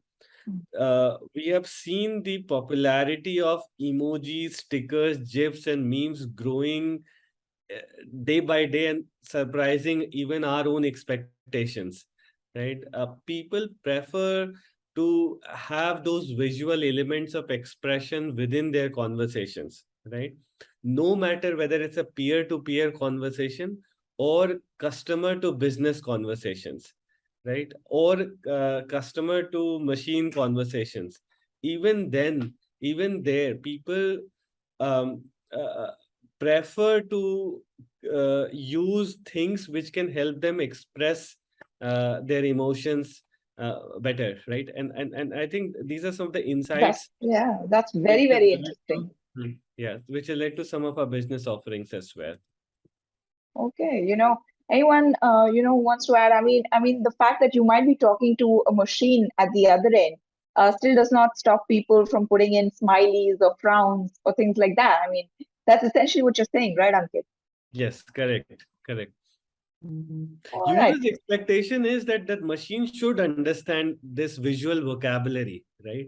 This is the new language of millennials and Gen Zs, and bots must understand that vocabulary. Okay. Raghu, to you next. How is conversational commerce or conversational AI triggering the shift in consumer behavior? Particularly when it comes to consumer journey from awareness to transaction and beyond. Kind of sort of changing the game of commerce itself? Yeah. So if you see in a country like India and most of the emerging markets, there isn't a single application potentially as popular as WhatsApp out there. If you see any mobile app or website, the audience have been limited, which in sense indicates that a large section of the population has been kept away from all the improvements and advancements in commerce that have been available, that have potentially not been available in a format that they are convenient and used to. And I think the way conversational AI has kind of, you can use the word democratized commerce, is made available the entire commerce segment available on applications that are available on everybody's phone. I mean, shopping and buying on WhatsApp, shopping and buying over voice on telephony, things like that. So we have seen that one for end consumers, it has expanded the market from 30-40 million end consumers that brands can go target their digital commerce with, to almost close to 400 to 500 million, because now these are available on WhatsApp and telephony, etc. And from a brand's perspective, it's a huge increase in their total addressable market, especially once they are able to enable the shopping on messaging and shopping on voice across multiple languages for end users. Some of the key examples have been, let's say, BPCL, one of our largest customers. They are enabling commerce on WhatsApp in multilingual, seen a tremendous adoption across users beyond their captive base on mobile apps and websites. We've seen even much larger brands like Sephora have enabled this messaging, which is a combination of machine interacting with users and proposing products and solutions, but also enabling beauty assistants to connect on demand when the user has deeper questions or need support and assistance around buying. Again, increasing the entire market size for the brand and also enhancing the customer experience. So in summary, conversational AI expanded the total addressable market for brands. Second, enabled a broader customer base and enabled commerce to a customer base that never has experienced it. Third, it has also expanded to a customer base that has always faced difficulty accessing mobile apps, or there's a literacy problem, and enabling them to buy over voice as well. So has been an absolutely game changer. All right. Srini, I want to bring you in at this point. So it's obviously changed consumer behavior, right? And COVID has played a role in accelerating digitization, especially in India, and pushed this adoption of AI. How do you see AI ML transforming organizational structures, over the next couple of years? Yeah, that's a good question. So, I mean, obviously, Raghu is pointing out all of the use cases within, enterprise. At least it's starting with customer service. So, customer service, or CX, is a huge part of the cost for any service company, commerce company.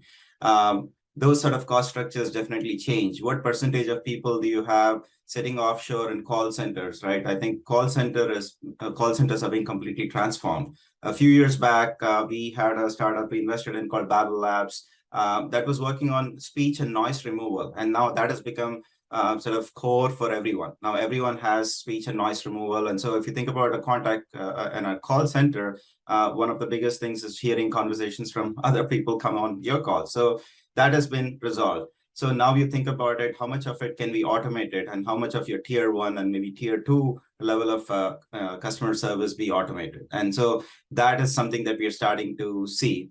The second thing is, if you start thinking about even interactions in healthcare industry, for example. Like one of the biggest, for many years, we've been looking at this. The biggest issue is just the healthcare and record system in the US is not very easy. But I would think in India, it's still unorganized and sort of disorganized.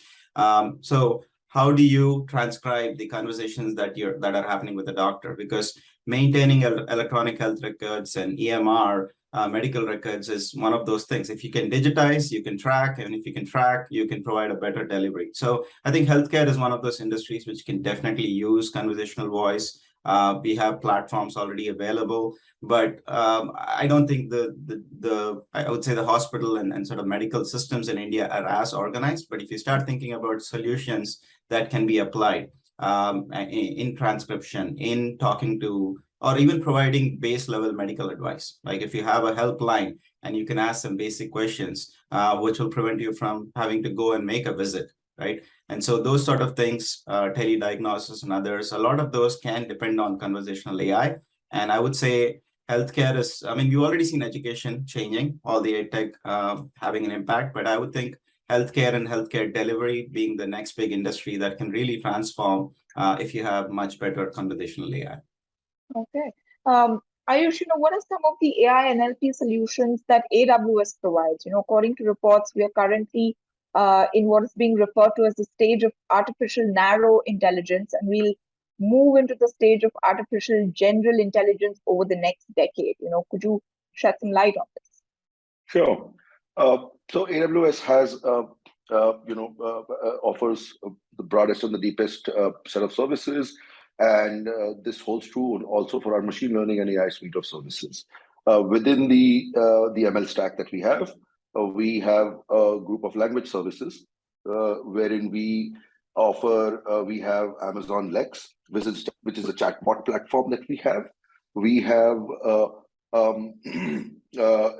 Amazon Textract, Amazon Comprehend, and Amazon Translate, which assesses and identifies documents, scan documents, or anything, images, etc. So which Srini just talked about, right? Which helps in converting medical records, etc. In fact, just to give you an example of talking of Amazon Textract, IHX, healthcare document classifier and codifier uses Amazon Textract along with our ML platform to analyze all the medical records and expedite the insurance claim process for patients. Also, all of that data goes into drug classification and more analysis and so on and so forth, and sort of in the entire value chain of medical records. The third category of services that we offer include voice-related services, exactly what I talked about in the start.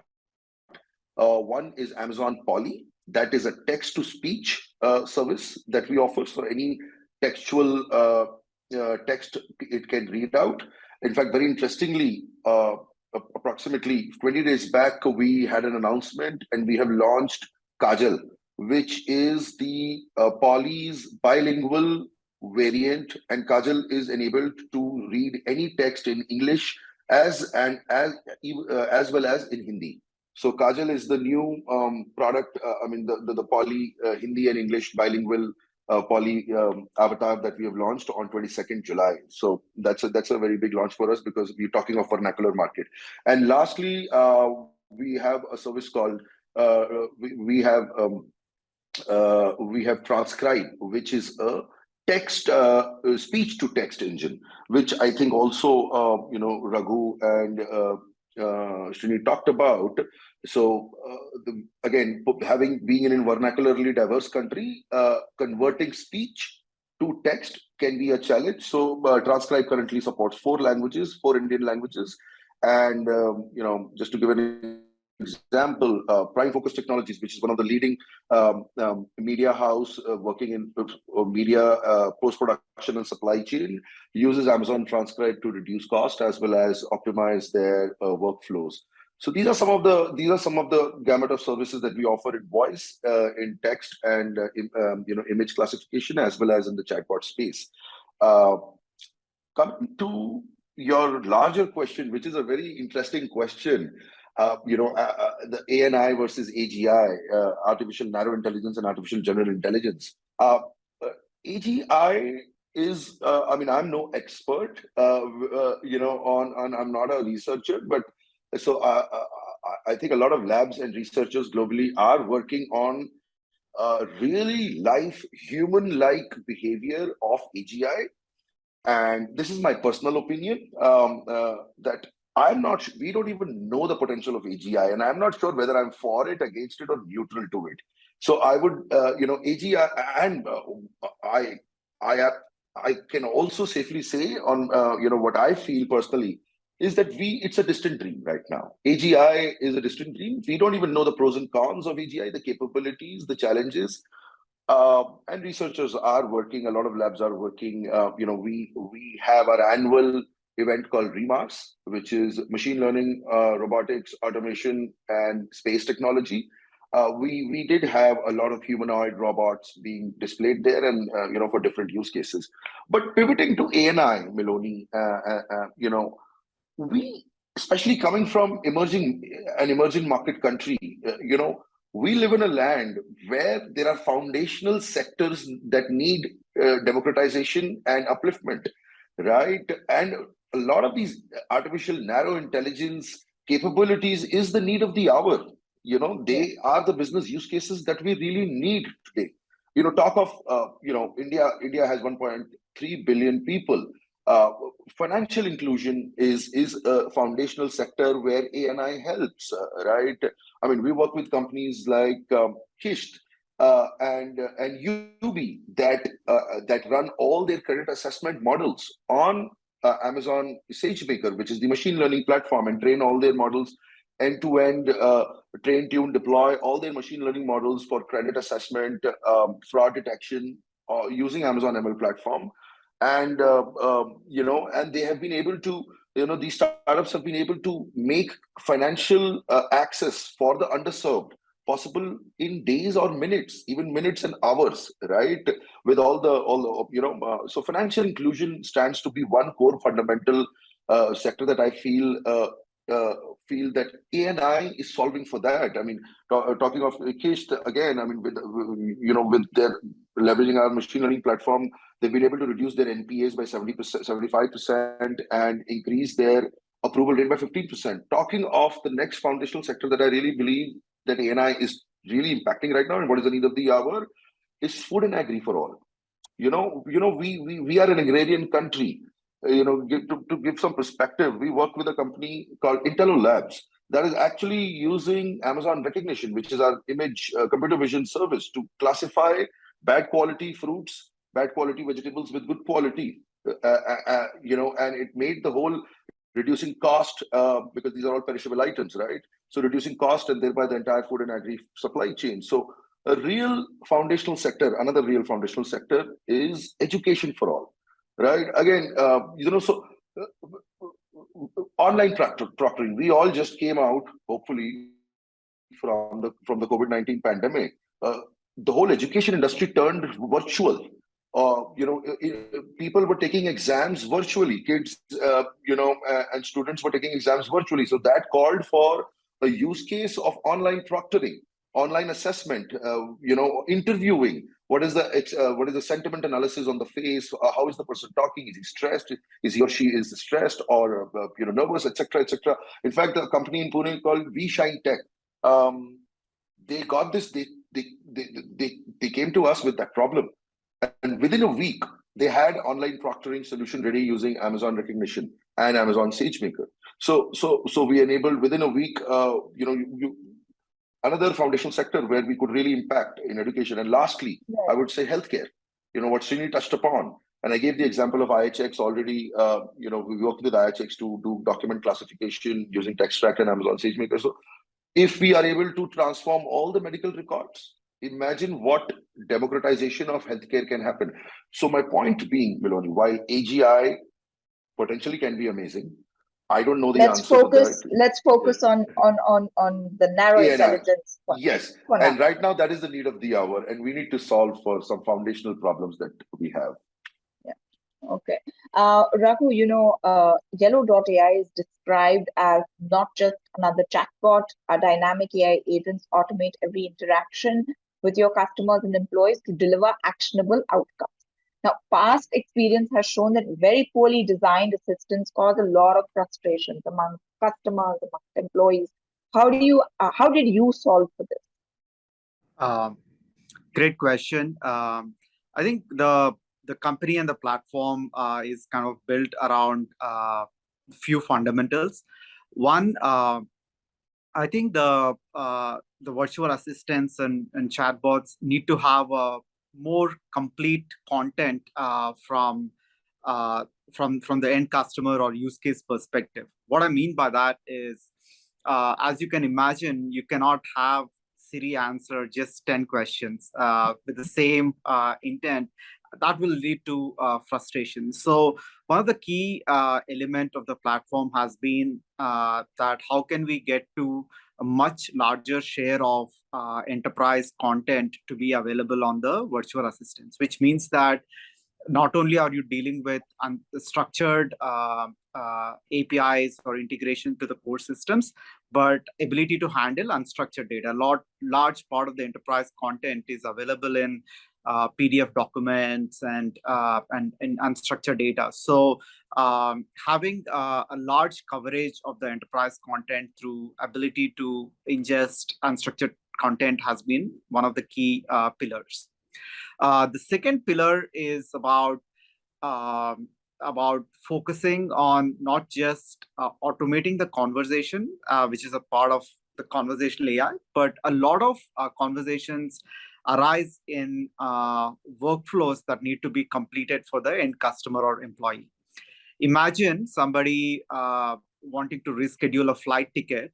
The conversation could be automated where the inputs could be taken and a ticket be raised, and later a human come and actually reschedule the flight, versus the virtual assistant have the ability to orchestrate workflows around the core systems to drive not only the automation of the conversation, but also the workflows that are arising through that. We have seen a tremendous uplift in customer satisfaction rates when there has been an autonomous resolution of customer requests and not just automation of conversations. The third key pillar has been the philosophy that AI alone cannot solve all problems. There is a human touch needed, especially when there is a lot of empathy required for the customer. So how can we integrate the customer and AI, the human and AI element in serving the customers seamlessly without friction, so that there is an easy transfer and the customer experience is best in all the cases. When there is empathy required, when there is speed of transaction required, AI use. When there is empathy needed, this human comes in place. So I think that provides completeness of experience. Okay. And the last, there's one last pillar, which is there is the data set is very diverse. People continue to kind of interact in different ways. So the ability of dynamically training the models based on customer interactions that are happening on the platform and do that in real time helps us understand more and more of different types of customer utterances and conversations. I think this helps provide a more complete experience and actually providing a better service than just humans interacting with end consumers. How does this work, Raghu? I mean, how do you dynamically decide that, a human interaction is required at this particular point and, the AI assistant needs to take a step backwards?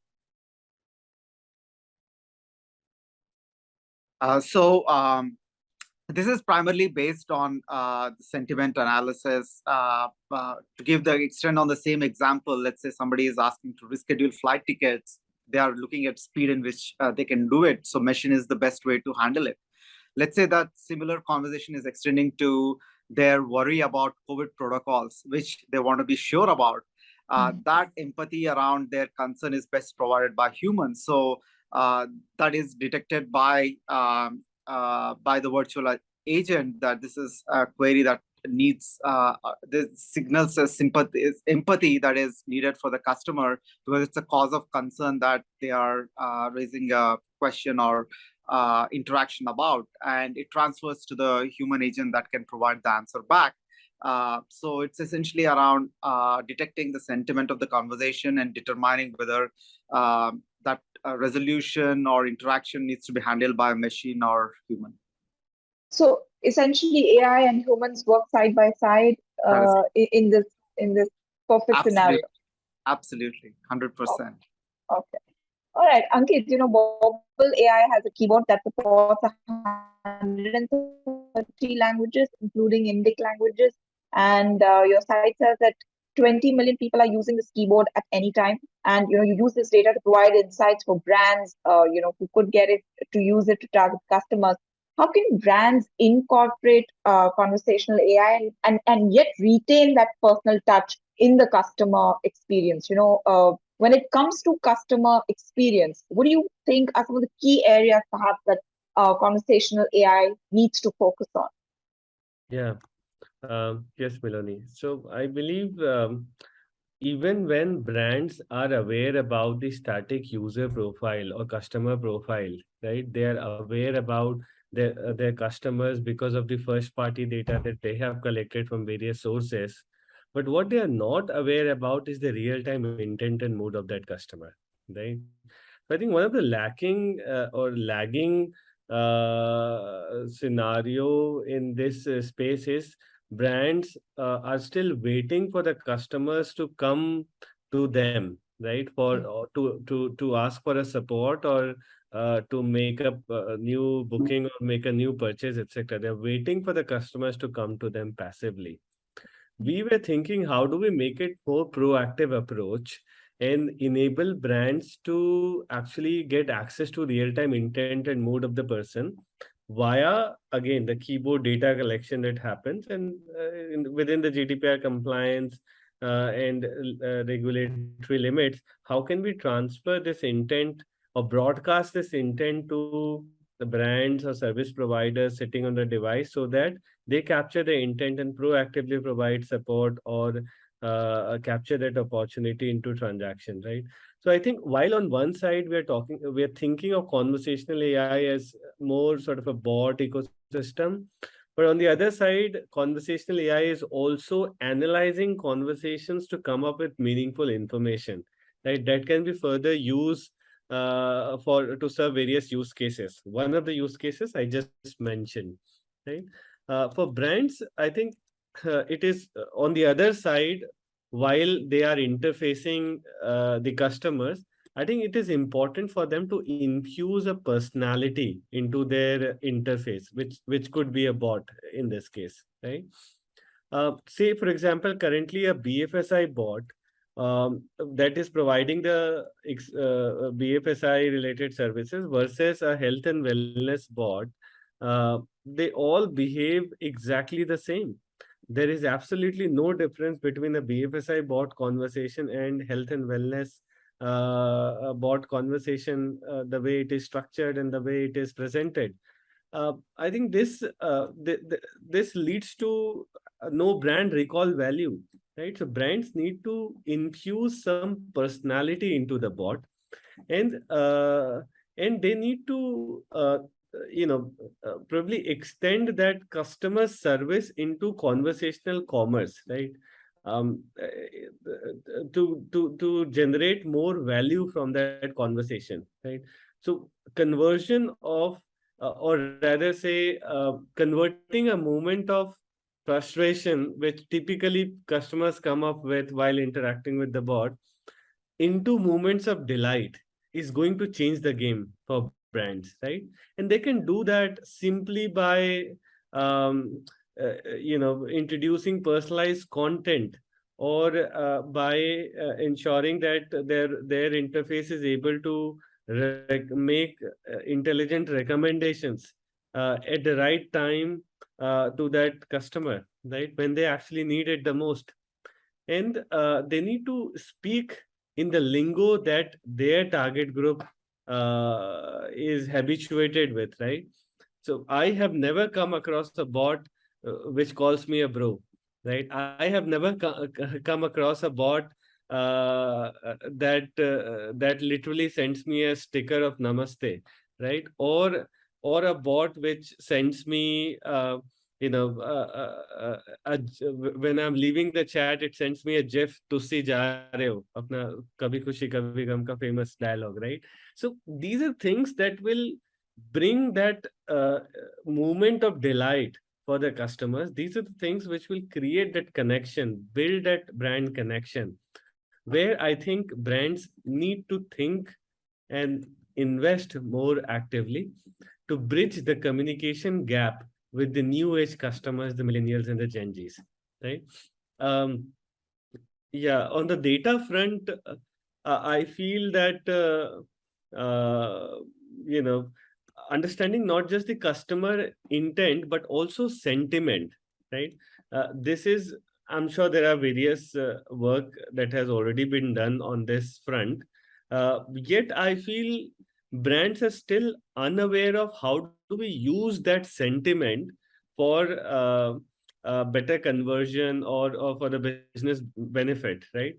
So the strategies need to be taking into account all of these various nuances of conversational insights that they gather in order to create a more meaningful experience for the end customers, and that will lead to higher ROI, right? So user personalization, infusion of rich media content in conversations, I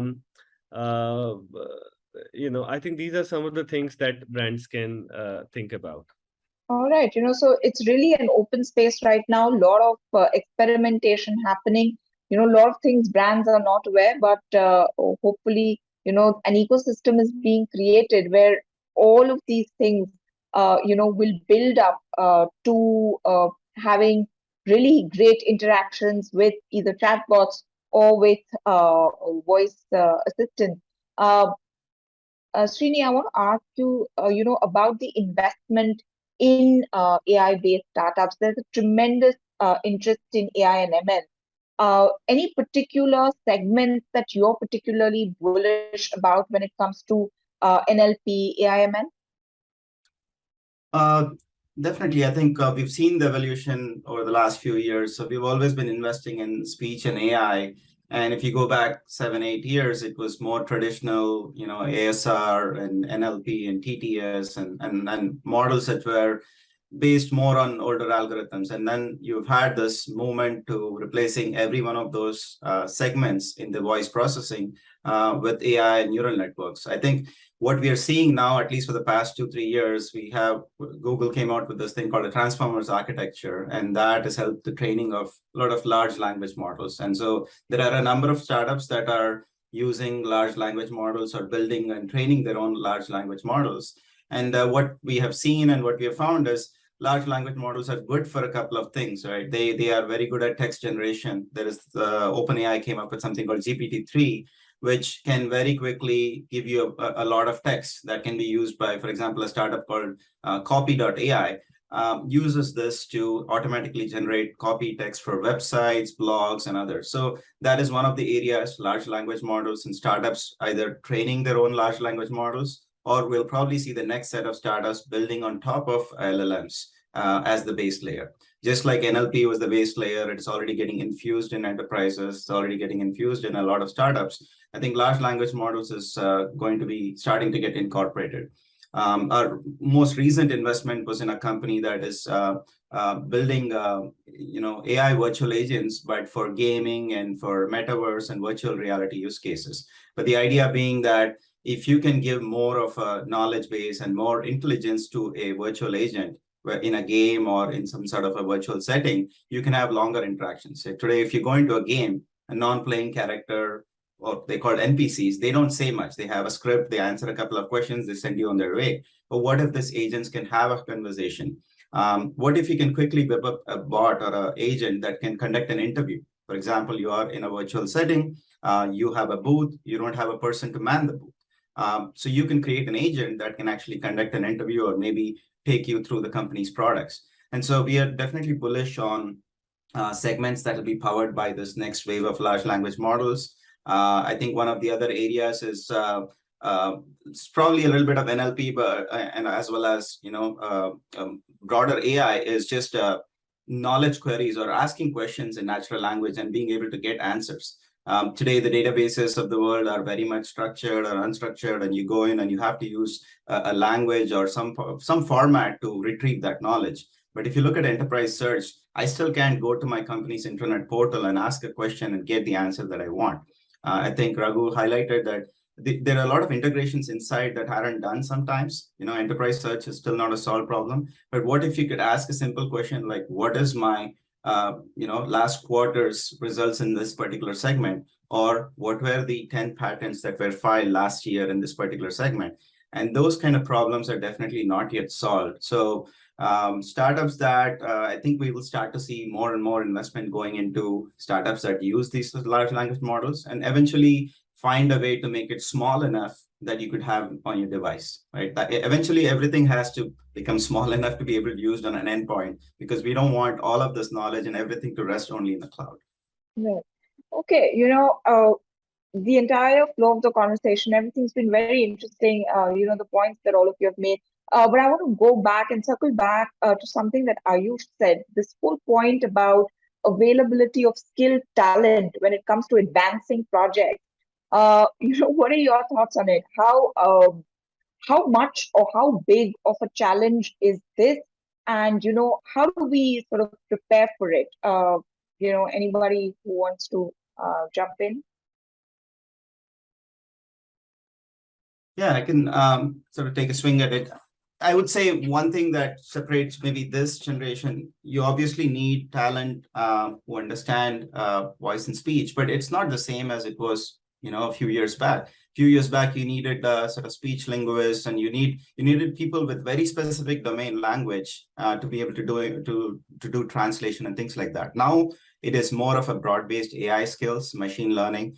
Not just building and training these models, but understanding how to deploy these models and how to make it accessible to someone at the business side, right? So you've got data scientists, that is becoming a big area, and I already start to see data science as a major starting to appear.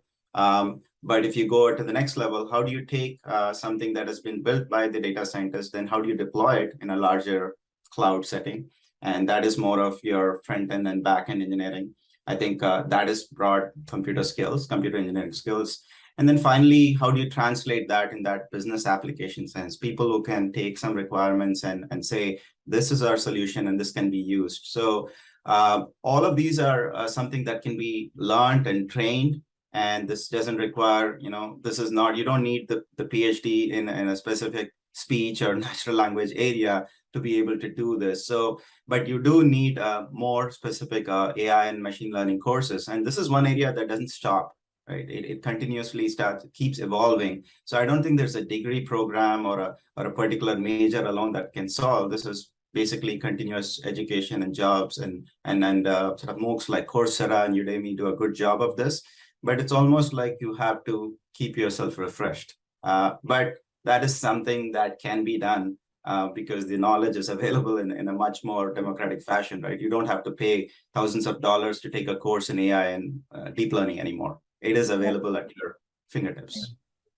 Yeah, I can probably spend a minute on this question. At Bobble AI, we follow the strategy of creating a right balance between buy, build, and borrow. So when it comes to buying an already ready-made talent, in India, it's very difficult to find at an affordable cost. So we followed the strategy of finding that talent in the university in the form of professors, right? How can we incentivize and motivate professors to come to the corporate world? And that's how we hired two of our AI leads from the universities, right?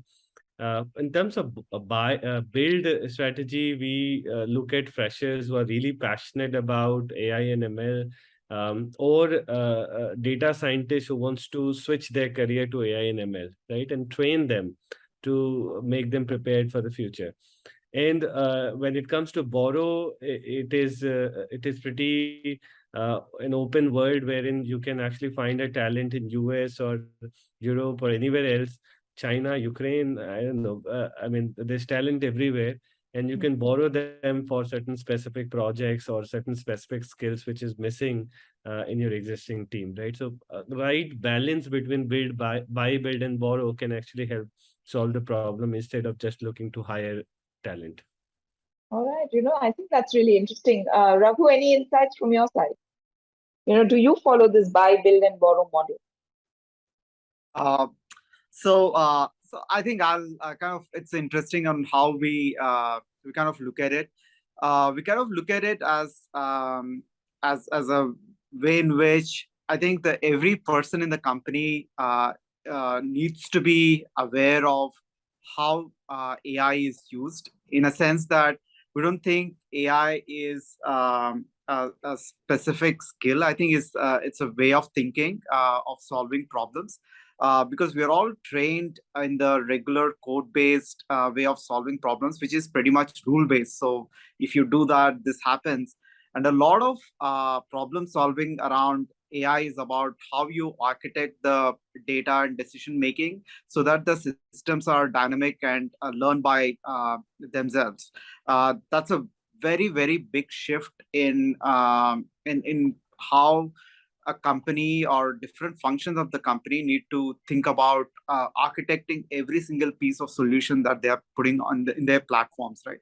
So what I think is important is, while we can have a small set of people who are the researchers in the company, but pretty much everyone in the company need to be trained in thinking around how to solve problems with a mindset that is not rule-based, but is potentially a dynamically adaptive applications, which are AI-driven applications, which is, I feel, a biggest impediment in general in fully leveraging AI in general. So I think a lot of learning programs, a lot of training programs, even within the company, is absolutely crucial, and it's important that everyone is broadly trained on this skill or way of thinking.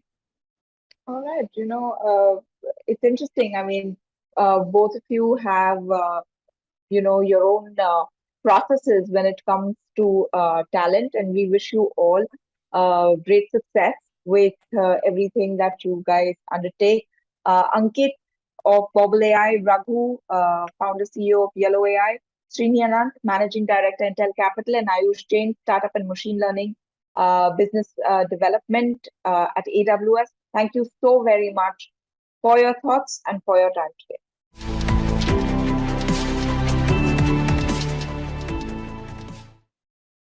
Hi everyone, welcome to the ET Soonicorns Summit. My name is Pranav Balakrishnan, and today we are going to talk about how startup funding in India is being reimagined with global economic headwinds. I have with me Sanjay Nath, Managing Partner at Bloom Venture. Bloom focuses on seed to pre-Series A stages of funding and has made over 100 investments across its 10-year history. Sanjay has invested in and advised a wide portfolio of startups, including Grey Orange Robotics, DataWeave, Locus, Tricog, LBB, among others. Welcome to the program, Sanjay. Thank you, Pranav, and thank you, AT. I'd like to dive in straight away. So, Sanjay, you started Bloom Ventures over 12 years ago with a mission to reimagine startup financing in India. Talk to us about your mission and core philosophy and how that's evolved with the maturing of the Indian startup ecosystem and the quality of entrepreneurs we are seeing from here. Sure, Pranav. So, I'll go back to about 11 years when Karthik Reddy and I started Bloom in 2011. And you asked about, how the ecosystem has evolved. It's seen a sea change in the sense that, I spent some time in the Valley and Karthik was in the East Coast in New York, and then we both moved back, met through the Mumbai Angels. And when we started here, very often, the Valley VCs and other observers would ask, why should you care about India, right? Why should we care about India? You see a lot of startups, potential unicorns and soonicorns right in our backyard. As Mike Moritz at Sequoia famously said, I can ride a bicycle to them 30 minutes away. So, why should we venture that far? And if you look at the sea change today, we're talking about more than 100 unicorns and counting. And our philosophy was to catch them young, to basically, back them in a very, when this ecosystem was very nascent, because we thought, and of course we had this wishful thinking that India will break out and innovation can and will happen from everywhere. So our that original thought, which is comes back to the conviction capital, is that we would have conviction in these young startups that are two kinds of startups, right? That are trying to change the world, build technology platforms and products for the world from India, and then of course build it in India for India. On core impact areas like fintech and healthcare and edtech and agri-tech. So that philosophy has remained the same.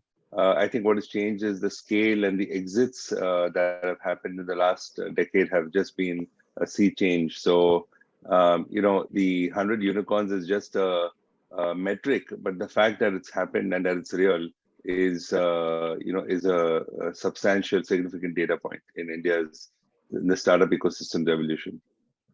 With the slowdown in the funding environment, backdrop of global headwinds of high inflation, geopolitical risks, rising commodity prices, and the general public market volatility, how has your investment strategy changed, Sanjay? Sure. So it's a great question. A couple of shifts, a couple of market shifts are happening. What's clearly happened, there's no doubt, is that there has been I won't use the word bloodbath, but there's definitely been a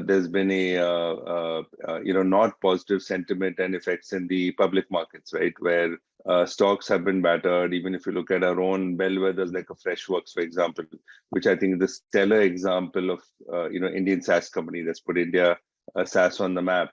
Post IPO, that stock has also fallen. If you look at also Zomato and the others in India, right? These are all bellwethers. These are our shining stars, have all fallen. So what's happened because of that is that it's actually pushed more capital towards early stage. It's pushed it more downstream, right? You have earlier public markets and late stage investors that are realizing that if you're in this for the long game, and if because these funds, as Pranav, are 10+2 typically, right? Some of them are even perpetuity funds where they don't have return capital in a decade. They can hold it longer. The real way to hold value is actually to come earlier and earlier, where you can get a meaningful ownership stake. You can really add value, and this is going to be a blip, right? The markets are going to come back. So actually, what it's changed is this pushed more late stage capital early versus shying away from it. The second trend we're also seeing is that, and this is not necessarily a political statement, but we're also seeing very favorable winds still from China towards India. So just to give you an example, about 5-10 years ago, when Karthik and I and the team, senior investment team, we would actually go to some of these conferences. We would sometimes get lip service, right? Because India had not produced the scale and size of exits that we're seeing today. You had just a handful, you could count them on two hands 10 years ago, right? You had Make My Trip, Just Dial, Paytm. And today you have unicorns. I'm using that word unicorns, even though it is just one metric, but you have them in cohorts, right? You could have a fintech unicorn cohort, you could have a tech unicorn cohort, and we also have that. Today, the scale and size of exits, data points are showing that India has come onto the map. So we're seeing a rebalancing from China in favor of India, which is a very positive shift, because early people say, okay, for us, Asia means China, right? They will not really look at India. So I think those two shifts of capital coming towards downstream towards the early stage, and also a locational shift towards India venture is, both bodes well for us. Sanjay, we know that 2021 was a record year for startup funding. And while startup funding in the first half of 2022 was at par with previous years, recent data indicate that we're seeing a decline in funding. We see funding dip 37% in the second quarter of this financial year. And we continue to see, but the new unicorns being added. 44 was added last year, and now we have 20. Yesterday, we got another new unicorn. So in ShipRocket. So what is your outlook for the growth of Indian startup ecosystem and the birth of new unicorns going forward. What, according to you, are some of the key tailwinds that will power the next leg of growth? Yeah. First of all, congrats to Shiprocket. It's not one of our portfolio companies, but we know Sahil before he started, so it's fantastic to see this. I think at one point last year in 2022, it was like a unicorn a week or 2 unicorns a week in one sense. See, I'll also caveat this by saying unicorn, as we all know, is only one measure, right? It is basically a privately valued company of more than $1 billion for the layperson. And I think it is one metric, but we shouldn't get carried away, because the real success is continued and growing customer love on the enterprise side or on the user side if you're a B2C company. So yes, it's great to be unicorn, but eventually, of course, other metrics, right? Like profitability and sustained growth, right? So I just want to caveat that. Now, you asked about tailwinds. I'll break this up into the two Indias as we see them, right? There is what we call built-in, let's call it Bangalore, Gurgaon for the world, Pranav. And then there is the built-in India for India, right? So I'll start with the enterprise SaaS side, which is like my bucket, which is why I'm spending a little more time outside India in global markets like the US. There, I think where the penny dropped and the sort of irreversible customer shift is that lots of enterprise buyers and especially SMBs are interacting exactly like you and I are, where they're basically making buying decisions on Zoom, right? So essentially earlier, whether you were selling a CRM software or an AI platform, you literally had to get on a plane even for a pre-sales call. And today, after the pandemic, the tailwind is that the enterprise buyer is actually saying that, I can be wherever I am. This is a SaaS tool. I don't need to meet every sort of head of sales or CEO. Yes, for that large contract, if I'm going to award a $500,000 contract, or that average customer value becomes larger, then sure, I can, then both of us fly to San Francisco, New York, or London to meet. So that essentially changed the cost structure, and we've seen SaaS just taken off. It's not just, I don't call it just cost arbitrage, but I would say talent arbitrage, right? I think our biggest strength in India is talent. I would say our talent to cost ratio is the highest in the world, right? For that same cost, the superlative talent, and the Infosys and the Wipro and the TCSs before us drove that on the services side, and we're seeing that emerge now on the product innovation side. So that's on the B2B. That is a tremendous tailwind. The other tailwind also is that you have a lot of unicorns also on the SaaS side today. Earlier, they were always usually more on consumer, as you would know, right? Today, you have our own Grey Orange is also sitting there. You have Freshworks, iCertis, Innovator, many. Now, on the consumer side, I think what has changed is, I think I'll take EdTech as an example, our own Unacademy, or now our Class Plus. I think in 2020, just before the pandemic started, I remember Unacademy was valued at something like 100 million. And what happened that year was, again, those levers of causing the sea changes. Geo payments got built. Suddenly, you had mobile access almost dropped to zero. You had a move to virtualization where students and teachers could be on Zoom, right? Which also has some issues, because I don't think young kids can really learn fully online, right? You have to bring them back into the classroom. So what happened is that virtual learning took off, and suddenly people said you had a lot of, in one sense, school teachers who were not fully employed, who were not being employed, like let's say housewives in parts of India, suddenly said, "Listen, I was a teacher. I can come back to teaching, and I can become a superstar educator on a platform like Unacademy." So once that took off, again, that was kind of like an irreversible tailwind, right? To give two examples, one on the SaaS side and one on EdTech. This, I think, is here to stay, but the move will be more of hybrid on the sales side, where you can sell initially on Zoom and then go in person to close the deal. And on EdTech also, I think, again, we need to bring children back into the classrooms, but there will be significant components and parts of learning online that will always remain online. So I think those two will only continue, and they can be applied to other verticals also, like healthcare, for example. We're seeing video consultations, right? Just as one example, and then you only go to the doctor for something really critical. So those examples of hybrid online, offline, where technology platforms can be leveraged is, to me, like an irreversible tailwind. And coming back, Sanjay, to the investment strategy that you were talking about earlier, has there been any new rules that's been set lately? Post these macroeconomic headwinds, like in terms of valuation, in terms of providing funds to startups. Like, has there been any new rules that have been set so that going forward, the valuations and the metrics that were there before this funding winter cannot be applied now, right? So, what is your view there? What are you seeing there, Sanjay?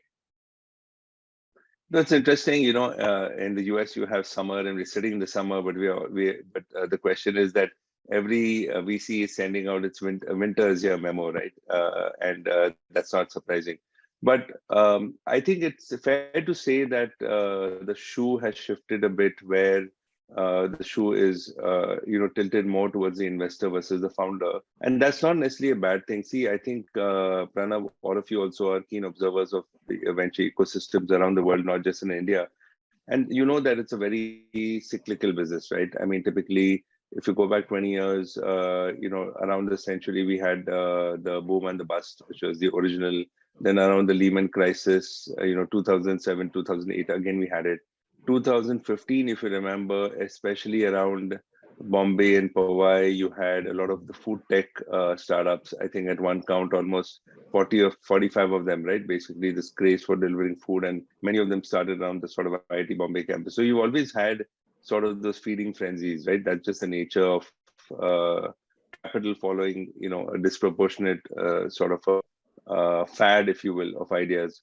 But I think we're coming back to a more rationalized ecosystem. And I'll tell you why that's not a bad thing. One is that I think today you have to be really, really serious to start a company, right? To become an entrepreneur. That's one. So that's one role that we're seeing.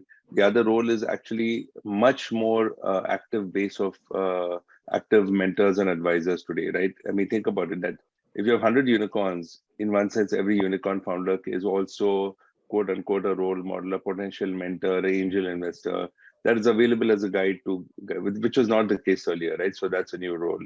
And then I would say that what we're also seeing is that in some cases, founders are coming to us, and we're also going to our founders and saying, if somebody was raising a 2 million round and it is a really good team, but it's very, very early, we might actually partner with another VC and split the round, let's say, because the founder actually gets access to more capital. Both VCs are diversifying the risk. You don't need more than 2 million per se, and you can always climb up in your stake later, right? So we're seeing, I think, more partnerships and more syndicates in that sense. Just to give an example of new roles. And I think that our own ecosystem, and we're also adjusting to the environment, right, which is positive, because our ecosystem is not at all static, right? It's a very dynamic situation. So I think these are some examples. Also, we're seeing different VCs carve out early stage programs, right? I mean, in one sense, you saw Sequoia doing that with Surge. We have our own, we have like a Bloom Founders Fund where we'll back earlier stage companies, which are just founders we've known, have just started, may just have a plan on a paper, but are just building a product. And I think we're seeing that we're seeing carve outs, right? You're seeing larger platforms coming up with earlier stage programs. And you had announced your fourth fund last year, right? Any update on the closure of that fund and the kind of LP interest and sentiment towards the Indian startup ecosystem? Yeah, so we got on the road. We got on the road last year, and we will finally close. We will do the final close later this year, and you will certainly hear about that. So a couple of tailwinds. I think one I already talked about. That favorable shift. I think from China to India. We are also a part of the the recipients.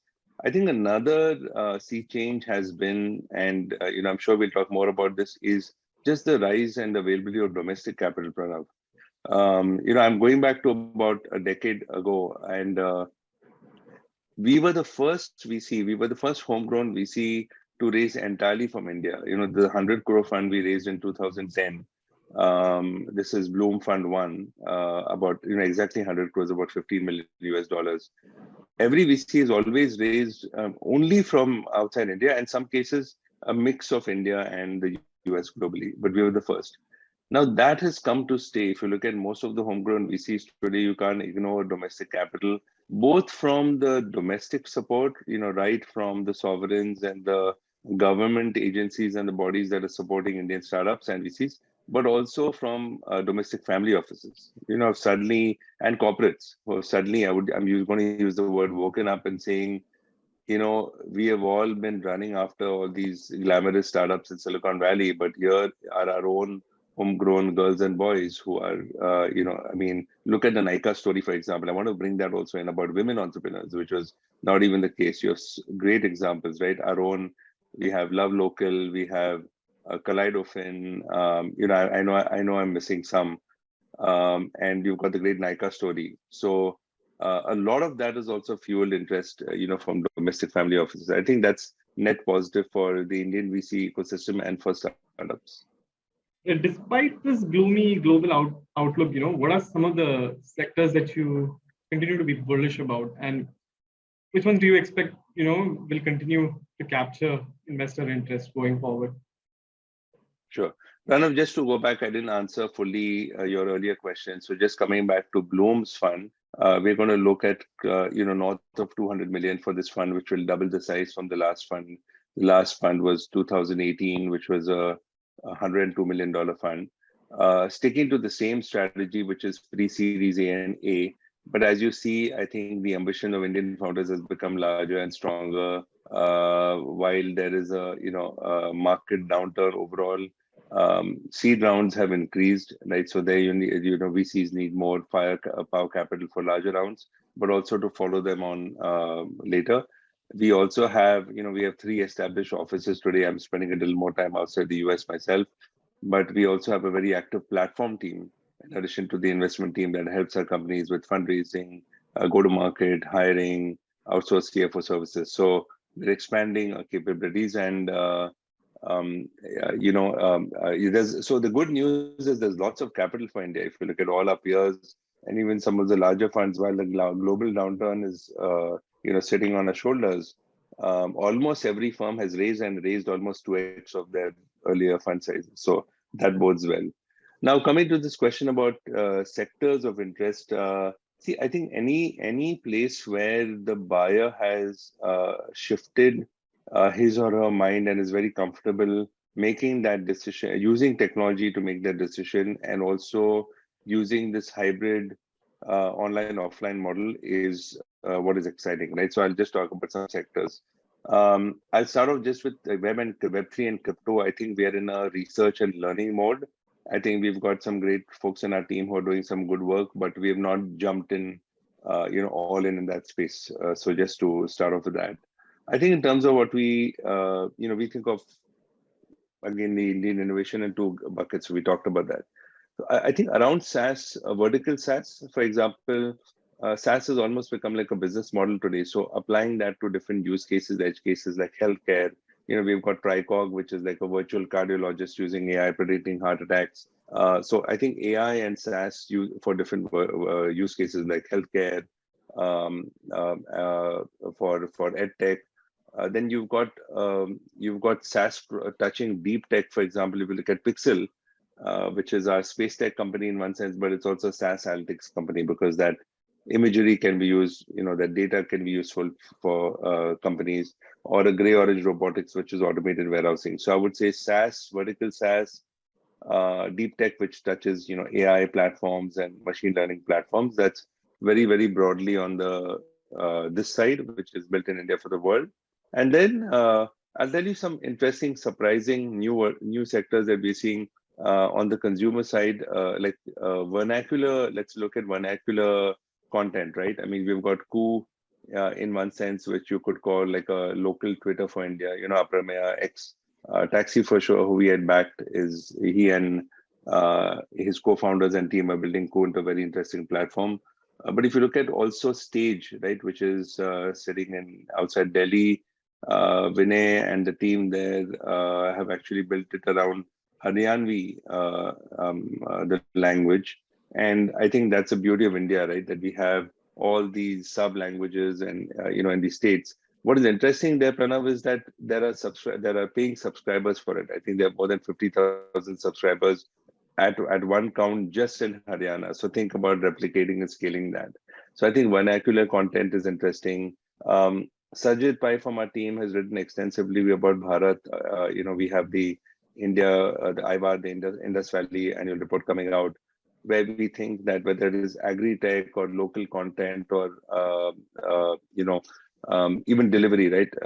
Different forms of delivery, like a Dunzo, there could be different micro models for these cities will also take off. So different parts of e-commerce meets logistics, like a Dunzo is interesting. And then I think D2C enablers, are also interesting. We don't do brands ourselves, but I think the enabling infrastructure, whether it's fintech or if it's e-commerce, will take off. And finally, I think fintech is a very interesting area because so far a lot of the innovation has been around lending or very basic sort of fintech platforms. But now different parts of infrastructure, whether it is Web3, crypto, the guardrails, microfinance, lending to different pockets in India will take off. So we will see actually, we write quite extensively, and we have thesis reports around all these sectors, whether it's fintech, edtech, AI taking off. So overall, very bullish, on for this year, the remainder of this year, and also the next decade. And how do you think early and growth stage startups can navigate these conditions? Like, what are some of the advice you're giving your portfolio startups, Sanjay? Sure. So again, great question. I think the advice we have is that, raise as much capital as you can, but also as you need. That's number one. But also stretch that as long as you can and manage that very carefully. And what I mean by that is this comes back to the core tenet of a startup or a business, which is really to, achieve profitability, run a successful business, and get sustainable customers, right? So we're telling our founders that if you can raise capital when it's available, don't be obsessed about the right valuation. One caution, Pranav, will say is that some startups have raised ahead of their time. And what that means is they've raised at a high valuation and now they have to grow into that, right? The metrics that favored them about a year ago are no longer holding today. Just for example, if a SaaS company on forward multiples is getting about 20x revenues, a year ago, they're getting 10x now, which means that you're not going to get that bump up in valuation from a year. So you really literally have to grow the business. You have to focus on revenues. We're also telling them to pick your partners carefully, not to take just the best term sheet with the best valuation, because you don't want fair weather friends, right? You want partners that are going to stay with you for the long game of the journey and not sort of ditch you or not come into the next round, and that's negative signaling to you. I think look at cost structures very carefully and extend that runway. I mean, these are in one sense good first principles anyway, Pranav, but I think they get highlighted when you have a downturn. And we've gone through that, in earlier downturns and cycles also.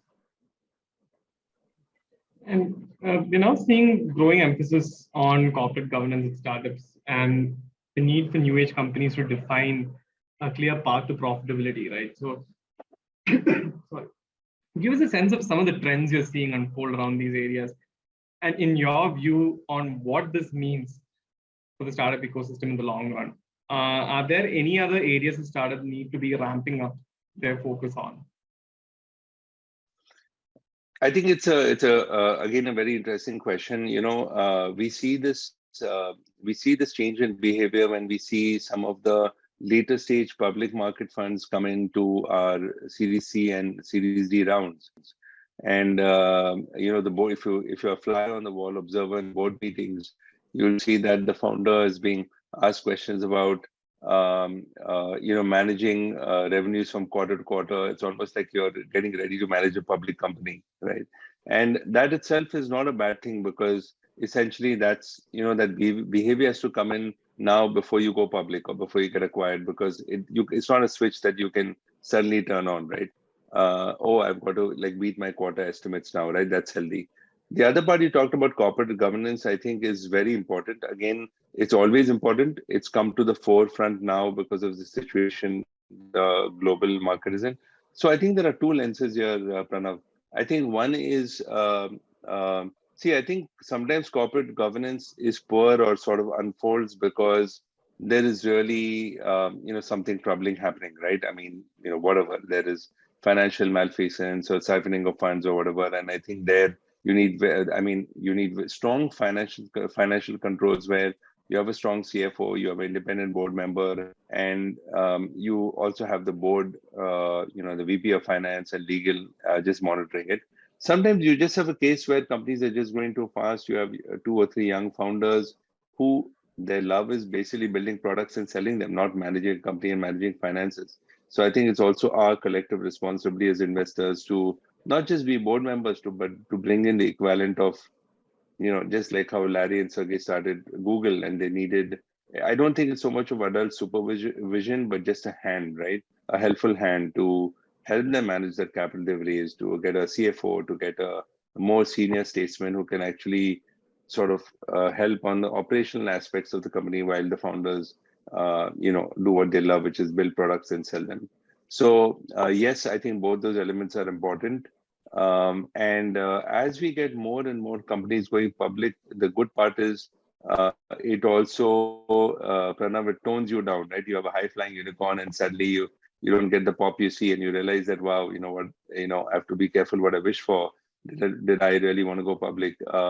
I think there's also good behavior that comes from that. So one positive trend is with more interactions between the public market investors and us, we're seeing that behavior that can, come in earlier. And I think I will say that the government, this year, Karthik Reddy is the chairman of the IBCA, very closely involved. And I think that interaction with the government and government agencies is also positive for the ecosystem because you want that to be joined at the hip, and you want to be doing that from day one, not just when you're close to these milestones like going public. So that's positive. I think all the Startup India, Invest India, and the Atmanirbhar and all the other initiatives that the government is taking with startups also helps with that that lens of corporate governance and involvement. And one last question for you, Sanjay, is we've seen domestic venture capitalists and private equity funds share of total startup investment rise consistently over the years. Talk to us about how significant this is for the new India economy story. I think it's a great question to to segue into and culminate this session. It's actually a huge factor, Pranav. If going back to 10 years when when Bloom started, you literally had to sort of fight tooth and nail and really try to convince people because the interest was in public markets, right? I mean, in India, I think there's a very strong emphasis on liquidity, right? On something that you can touch and feel and that you can buy and sell in the share bazaar, right? What is the stock worth? I remember when we started, people didn't really understand venture capital and they would ask us, oh, so, is this like a loan and am I going to get paid like a dividend every month or dividend at the end of the year? And we had to explain that you're not going to see your, money for 10 years, 8 plus 2 years at that time. This was a very, very new concept. I think what is interesting is a couple of shifts. I think today, if you look at the brands, right, let's just think of all our relatives, our parents, grandparents, uncles, aunties. I think if you look at IPL, just think about it, that almost all the brands that are there have been venture funded, right? They become household names. So suddenly people say, okay, I recognize these names. Then I get a chance to be part of that. Secondly, they become, not only have they become part of our households, but you also have friends and relatives who are working at these startups. So again, it's hit home, right? Because, this is appropriate to say, but earlier, whether you think of it as, as in the marriage market or wherever, it was not cool, right? I mean, you'd say, okay, startup means, are you really going to make money? And, what if this falls today? But today, it's something of pride. It's aspirational, right? To be even work for a startup, let alone be a startup founder. So I think all that is fueling well into the domestic family offices, and they're actually seeing that we actually need to support our own local startups. The government is also playing a big role. also they're becoming customers. I think this is also a differentiator for the homegrown VCs versus the legacy VCs. The reason startups also come to us is because if some of those are LPs and partners with us, startups can, they can become customers to our startups. They can open up the access. There's also learning. Some of the executives can come and talk. I'll tell you a very interesting experiment that one of our LPs tried a couple of years ago. Like a large consumer FMCG company said, the executives came to us and said, we're tired of looking at page 6 of the ET and seeing X executive leaves and joins Flipkart, M&A or head of product. Can we look at a strategy? Maybe what we do is we second these executives, right, to a startup for a couple of years, and if it works out, they can stay on. If it doesn't, they can come back. If you can't beat them, join them. And this cross-pollination again is helpful, because earlier you had corporates and family offices just sitting here, and then suddenly they would pick up the papers and read. And now they're saying that no, let's be part of the story. So I would say almost every homegrown VC fund is raising a good at least 25% from the domestic side, if not more. And it's something that can't be ignored, and it's positive. All of fund managers were running to Mauritius and running only overseas to raise capital. Now the fact that you have that at home is positive, net positive for VCs, for the ecosystem, and for startups. That's all the questions I have for you, Sanjay. Thank you so much for finding time to speak with us today, and I'm sure there are a lot of learnings for people who are watching us from this conversation. And thank you for finding time. I'd just like to add one final note. I will say one sea change, and this is not again a political statement, but I think what the government has done, putting India on the map. 5 years ago, we had to have 5 slides on why India. Geopolitical risk. Is it stable or unstable? Compare them to the other countries in Asia or India. Today, there is no why India slide. It is straight. Here's how you're going to create value. Here's why you need to be in India. Here's why you cannot afford to not be in India. You have that, and it's straight to the unicorns and what you've done. So that is a sea change where you don't have to sell India. I mean, people know India. They've seen the value, and it's more tell us what you can do and how we can partner. So that is really worth mentioning, and I think that is testament to all our founders and even all of you who have been covering the story, because I think you have great stories, but if you don't cover them, the world doesn't get to know. So it's a collective effort, and thank you as well.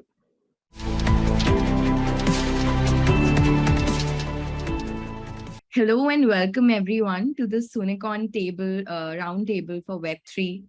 Today we're going to be talking about how India can build this new internet and win. To unpack this, we have with us Arjun Kalsi, who's the VP of Growth at Polygon, and Pandurang Nayak, who's India Head of Startup Solution Architects at Amazon Web Services. Thank you to both of you for joining us today. Really excited to discuss this. Let's kick it off with where India is in this race to build the new version of internet. While the ecosystem is fairly nascent, it's evolving at a really rapid pace, and a lot has happened in the last 18 months. So maybe Arjun, if you can start off with how do you see the Web3 ecosystem evolving in India, and what are the changes that you're seeing in the short period of growth that's happened? No, sure, definitely. So I think, in India, we have, again, one of the largest talent pools in the world when it comes to Web3. And I think there's a huge amount of interest. Right. And of course, with Polygon, for example, I would dare say that we've proven that, you can build, technology in India and something, and the kind of technology which could be amongst the best in the world. And what you're seeing is so many, venture capital funds, so many of these large Web3 funds are also now turning their eyes to India, funding more and more Indian entrepreneurs. So there's a level of, let's say, interest and acceptance that, that Indians build great technology. So I think, we're going to see a lot of interest on the Web3 side. Of course, there are some challenges. Yeah. With government rulings and lack of clarity, and this is global in nature. It's not specific just to India. Even the US, I would dare say, there is not a whole lot of clarity around how to deal with digital assets. But if you're able to move past that and we're able to get the right kind of regulations in place, I think India, this is like one technology after many, which we've seen over the past decade or so, which we could truly be the global leader. Got it. Yeah. And, we'll touch upon regulations in a second. But before that, Pandurang, there's been a cooling off period sort of that's been going on in the Web3 space, but startups continue to emerge. Do you think we're closer to building scalable startups with real world use cases in Web3? Or what are you seeing in India? Yeah, thanks for having me here. Yeah, I think, a lot of times I keep saying this, that when we are looking at anything that is on the Web3 space, I get reminded of the time in the 90s, in the late 90s. 98 was when I started working, and the internet was very new in India. We were going and explaining to people why they should build websites. For example, there were different portals that were emerging, some led by large companies, some just creating out of the blue. And we saw different kinds of use cases that came up at that time, and then eventually things converged into, let's say, e-commerce, or like what we see today in terms of the various applications we use, and like the internet is pretty much a part of our lives today, right? And we're seeing the same thing with Web3, right? We are seeing various kinds of experiments, various kinds of startups that are being built. There are different people doing different kinds of things. Some of them are in the whole like collectibles and NFT kind of spaces and all that. Some of them actually are building, like Polygon, are building the infrastructure layer for others to kind of build on. And then there are many others that are actually building applications. We're seeing a lot of DeFi use cases, financial, use cases and all that. And we're also seeing enterprises use this in a way more private way, right? They're not maybe on the public blockchain, but they're looking at blockchain as a technology and seeing how they could utilize it. When you talk about the whole sort of slowdown that's happening, that's probably a sign of how things are. It was all about crypto a while ago, like a few years ago. It was all about which coin to trade and how to kind of do things with crypto. I think that's going away, which in a way I feel is personally I feel it's a good sign that that allows for other applications to kind of come in, and to the real world use cases of the blockchain to kind of get settle in and mature over a period of time. So we are very excited to see the amount of innovation that's happening in this space, and there's definitely something that's kind of coming out of this, right? So and we're still in the early days in some ways. It may take another couple of years, 5 years, maybe even more, to kind of get to the real world use cases, and for it to be like more mass adopted by everyone. Right. And you touched upon Web3 and it's sort of moving away from crypto. How central are cryptocurrencies or crypto to the idea of Web3? Because at the end of the day, it's about incentivizing users to participate and removing this middleman. Yeah. So if both of you can, talk about, are the two separate, or I personally think cryptocurrencies are essential to this whole new paradigm of internet. If you two can talk a little bit about that. Sure. Arjun, you want to go first, or? No, please go ahead. I'll then jump in later. Yeah. Sure. Yeah. So I think again, the inherent thing over here is that you're asking people to do things in a decentralized way. The ownership of everything that you're doing on Web3. If you want to really build something that gets decentralized, you want people to contribute to that. And then if you want people to contribute into it, you need to incentivize them. And that's where tokens come in. And I think when I was saying that, we've moved away from just being a very crypto focused thing, it was just about people tracking the price of Bitcoin and the price of Ethereum and kind of doing that. It's moved more to saying, okay, I'm willing to participate in this because I'm getting something out of it. And because I'm getting something out of it, I might give time and I might get a certain value in return. Sometimes I might give the value that I hold to kind of participate in a network, but I might get something else that I'm looking for from the network, either a service or content or a collectible or any of that, right? So it basically creates this whole trading sort of economy, and yes, because of that, it is inherently woven into the system. But I wouldn't say that like the whole building of Web3 applications and the Web3 ecosystem is completely like hinged on the price of what Bitcoin is trading at, or whatever other coins are trading at, right? There could be like a very private network, and there are examples of very private sort of networks where it's a set of people that are maybe interested in cricket, and they're trading cricket NFTs and memorabilia, and they probably use a certain coin to kind of do that, and it's probably within that system. There are examples in gaming where the thing is that in gaming, most of these NFTs are actually maybe some power that you get, which makes your character get certain more powers, and you can probably fly in a world, or you can probably take it from one world into another world. So there's a lot of interoperability and those things that we're looking at also. So it's not always only about monetary value that's attached to these tokens. Got it. Arjun, what do you think? How central are cryptocurrencies or tokens to Web3? So there are two parts, right? So are they central to the technology? I would say no. Like you can, at the end of the day, blockchain technology allows you to create blockchains. You can create any type of blockchain. Like, for example, you could create a permission blockchain or something like that. There are other applications of Web3 technology as well. When we look at how to run, distributed systems, consensus. So I wouldn't necessarily say that they're central to Web3, but of course, if you want to run a globally decentralized network, you need to create a set of incentives, which is where cryptocurrencies come into play, and it's just analogous to how centralized compute works, right? So today, if you want access to centralized compute, let's say from AWS or GCP, you pay a monthly subscription or possibly a per hour or a per minute fee. And similarly, in a decentralized network, whenever you request compute from the network, you end up paying a fee, right? And this transfer of value happens both in centralized compute and in decentralized compute.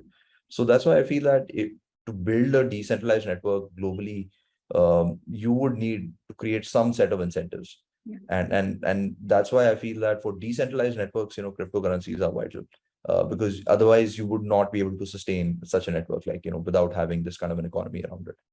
Absolutely. And, one thing that you touched about, moving on to the talent, it's attracted a lot of attention in India. It's become this hub where every international startup and investor wants to invest money. What kind of jobs do you think we'll see in this next iteration of internet? Will it be similar to consumer internet startups, or will there be more specialist jobs?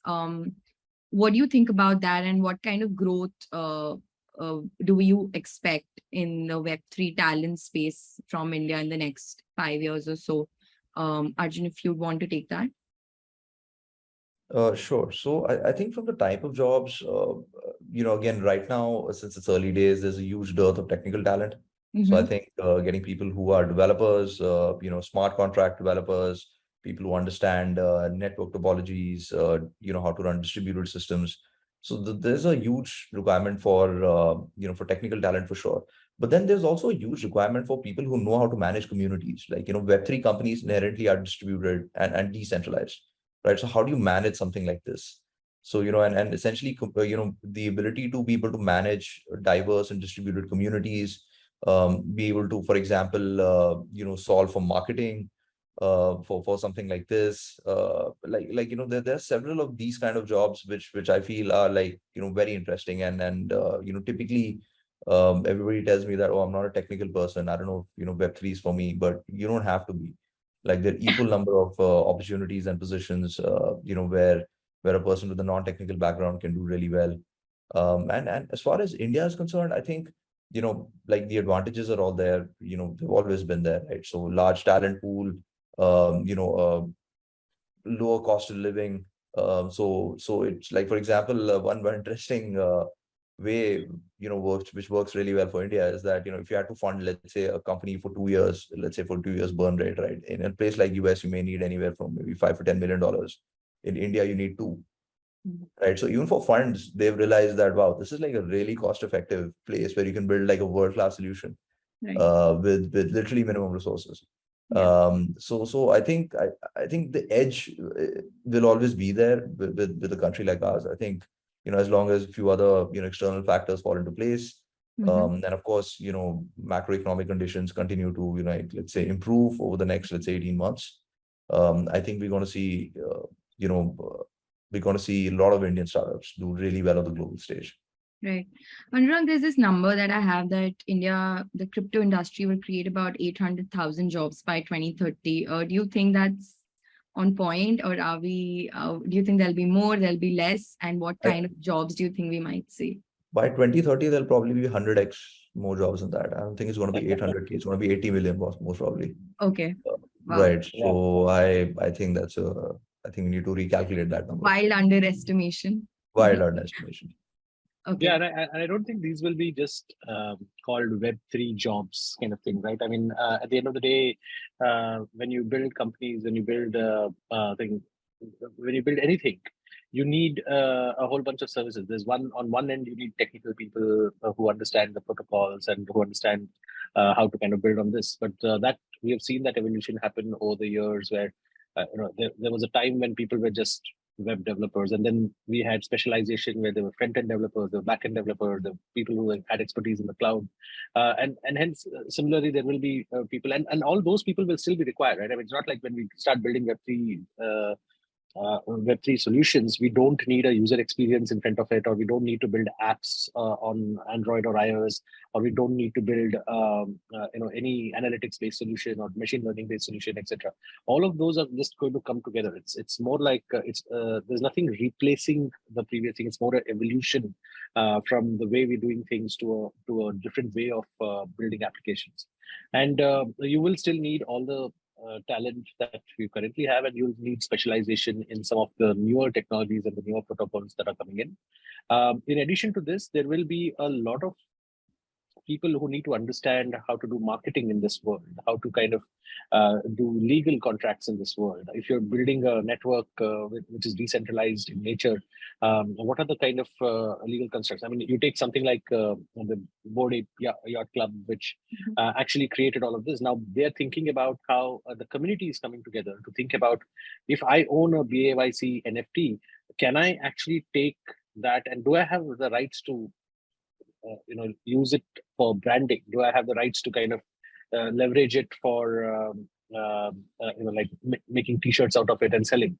Do I own it, or does somebody else own it? So there are a lot of these things that need to be understood, and of course we don't have very well-defined legal frameworks and regulation around these areas, which makes it even more challenging. And so you need people who can think about these and understand these, and then advise startups on how to do this. So there's a lot of other people which are non-technical as well that come into the ecosystem. So I think that, I agree with Arjun that the number seems conservative at best. And I don't think it'll just be like Web3 jobs. It'll just be all kinds of jobs that are working in this ecosystem.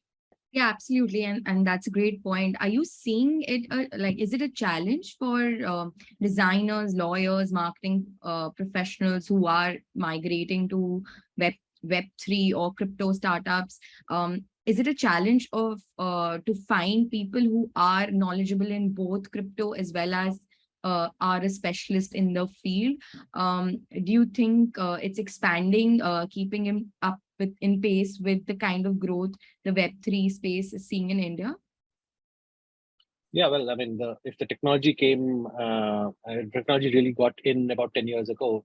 I mean, everybody is a beginner in this in some ways, right? I mean, the specialists are people who probably worked on something in the last couple of years, gained a little bit of experience, understood what happened, and then using that experience, they can transfer it to other people.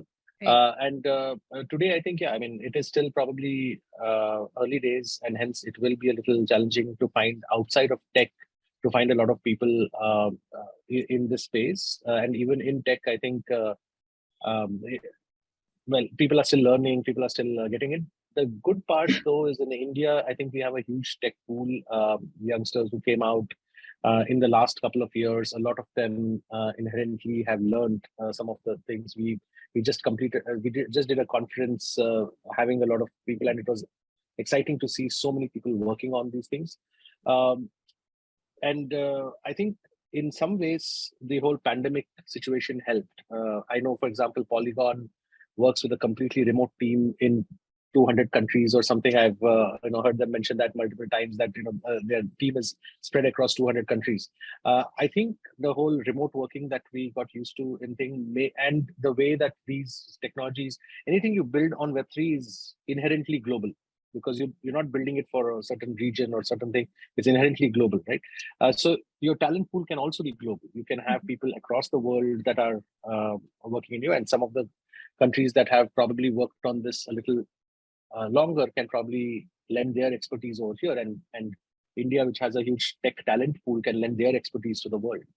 Right. Arjun, what do you think about the non-developer crypto literate talent? Is it expanding? Is it challenging?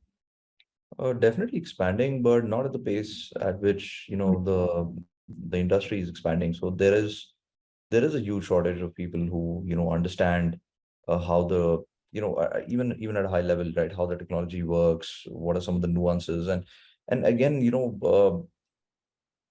like the problem with blockchain technology is that there's equal parts information and equal parts misinformation. Right, on the internet, right? And so when I remember the time when I started first reading about it, there was no content, right? There were blogs and possibly some information out there, and you have to quite literally go through comments on the code, etc., to really understand, oh, okay, this is what's happening. Today there's like a whole lot of content out there, like there are lots of websites, lots of tutorials, so it's thereby a little easier to pick this up.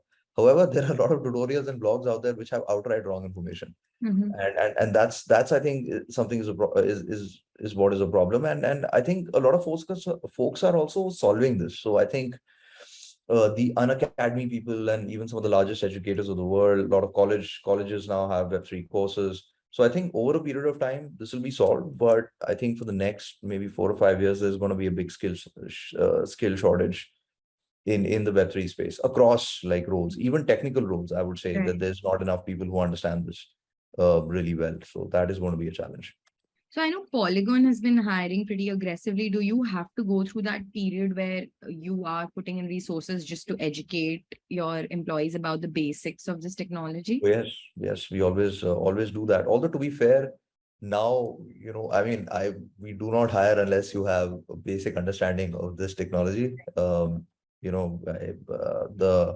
The kind of talent applying to Polygon now is rather extreme, I would say, in some sense, from the best colleges in the world. And I would say that you would have to have more than a basic understanding of blockchain technology if you have to have any chance of clearing even the first round. But I mean, I don't know if I'd clear any of the rounds if I applied to it. I'm pretty sure I won't. But coming back to of course, education is a huge part of what has to happen in Web3. It's not only because you need to explain this to your employees and all. It's also because the space moves so quickly.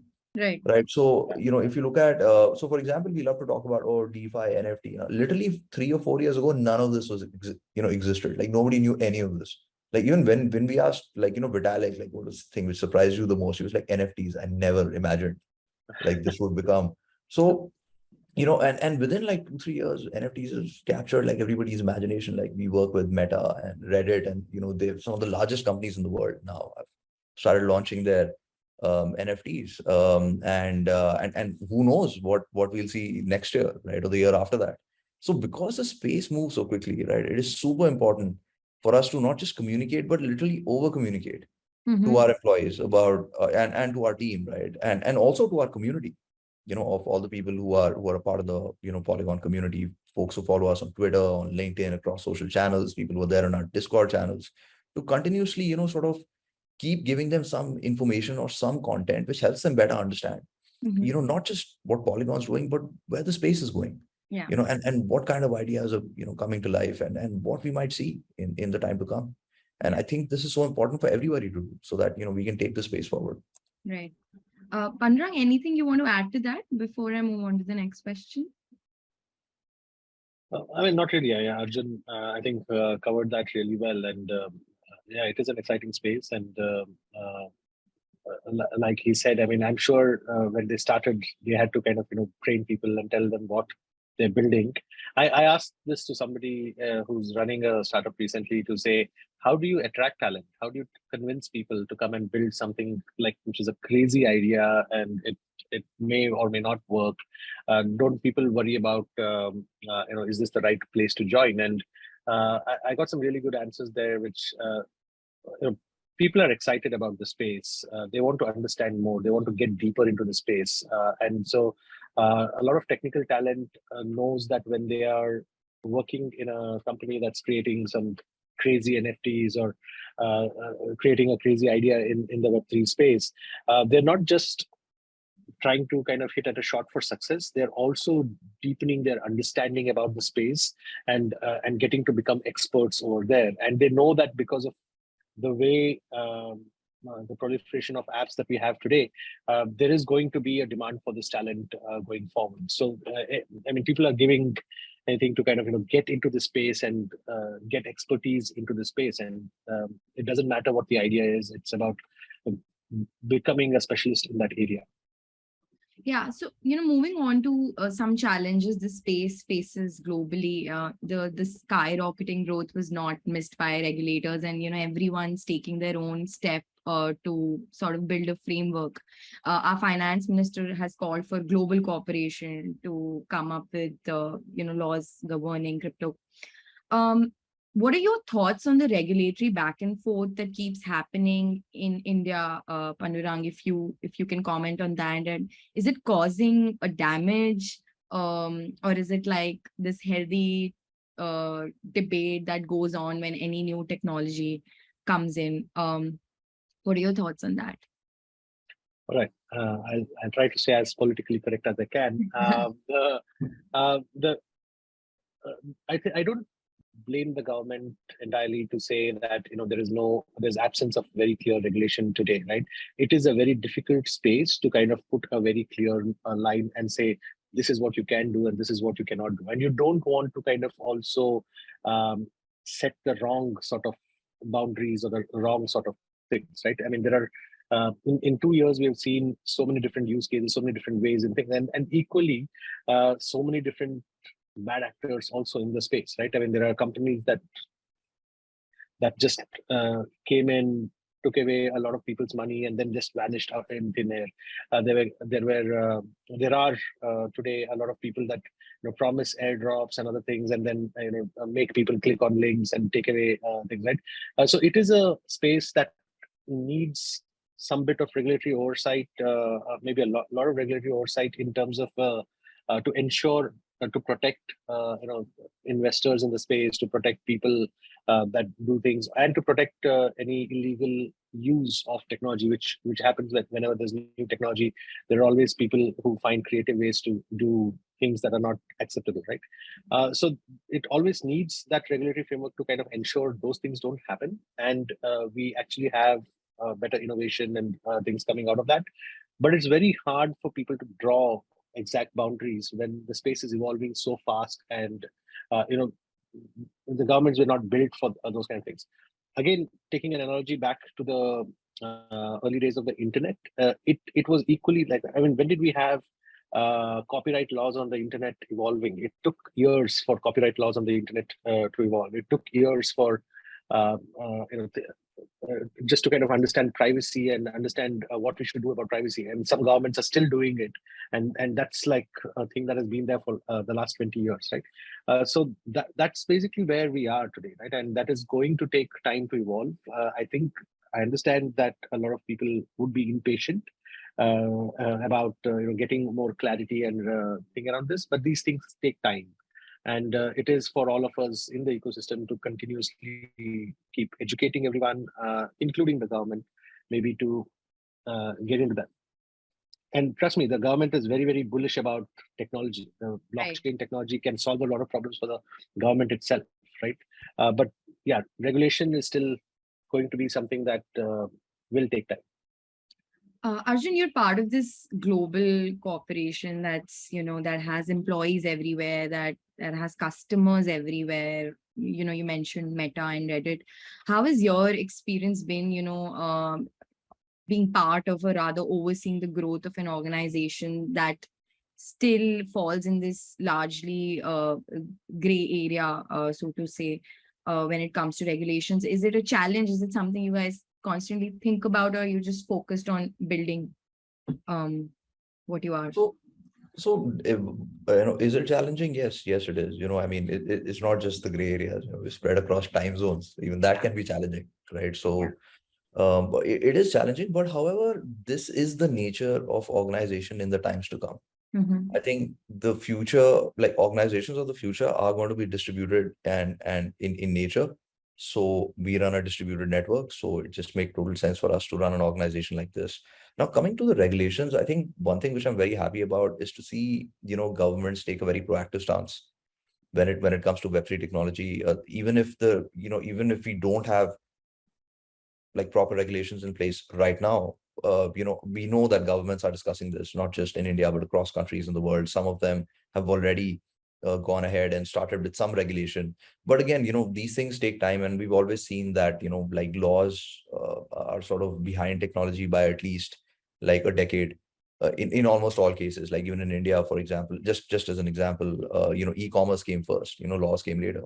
And we saw that literally just over the last decade. So of course, laws are going to take time. They do take time because you need to see how a technology plays out to really understand all the risks, right? You just, if for example, if you started, let's say when Bitcoin was created in 2009 and you created a law in 2010, like none of those laws would be valid today because blockchain technology by itself has moved on. So this is the reason why it takes time, right? You need to understand the technology. Technology has to become mature to the point where you can say, okay, this is the scope of this technology. Let's create like a framework which encapsulates this sort of scope and gives us a framework with which we can, adjudicate what is right or what's wrong. Same thing, just like with the internet. So I think it will take time, but again, like super happy to see governments already discussing this. I think it will happen sooner than later. We've had, conversations with several government bodies across the world. Right. And I think what I can say from my side is that they're very positive signs. Like and at Polygon, generally our stance is that we are in a sense pro regulation. Like we want some rules to be there, right? Like there are a lot of people in this industry who are like, oh, no rules, nothing, like completely sort of as one might say, anti-establishment of sorts. But what we realize is that Web3 technology binds people together. It empowers people with a sense of community and direction. And I feel that for technology like this to mature, everybody has to work together. We cannot have this mindset of us against the world. So we need to work with regulators and have some form of regulation. And yes, I'm not saying that regulation would be very pro this technology. Like, there might be some governments which might take a very safe approach. There might be some which might allow, this technology to maybe, explore facets, new facets. But altogether, like having some framework always is going to help this industry. So I think the onus is upon companies like Polygon and some of the other companies in the world to engage with government bodies, to educate them, to take their questions, so that we can get to this point of global regulations quickly. And like I said, from where I'm standing and the conversations we're having, like very positive signs. I think in a very short period of time, possibly in the next 2 or 3 years, we'll start seeing these laws evolve. And then Web3 will leapfrog even further. Great. So moving on to funding, there was insane amount of capital that was deployed last year globally and even in India. And in India, in fact, the first half of this year saw close to $1 billion being poured into Web3 startups, majority of which went to Polygon. But what do you think about there has been a definite slowdown in pace, but what do you think about how is the current environment really changing the way in which funds are getting deployed in Indian Web3 startups? So I think globally, so there are two parts to your question, right? So one part is about the slowdown. So of course, there's also been a slowdown in capital markets, right? And what we've seen with macroeconomic conditions, with what's happening in Ukraine and so many other global factors, like what's happening in China, etc., in the US, like the bond yields are pretty crazy. When you look at what's happening, the bond yield for the 2 years period versus a 10-year period is quite nearly identical, which is just crazy to me. So I think macroeconomic factors are playing out in such a way which has created a sense of slowdown in across all types of markets, capital markets and crypto markets. However, investments are still happening. And I think what has happened in the last 6 months is that a level of rationality has come into the Web3 market, as one might say, when it comes to funding, right? And this is so interesting because it's exactly the same what happened to the internet. Like there was the 90s period where companies got valuations and funding for literally no reason, right? And then the bubble burst, and then it sort of again brought a very clear level of rationality because people had burnt their hands now, and then they realized that okay, we need to be a lot more we need to do our due diligence. We need to look at several other factors. And I think this is what has happened in the funding space now. So actually a lot of funding is still happening. However, what we've seen is that due diligence has become stronger. There's a greater emphasis on the tech roadmap, on the ability, for example, to build the tech, the ability of the team to build a community. And all of these are great things, right? I mean, these are some of the things which should have always been happening. Yeah. However, because of the frenzy, all the funds, again, motivated by, I would dare say, a collective FOMO of sorts, ended up, just investing in anything which came across their desk. So I think it's good what has happened. Right. I think this level of rationality is required. What will happen is that projects which do not create utility are going to at some point die out, and projects, who are able to build genuine products, who are able to demonstrate product market fit, like how you must do in any business, will continue to thrive. So I think this period was actually really necessary to separate, as one might say, the wheat from the chaff, and also to get people to the point where now they think about Web3 protocols like a business versus magic internet money, where strange things are happening. So I think that's what we're seeing, and we'll see more and more funds deployed. I think a lot of if you look at the capital structures now, almost every major Web2 fund, whether it's Sequoia, Axel, or even the usual suspects, have started doing Web3 investments. We're seeing increasingly hedge funds start looking at these kind of investments. We're seeing even large corporate companies like even Unilever has a venture arm now, Flipkart has a venture arm now, and all of these people are looking at the Web3 space. Pension funds are looking at maybe taking anywhere from 1 to 5% of their portfolios and putting that into Web3 companies. So I think this funding of this space will continue to accelerate, but will accelerate in a rational way, right. With proper due diligence and thought behind products and product market fit. So yeah. Anurag, what are your thoughts? I believe AWS also has its venture arm, and I don't know if you're exploring Web3 investments yet, but what are your thoughts on the impact that what is the impact of the current market on the funding of protocols and Web3 startups? What's changing compared to last year? Yeah.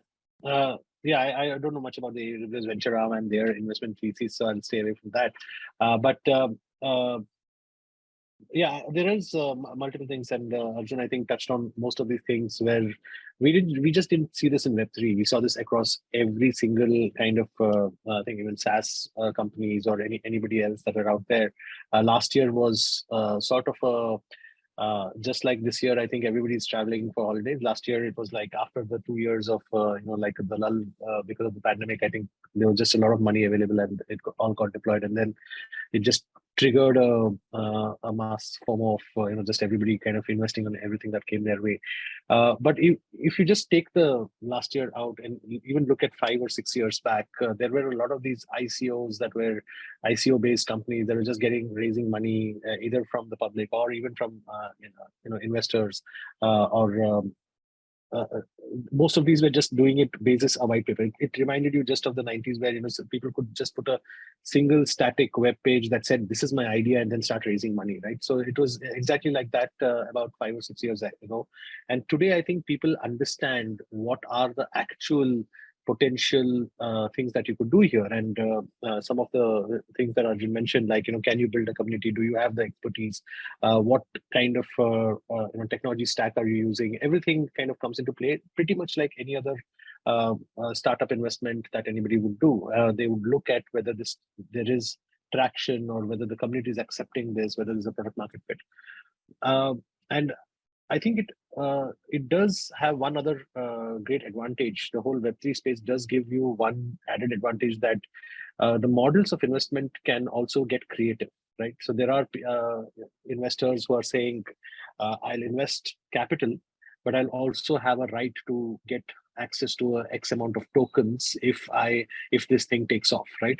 And those kind of models are very interesting, because now founders can actually not just give up equity, which is the only thing that they could raise money for. There's also inherent value they are creating within their own economics of their thing, and they could pass that value also back to investors, and reduce the amount of equity that they're giving away to investors, and that makes it much more interesting, right? And then we're talking about decentralized ownership of certain things. I mean, if there is a universe that somebody is building out there and says that everybody who participates in that owns a part of it in the true decentralized way of the thing, then how do investors play into that? So there's a lot of interesting creative problems that are coming out now in the investing in this space, and I think those will evolve over the next 4 or 5 years. Very interesting. Arjun, I'm told that in an interview you said to deliver the promise of Web3, it's imperative to nurture new talent and create a system to fast track ideas to implementation. Can you tell us more about this, and what can India do better to nurture the Web3 talent? So I think so one of the best ways of nurturing this talent, of course, so let's go step by step, right? So number one is education. Yeah. Right. So to a large extent, we already see some of the largest, players in the world, even folks like, Scalar Academy, and some of the more Unacademy, and we see several of these courses on Udemy and few, many of these publicly popular platforms. So there's already a sense that there is already a huge amount of content out there. There's a lot of content on YouTube which you can access for free. So the education part is solved. Now, so let's say you've got developers who have an idea and you need to take that to the next level, right? There is a series of steps you need to do there as well. So this is kind of where we've seen the rise of incubators and accelerators, right? So there's several Web3 accelerators, and Web3 by nature tends to be global. So which means that whatever you're building, you're actually building for the world from day zero, versus how you might typically do in a Web2 startup world. So what Polygon, at least at Polygon, what we've done is that we've, number one, supported a huge number of hackathons locally and globally, in different countries who had local hackathons, but also global hackathons. So this was, to help, help ensure that there are, prizes available for technical developers. And more importantly, there are focused problem statements which developers can work on. So instead of me coming to you and saying, Apurva, build a Web3 business. Now I've given you a problem statement. Okay, solve these two things. And this gives you some sort of direction. What we've also done is invested a lot into, a lot of accelerators and incubators, right? Even with, large companies like Techstars who've done that for the Web2 world. So what this accelerator allows you to do is it takes a founder who possibly has some idea of blockchain, some idea of technology, all the way through the journey of understanding, how to run maybe a tokenized business, or even if your business is not tokenized. Let's say you're running a infrastructure kind of a company, or if you're running something which is a SaaS offering to the blockchain space, let's say maybe blockchain analytics, right? It gives you a sense or understanding of the space.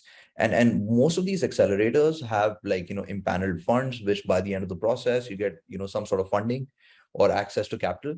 And this sort of, enables you to take somebody from, let's say, 0 or 1 to all the way to 10. Right. And then you get your first check. And then, once you sort of start continuously sort of improving your product, building your community, you can possibly raise the next round. So I think this kind of a system where there is a level of, let's say, handholding and touch point is extremely essential to Web3, simply because it's a new space. A lot of people don't know what to do. How do I don't know, set up a company in Web3? What does it look like? How do I raise money on tokens? I mean, it sounds intuitive. Okay, token, but what does it mean in terms of ownership, especially to folks who are used to investing in equity structures? How does value accrual work to token versus equity? So an entrepreneur needs to understand all of these things if you have to run a successful Web3 business, and you need to understand how Web3 communities work. So what essentially I'm alluding to is that the kind of support structure you need to build has to be a high touch point support structure. Okay. It cannot be that, we've got $1 million check, jaake, solution banao. You cannot have that mindset. So which is why, this is the path we've chosen, which is double down on education, double down on accelerators, incubators. Luckily, because we raised a large round earlier in the year, we're connected to almost every investor in the world, large and small. So we're able to sort of, get in touch with these funds, take sessions for many of their, invested companies, many of whom are Web2 companies who want to learn and ask questions about Web3. So, doubling down on education, doubling down on building the support structure, I feel is very important to take the space forward, so that there is a level of touch point which allows people, the sort of the space and gives them, access to people who can answer questions related to, not just building businesses, but running them, scaling them. And this is kind of when you will start to see, more and more unicorns come out of the Web3 space. Amazing. Pandita, can you talk a little bit about how is AWS helping Web3 startups scale? How are you guys supporting these startups in India? Sure. Yeah. I mean, globally, there is a lot of stuff that happens on AWS naturally because of the way in which cloud computing has evolved over the years. It's easy for anybody who has an idea to start by just leveraging any infrastructure capacity on demand and then start working on it, right? 25% of all Ethereum workloads in the world today run on AWS. We support multiple different protocols, I think 70 different protocols, and chains kind of run on AWS today. There's also a lot of enterprise customers that are using this for private use cases, like I said. So we have a couple of products in the space. There is a QLDB or a quantum ledger database, which gives you the same write once kind of a database that a blockchain provides, as well as there is an Amazon managed blockchain offering that allows anybody to leverage these things and then build that. And there are a lot of enterprises that are building very interesting use cases on this and keeping private blockchains that are working with them. We've got a whole bunch of customers in the enterprise worldwide, Nestle, Sony, BMW, multiple people are using it for various different use cases that we see. In India specifically, there is 2-3 different things that are happening, right? I mean, one, if you're building a Web3 organization, there are some cricket-based NFT startups that we work with. We still, for them, for us, they're still a company that is building a solution. They still need to scale. They still need to have resilience, performance. They need to have a reliable thing when their users come, and they still need to build all that experience. So a lot of the architectural problems remain the same, right? I mean, we are working with them on microservices, choosing the right database. Somebody's integrating IoT-based integrations, or we are doing those things using various things. So we're still using all the different parts of the AWS platform, and people are leveraging all of those to build these things. The underlying infrastructure might be a public or a private blockchain solution, but then there is still a lot of applications that need to be built on top of it. There is still, you need to solve for scale, you need to have the right architecture, and all of that continues to be as it is. So we're working with them pretty much like we work with any other startups. We have solution architects, we have specialists that kind of advise them, work with them, and provide things. The other area that we would say is also the like the education space, like Arjun was talking about. So we are actually working with a lot of these startups. We're getting them together. We're trying to build communities. We're trying to get them to share information with each other. We're getting them connected to investors. So there is a whole ecosystem that we are trying to kind of build so that these companies that are building on AWS, that are working in the space, have opportunities and get connected to the right people.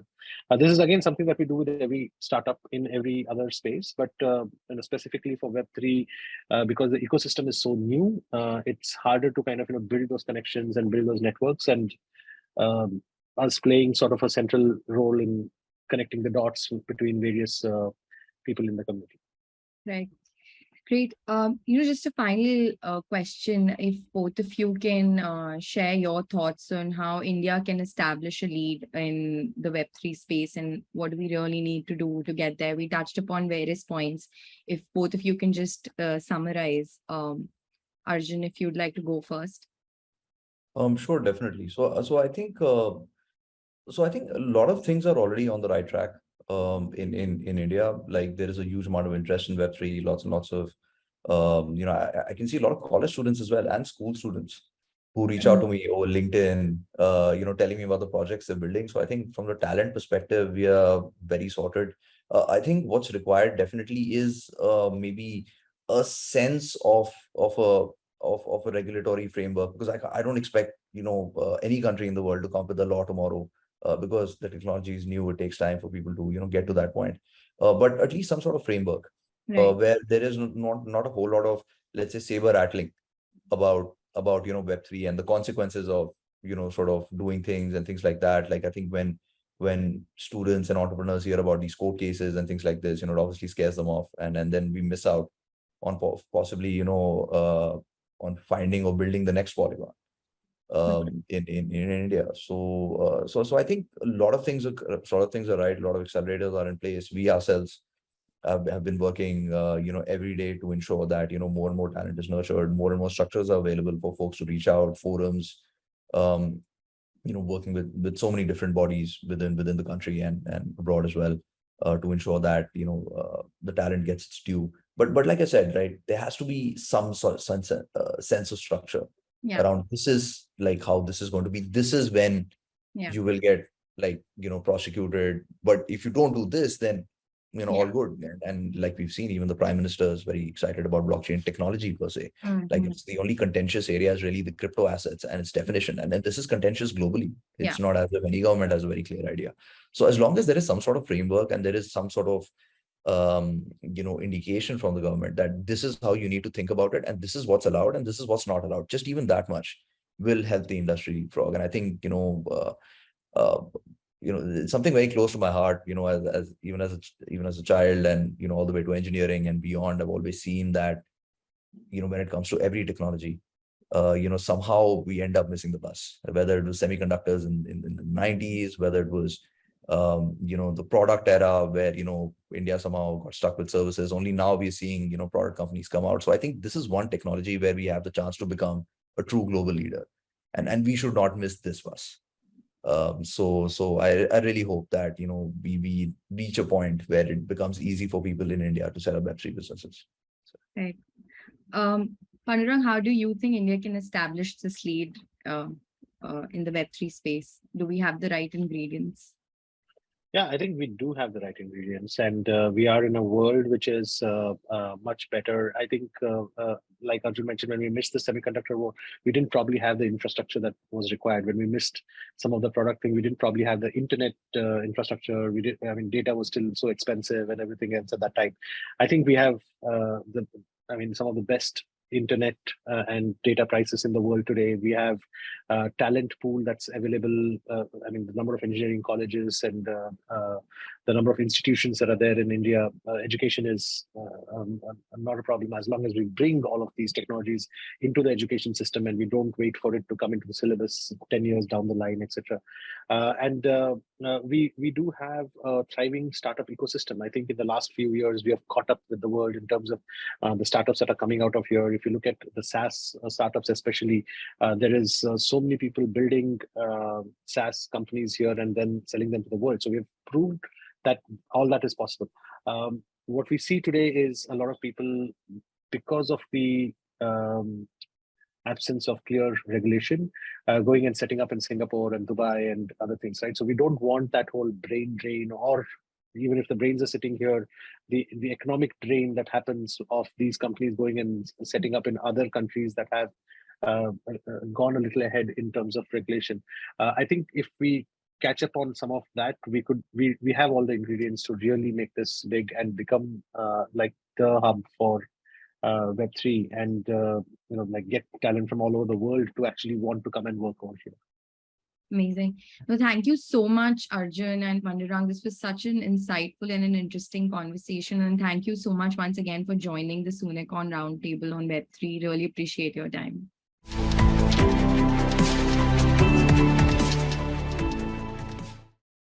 Hello and welcome to this closing keynote panel here at the ET Soonicorns Summit. I'm Miloni. With over 75,000 registered startups, India certainly has one of the most vibrant startup ecosystems, emerging as the third largest globally. But how do you build great world-class companies? Those with solid business models that are profitable, sustainable, that create jobs and make their mark globally. What will it take for us to enable these super enterprises from India? That's the focus of this session. And I'm very happy to have with me Lavanya Ashok, partner Trifecta Capital, a venture financing platform with products spanning growth equity, credit, and financial advisory. Lavanya, welcome. Thank you. We have with us Sanjay Swami, Managing Partner, Prime Venture Partners, an early stage VC fund. Sanjay, very good to have you here. Thank you. Great to be on the show. Next, we have Pankaj Makkar, Managing Director, Bertelsmann India Investments, a sector-agnostic venture capital fund that mentors growth stage companies. Thanks for being here, Pankaj. Thank you very much. Really good to be here. And finally, we have with us Amitabh Nagpal, Head, Startup Ecosystem, India, AWS. Amitabh, welcome. Thank you very much for having me here. All right. I'd like to start with you first, Pankaj. There's a sharp drop in PEVC investments right now compared to the same time last year. There's a pullback in liquidity. From early stage to late stage investments, there is uncertainty leading to rationalization. Deal values are smaller. Deals are taking more time to go through. More compliances are being asked. The frenzy, of course, seems to be over. But the India story, we're assured, is deep and vibrant. Can you highlight for us the strengths that work in India's favor? I'm happy to do that. And I'm glad that you asked the question. For us, the India story has been and will continue to be a fairly strong one. And that's kind of backed by the strong macroeconomic tailwind that India enjoys. We are the fastest growing large economy in the world. And the most of the world is actually looking at India as one of the forces which will kind of deliver global growth. And that is extremely true when you look at kind of startup ecosystem as well. The second thing is, in general, we feel that the startup ecosystem in general has matured to a level where significant amount of activity can happen despite global issues coming in or out that ideally should not affect the startup ecosystem. It's kind of matured to that effect. And it's a good place to be here. Okay. Anyone else wants to add to that? Yeah, I think, just peeling the onion back a little bit as well, right? I think we have a lot going in our favor in India that makes it a very attractive market for global investors, looking at places to invest. First of all, I think China is no longer seen as attractive an opportunity for a variety of reasons, many being geopolitical and as well as other reasons. And so that is in our favor. The second is, of course, the young population, which is a very digitally savvy and very hungry population, right? And if you have seen with UPI as a great example, the willingness and the ability to learn, new technologies and adopt new technologies, right? So if you think about it, the US or the West in general was, economically very successful before the internet came and sort of they leveraged the internet to take things to the next level. China kind of built its economic wealth, alongside the internet, so to speak.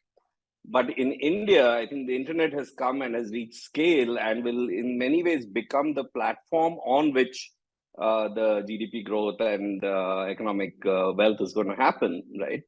And so we have no choice but in India but to adopt digitization to make sure that we can deliver services at all levels, whether it's fintech services, commerce, what have you, education, and now healthcare as well. And agri is also starting to digitize. And the whole theme of digitization is going to be driven largely by the startup ecosystem, at least initially, right? Because that's where the innovation is bound to happen. So I think a lot of other factors combined with the geopolitical factors make India both a very attractive destination for capital as well as for consumption. So I think there's just a lot happening here that makes this sort of a perfect storm. And while in the short run, there might be a lull as the markets sort of stabilize and so on, I think this is it's just a point in time, and this ecosystem is going to get come roaring back even more strongly. So it's an attractive ecosystem, Sanjay, and it is a lucrative ecosystem for VCs as well. Absolutely, no question about it. Right? Because see, venture capital is something that we look at a 5 to 10 year horizon, right? So it's true that if you look at any economy over a 10-year period, there will be some bad times in between, and these are always moments to when sort of an engine is overheated. You have to sort of slow down a little bit, take stock, and then you just can't be driving at in sixth gear all the time. You have to slow down every now and then. And we are in that moment, right? Right now, there's no question about it. But I think the companies that are formed now, or all the existing companies, I was just at a board meeting for one of our growth stage companies, they're all going to actually become much more healthy, much leaner. And, sometimes a lot of capital hides a lot of bad things in the companies, right? And this is a moment for companies to realize that capital doesn't come for free or not that freely, and so they need to actually tighten the belt a little bit, give up some of those bad habits and prepare themselves for the next sort of 5 years of growth. And so it's really not a bad time because there is no pressure to just grow at all counts. Yeah, Miloni, I'll add to that. Fine. So, and see, I have a lens of entrepreneurship of India as well as other regions. And I've been an entrepreneur in India. I've raised from 2007, and one thing that if you look at over from 2007 to now is that the quality of the Indian entrepreneur actually has gone through a huge maturity.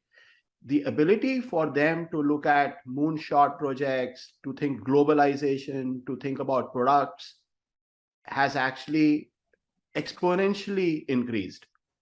Fine. And fundamentally, if you look at it, the horse that everybody rides on is the entrepreneur. Fine. If the quality of the entrepreneur just goes through the maturity, what we've seen in India, and you look at some startups that have come up in the infrastructure space now, I can tell you that 8 years back, 10 years back, 15 years back, nobody had the audacity to even think. So what entrepreneurs today think in India is very different than what they thought 10 years back. And to me, that's the maturity. Fine. And then there have been other things like Indian ecosystem has started seeing M&As, they've started seeing exits, they've started seeing they've started actually talking about between companies mergers, fine, which didn't happen. So all these are actually signals or intrinsic factors that talk about the Indian ecosystem. Right. Miloni, I'd like to just jump in on that as well with a couple of stats, right? Just to illustrate what Sanjay, Pankaj, and Amitabh were all discussing, which is 2021 was really a record year for venture in India. It grew almost 4x from 10 billion in 2020 to 38.5 billion if you take venture and growth for tech. And so some slowing down was inevitable. But if you just look at the dry powder waiting to come back in, that's estimated to be like 50 billion. Right, so it can wait 6 months, 8 months, 12 months, but it's going to come roaring back to this ecosystem. And so I think long term, that's why a bunch of us, are still here doing the work, evaluating the companies and imagining what the future could look like. Yeah, but there's another challenge that exists in the startup ecosystem, and which is the high failure rate of startups, right? So, while you have the VCs investing in the Indian market, can you give us a sense, Lavanya, of what would be the failure rate, if you compare that to other countries, say China, say US? So Miloni, I'll just explain this failure rate a little bit using, what is just the most pervasive rule that has stood the test of 7 decades of venture globally, right? Which is the power law. And what simply stated that says is a small number of companies will deliver disproportionate value for what is defined as early stage venture. Now, as you go down the spectrum to growth, to late, to public markets, those same companies will give different investors very different return profiles. But in what is defined as early stage venture, it is a hits business. You will have those 1 or 2 companies in every fund that return the entire fund. And that is by design. Because, Khosla has famously said, right, that you can lose 1x of your capital on a particular deal, but you can make 100x, and that can return the entire fund 4 or 5 times over.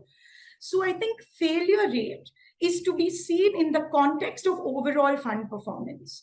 And anecdotally, in preparation for this panel, I was just speaking to a few VCs who are cross-border, right? Who have a presence in India, who have a presence in the US, to get a sense for relative failure rates. And I think what comes out pretty shiningly is that if you look at total value to paid-in capital, which is, what the fund is worth, not necessarily what has been returned to investors, it's pretty similar if you look at the US and if you look at India. But if you look at actual liquidity and if you look at actual dollars removed and returned to investors, or what we call as DPI, that is lower. And that's some of the things we discussed earlier on this panel, which is exits have been a little long coming. But now that the public markets have proved that for quality assets, the door is open from the tech ecosystem. We've seen large transformational M&A. There's a bunch of internal M&A within the country that we're seeing that's truly come of age. I think the catch up of that DPI, TVPI is likely to be good in the coming 5 to 10 year period.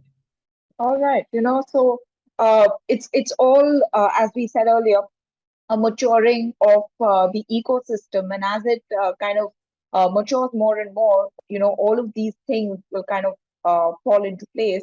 Amitabh, I want to go to you next. In the backdrop of this funding slowdown, where are we seeing, or in which sectors are we seeing the interest change as far as the VCPs go? Is there a revival in investments in hard assets, like say an infra or a retail? Which are the other sectors that are looking attractive? Yeah, so I'll answer your first question also about the risk in a startup. Fine. So if you look at and startups fail, I think startups fail because when you start a startup, there's totally ambiguity. Fine. This is something that the entrepreneurs are doing, that something has never happened. Fine. So startup starts by basic assumptions that the world is going to change. The world is going to behave like this. So the startup founders are able to see 2, 3, 4, 5, 6 years, connect the dots and say, these are industries that are going to change by this way. And it's a set of assumptions. And if those assumptions get true, like Lavanya said, the returns will be disproportionate. Fine. So, when people talk about a failure in a startup, it's not true sense of failure, it's a learning. And and that learning is actually very experiential. If you look at founders that do a startup and then they have a learning and then they fail, then they come back, are actually the most prime candidates for investors to go back and invest. Fine. And I think that should be encouraged. And the reason I'm saying that is, even from a media world, failure of a startup is not a very negative thing. Fine. And I actually mentioned that everybody climbs Mount Everest and comes back. It's not necessary to touch the peak. You always have the next time, and you can actually then go and climb Mount Everest. Now, your second question is, which areas are actually seeing, I think, positive. Fine. So if you look at this time, the fundamental economy, fine, there are many things going on. There is inflation going on. There is increase of interest rates that are going on, and there is war going on. Fine. So, but at the other end, I think Lavanya also mentioned that there's enough gas lying for people to invest in. I think money will come in. You are still seeing early seed stage investing happening, because the cost of investing in seed is not much. And it's true, and time has been a proof of that some of the best startups will actually come and get created right now, because costs will get controlled, talent availability will be very high. Fine. We are still seeing a lot of stuff in gaming. I think there are enough problems to solve in health in India. Health is very big. You are also seeing some things in logistics and mobility, and fine. So these are areas that are growing, but early stage investing is not declining that much. It's taking time to raise capital. The valuations are getting a little better, but the cleanup of a startup ecosystem happens in every country. Fine. It happened in 2000. It happened in 2008. It's going to happen now. I think these are good cycles to have. and they bring in a little bit of, basically honesty, and you are able to look at what can happen. So that is what I think is happening right now. Yeah, a step back, review, and then sort of focus on building, and then come back really strongly. I want to talk on the early stage investing that you mentioned. All of you are in this space. Pankaj, earlier this year, BII announced a $500 million fund for Indian startups, and also said that it would be looking at investments in early stage startups. You are known to invest in the mid series, the series B, series C's. Why is this? Why is money moving downstream? And why are firms shifting focus towards early stage segment in India? So I think as an early stage fund, I have the same question for you, Pankaj. Why are you coming into the early stage? Because we get inspired by people like Sanjay is probably the good answer, and we want to come there. But honestly, our thesis is that, and something that we kind of spoke in the show earlier, that the ecosystem has matured enough on both counts, the entrepreneur's quality as well as their ability to build businesses with a little bit of capital, and hopefully remove a lot of the binary risk which earlier used to happen probably 7-8 years back, which would take a lot more capital to kind of to take away. Now, from that perspective, if we look at the ecosystem, we feel that coming in a little slightly early, we probably are taking the same amount of risk, but may be able to deploy our capital over a larger number of companies, which kind of makes a lot of sense. And honestly, and full credit, to Sanjay and all the early stage investors. They've done a fabulous job in mentoring a lot of entrepreneurs who today are are dreaming about building extremely large outcomes, and that is the real answer why we are excited about coming in a little early. Okay. Sanjay, to you next. Prime Ventures Partners recently closed a $120 million fund for their fourth fund. And, you seem to be unfazed by the ongoing economic downturn, the price correction in tech stocks in the public markets. You're committed, it seems, to closing at least 6 to 7 new deals this year in early stage startups. Can you tell us a little bit more about this investment strategy? And, how come this ongoing economic downturn, according to you, is not a period to get faced? Yeah. So, and I was just kidding, of course, with Pankaj, we know each other very well, and hopefully we'll do some things together. But, I think, Miloni, I was India's first fintech entrepreneur, literally, right? I mean, I was the founding CEO of a company called Mcheck before Paytm, 4 years before Paytm, and we were a bit too early. And after that, we've had EasyTap that just exited to Razorpay. We've had Happy that just exited to Cred, and several others in this space. And we've always been, the first institutional investor to work with founders. Whether it's a company like MyGate or a company like Winzo or Neo or what have you. And it's an area where we believe that. Regardless of what's happening at the macro levels, innovation will actually come from people who see problems and understand these problems extremely, extremely well. And in our case, see software and technology as a means to solve these problems at population scale, right? Population might be of that problem that they're solving, but at that kind of scale, right? And these opportunities and ideas come when they come, right? It's not like they only come during good times. In fact, people who are passionate about these problems actually have the conviction and the courage to step out during these not so exciting times. Because if you think about it, in building a company over 7 years, there is bound to be some economic downturn somewhere along the journey and some hiccups, right? So it's actually the best to get past that very early in your life as a company, so that by the time these products are robust and mature and tested and a proven product market fit and a proven distribution and a proven business models, the growth, things are looking up, and the growth stage investors are going to be more active, right? So this is actually the best time for founders to be able to step out and try to build companies, right? There are also a lot of other dynamics that work very well right now, right? Because there isn't a lot of follow-on capital easily available, companies will have to be built right?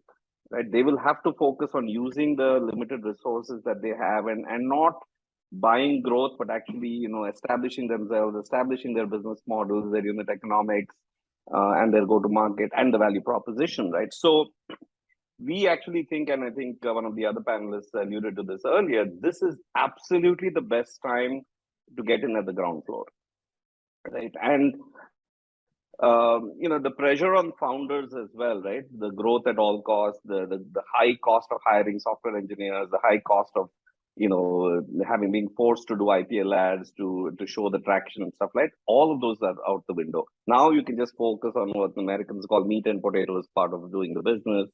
Just get the basics right, do the right things, do it in a frugal manner. Entrepreneurship is not meant to be easy. It is meant to be difficult, right? Otherwise, everybody would have done it, right? But if you prove the right things and prove that what you are building is an aspirin and not just a vitamin for people, right? Solve all these issues, then come to the second half of 2023, hopefully when things start looking up, these companies will be really attractive because they're robust, ready for scale, and the growth stage investors will be back at the table.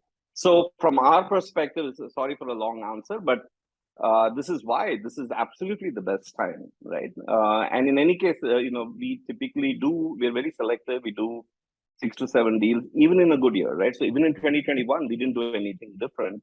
And so our philosophy remains the same, to do 6 to 7 new investments. And we are already well on track for that this year. All right. Okay. Lavanya, to you next. Trifecta Capital has a venture debt fund and a growth stage equity fund. In an interview, I think earlier, the firm said that it's not taking a timing bet on when IPOs materialize, but it would invest in companies which are targeting liquidity in less than 3 years. As this equity route is narrowing in India compared to, say, 2021, 2020, do you see an increase in demand for venture debt? Absolutely, and great question, Miloni. And I'm glad we said that earlier because, we're being proven right to not be taking bets on timing. We wish, it hadn't happened this quickly, but one cannot perfectly time these things. The reason on the equity side we didn't want to take that bet on timing is because we've been doing this now for 2 decades, right, as a GP. And we've seen that things rarely go as per plan A. Windows of liquidity open and shut. What is in your control is your preparedness to go and access a permanent source of capital as a founder and management team. Now, that preparedness is something we check for as a growth stage investor. And that preparedness within a 3-year period is an important part of our underwriting thesis. Now, the IPO may happen in 1 year, it may happen in 2, it may take 4, it may take 5.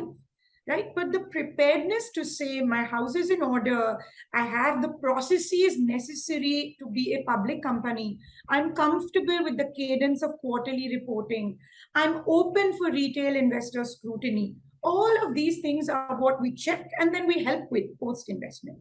Now, you asked another very interesting question, which is given equity seems to have gone back a little bit, is venture debt more in demand? And I think I have a nuanced answer for you, which is venture debt has always been in demand because in general, if you size venture debt relative to venture equity, it is somewhere in that 15% type zone. And in India, the market is not as large. So if equity was, say, 10 billion, in 2021 for just 2020 for venture debt should have been 1.5 billion, right? But it wasn't that large. So the room for startups to consume venture debt is very high still. But what is interesting is larger startups that traditionally would have preferred to take lower cost financing from a bank in the form of a credit facility, in the form of term loans, in the form of receivables financing, may not get that in this environment at the desired rate. And so we're seeing more and more mature businesses come and say, I'd rather not dilute now when equity is expensive. I'd rather take some venture debt, which still on a relative basis is a very attractive dilution protective product for me as a founder. So that's the sort of nuanced answer. And on the growth equity side, Miloni, we're still seeing a lot of demand because a lot of global funds that did not have boots on the ground in India that were doing growth equity investing have retracted a little bit. Part of the reason is the public portfolios have shrunk a lot because that's mark to market daily. The private portfolios look very large in relative comparison, and therefore they don't want to take more private exposure now in emerging markets at the growth to late stage. And so that's a larger portfolio construction issue, right? Which will get corrected as markets rebound over time. But given that our domestic capital is now being seen as very attractive to founders. And so I have had so many founders reach out to say they'd love to consider, a smallish round. In some cases, off cycle, because they may have planned to raise, 6-12 months hence, but they feel if they raise a slightly larger amount now, they can push out that larger fundraise event to when they are sort of in a position to come and, ask for price.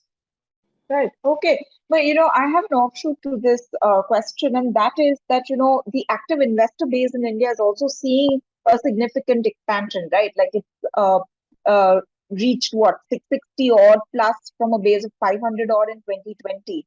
Now, several seed funds and family offices have debuted or raised funds for early stage rounds in 2021 or in 2022. Could be promise of large returns, diversified portfolio, which has spurred interest. And that is only growing as new generations take charge, with an eye for latest tech innovations. Lavanya, if you want to take this question, and then, Sanjay and Pankaj and everyone else can kind of chime in. Are you seeing family-run offices having a strategy or structure in place, or do you see, their push driven by FOMO? So, Miloni, I think globally, the wealth creation at individual and family levels has been unprecedented in the last decade, right? And so you are seeing a very new type of LP, as well as some interesting new GPs come to the market. In India, we're definitely seeing a lot of family office activity. And I divide that into two parts. One is where they want to institutionalize, where they go and hire a talented investment team and try to do this entirely themselves. And the other model is where they come in as LPs into a bunch of existing funds and try to co-invest alongside them, such that the manager becomes one big source of evaluation and investment judgment. And through that, they learn about what is a family, their risk appetite is, what they feel more comfortable doing directly, and can then double and triple down exposure over time. So we are seeing a lot of new activity on the family office side. We welcome that. 30 of the 50 largest Indian families are LPs with Trifecta Capital. So we find that to be a very interesting new source of capital formation in the country. Sanjay, what do you think? Do you think that, it's great for all of these people to be able to invest in companies, to believe in that idea of India and sort of really make a push to have enterprises which they believe, could be big companies in the future. But do you see that, are they coming in with a strategy, or, what is it that's pushing them into this space? Yeah. So as a fund, we've primarily raised from exclusively from overseas LPs so far. That might change in future.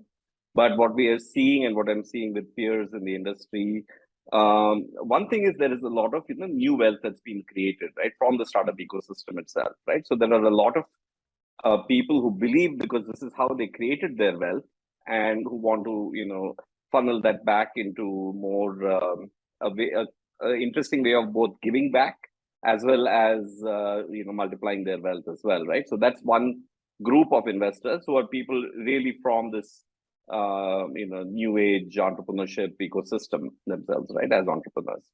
The second is, I think, large family offices that have had traditional businesses that might be disrupted by new age, right? So healthcare providers looking at health tech companies, and they want to be a part of it because they need to understand what's going on, and they may potentially these might end up being, M&A opportunities for them, or even otherwise just sharing in the upside.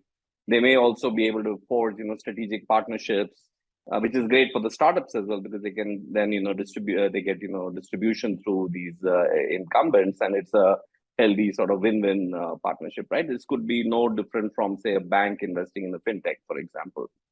The third, I would say, are things that Lavanya said about just coming in as LPs, directly investing into companies, because I think it's now seen as a first-class citizen when it comes to being an asset class, right? It's no longer that esoteric thing that 4 or 5 companies were doing and that we don't understand.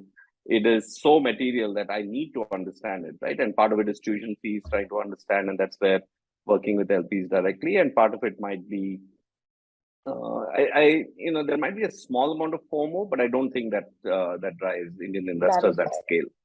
Okay, all right, good to know. This is my last question now for all of you, and Amitabh, if you could take the lead on it. What do you think the next 10 years look like for the Indian startup ecosystem? Foundationally, have we been able to put in a strong system for it to flourish, and what should be the focus over the next decade? Amitabh, you first. Yeah, I think if you look at globally, fine, innovation is never going to stop. Fine, fundamentally, ability to innovate, fine, has become so cheaper. And today, with a lot of things like compute becoming cheaper, what you can do on innovation, that it's going exponential. That's one end. The second end, as I said, the maturity of the Indian entrepreneur again has gone through the roof. Fine. Today, global investors are looking at India. An Indian entrepreneur can start in India and expand globally. It's like there are startup founders who, within a year or 2 years, have a global ambition and they set up an office in US and come. Fine. Third, all the money that has gone in. Look at the training that money has done to create people with a product mindset. Teaching them what product market fit is, fine. For all of us who've run products in between the valley and here, it takes resources and money to teach people what product market fit is, how do you go about creating a product, how do you take assumptions, fine. So that is the training that's happened already. And it's been established that wealth can be created, it's the M&A, so the ecosystem is ripe, fine. I think next 10 years is going to be something that we all haven't seen. I think it's going to be at a very different curve. Really large global companies will come out of India. High quality entrepreneurs will get created. Fine. So it's kind of a flywheel that gets established, and I think that's where we are as an economy. Okay. All right, Pankaj. If you what's your view? We have to build companies that are profitable. We also have to build companies that are sustainable over the long term. What will it take for us? What are the the guardrails that we need to have in place for us to be able to achieve this? Pankaj. So I think, first of all, as a country, there is significant amount of inefficiency in our country that still exists, and that we see that as inefficiency as large opportunities. We have an extremely large market, and therefore building products and services for this large market as India is one topic, and then building Indian companies to the world gives us massive amount of opportunity to build extremely large, hopefully profitable and sustainable businesses. Now, at the end of the day, what we have to keep in mind, given that the opportunity exists and there is enough money on the around the table to kind of back some of these companies, is to make sure that we build businesses which, number one, have the right to exist, but also we have the right to win in those categories, and hence building a business in a sensible fashion and not just building it by virtue of discounting, etc., is something that we should keep in mind. Now, if there is a category which is a winner-take-all category, we can understand that you're trying to build critical mass in that business because network effects eventually will take place, etc., and hence some amount of discounting is okay.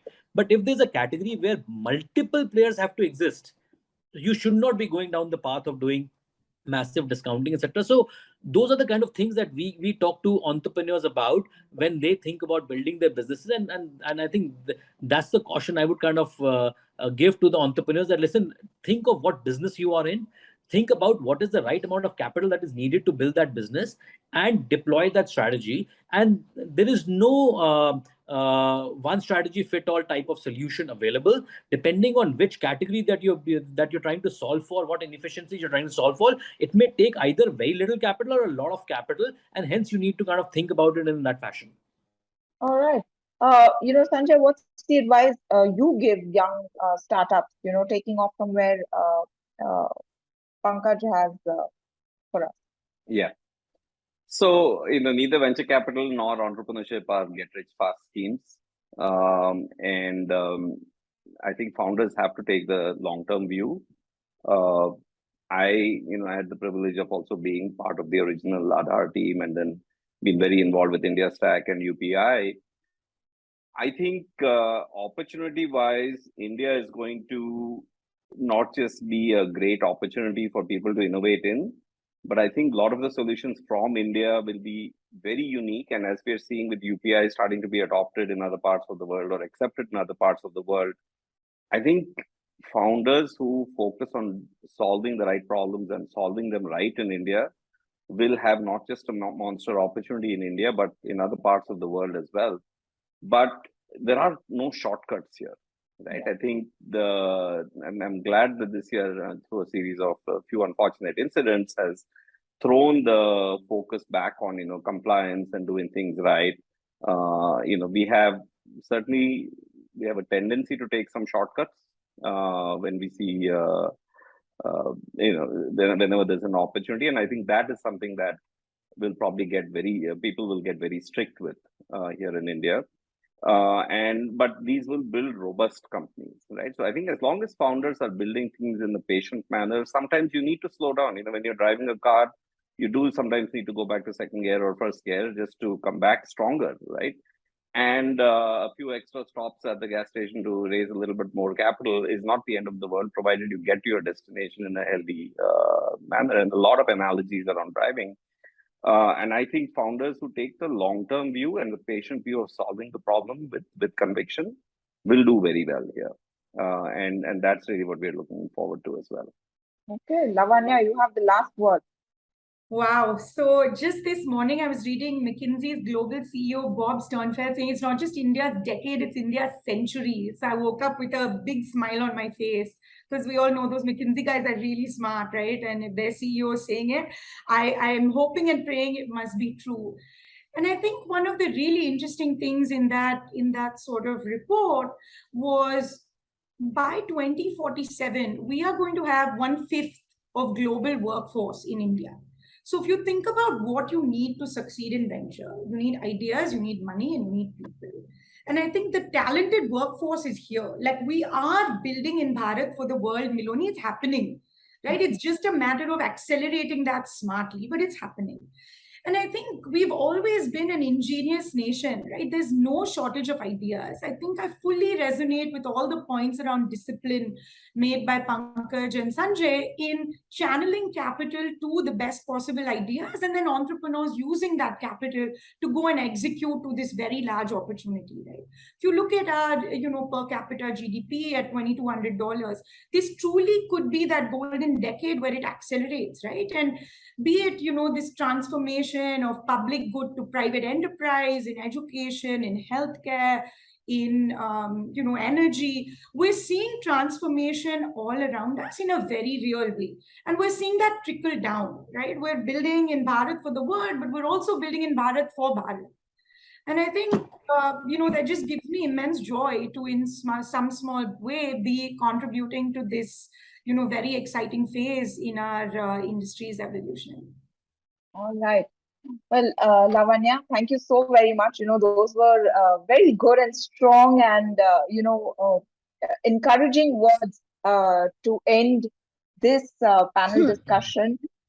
As you said, we're building in Bharat, building for India, building for the world. And, as the other panelists said, we need to do it with all the compliances in place. We need to be profitable, but we need to make sure that we are sustainable in the long term. Thank you so very much, all of you, for joining us. Lavanya Ashok, partner, Trifecta Capital. Sanjay Swami, managing partner at Prime Ventures. Pankaj Makkar, managing director, Bertelsmann India Investment. and Amitabh Nagpal, Head Startup Ecosystem India AWS. Thank you very, very much for your thoughts and for your time today. And with that, it's a wrap on the ET Soonicorns Summit.